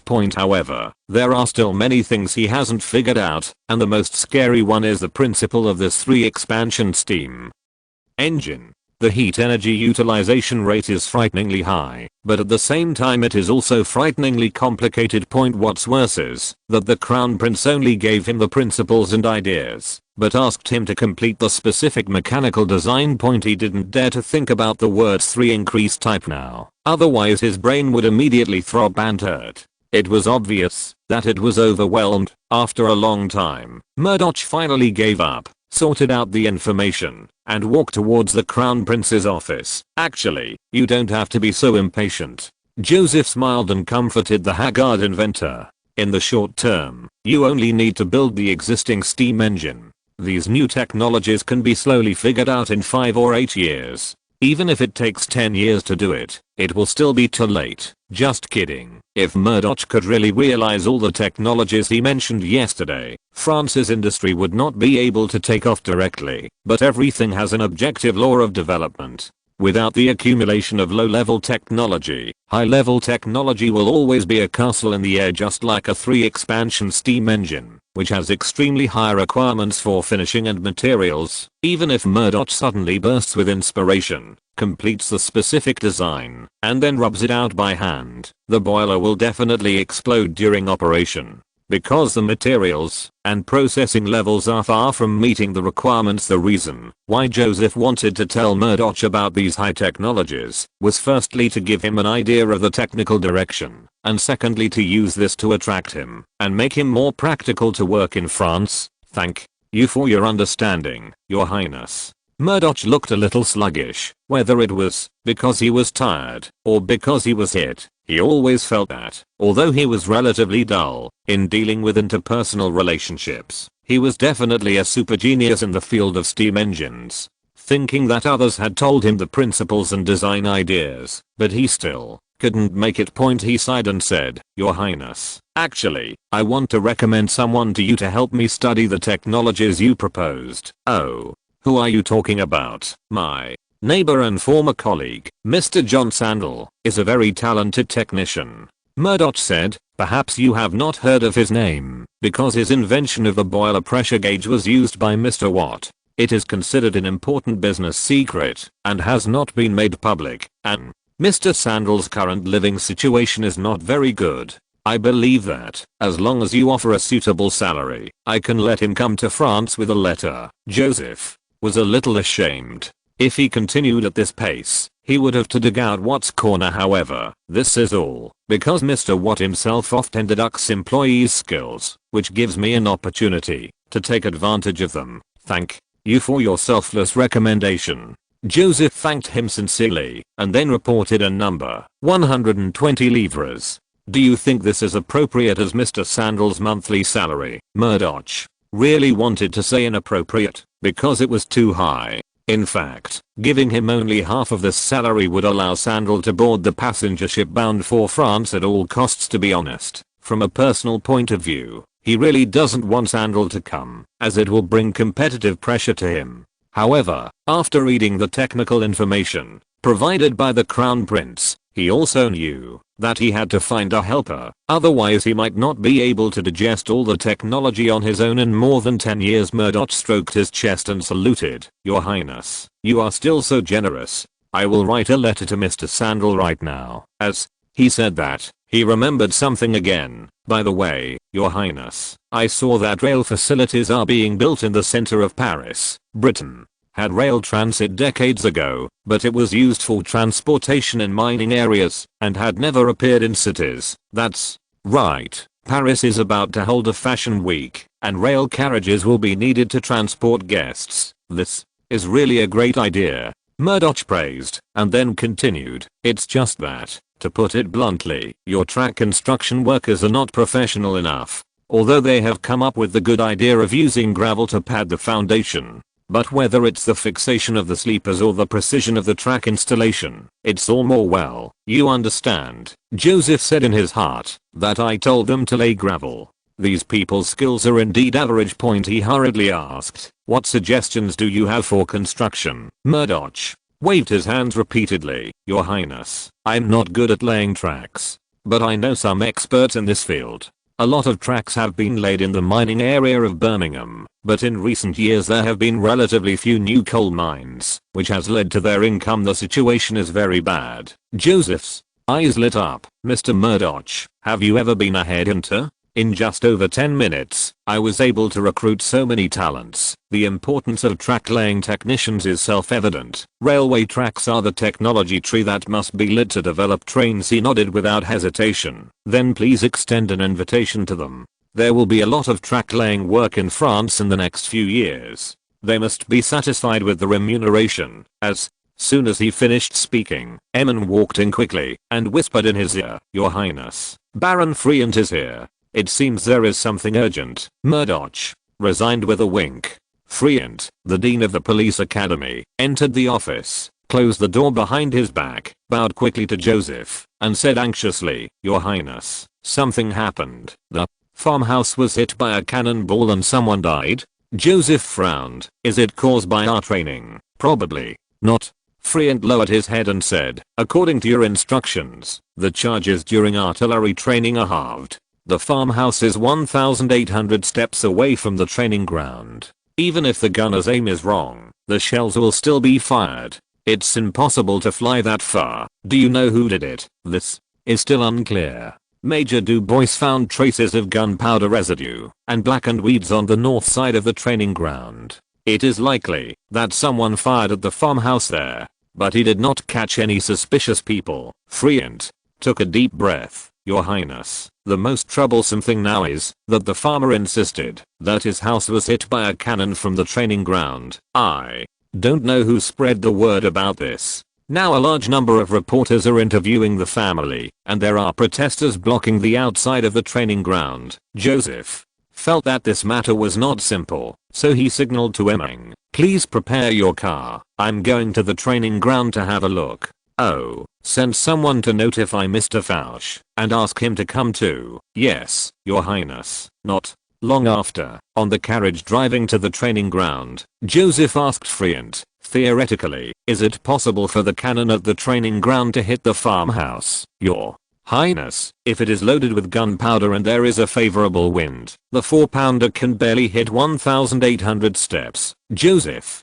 nodded. "It seems that someone wants to put the blame on us, and he should be very familiar with cannons." He looked at Friant, who is equipped with a 4-pounder near Paris. "The closest ones are the French Guard and the Forbidden Forces. Oh, and the mounted police also have some artillery. A little further away there are troops such as the Retro Regiment." Joseph couldn't help but narrowed his eyes. It was difficult for the Forbidden Army to avoid everyone's eyes and ears when they dragged the cannon from Versailles. It seems unreliable for troops like the Lettler Regiment to transport artillery to Paris from nearly 100 kilometers away. So only the French Guard and the mounted police are the most suspect. Who are they? A few hours later, the Crown Prince's carriage arrived at the police academy training ground outside Paris. Before Joseph got out of the car, he saw dozens of people protesting outside the training ground, shouting, "The police academy endangers the lives of farmers, and stop training immediately." Friant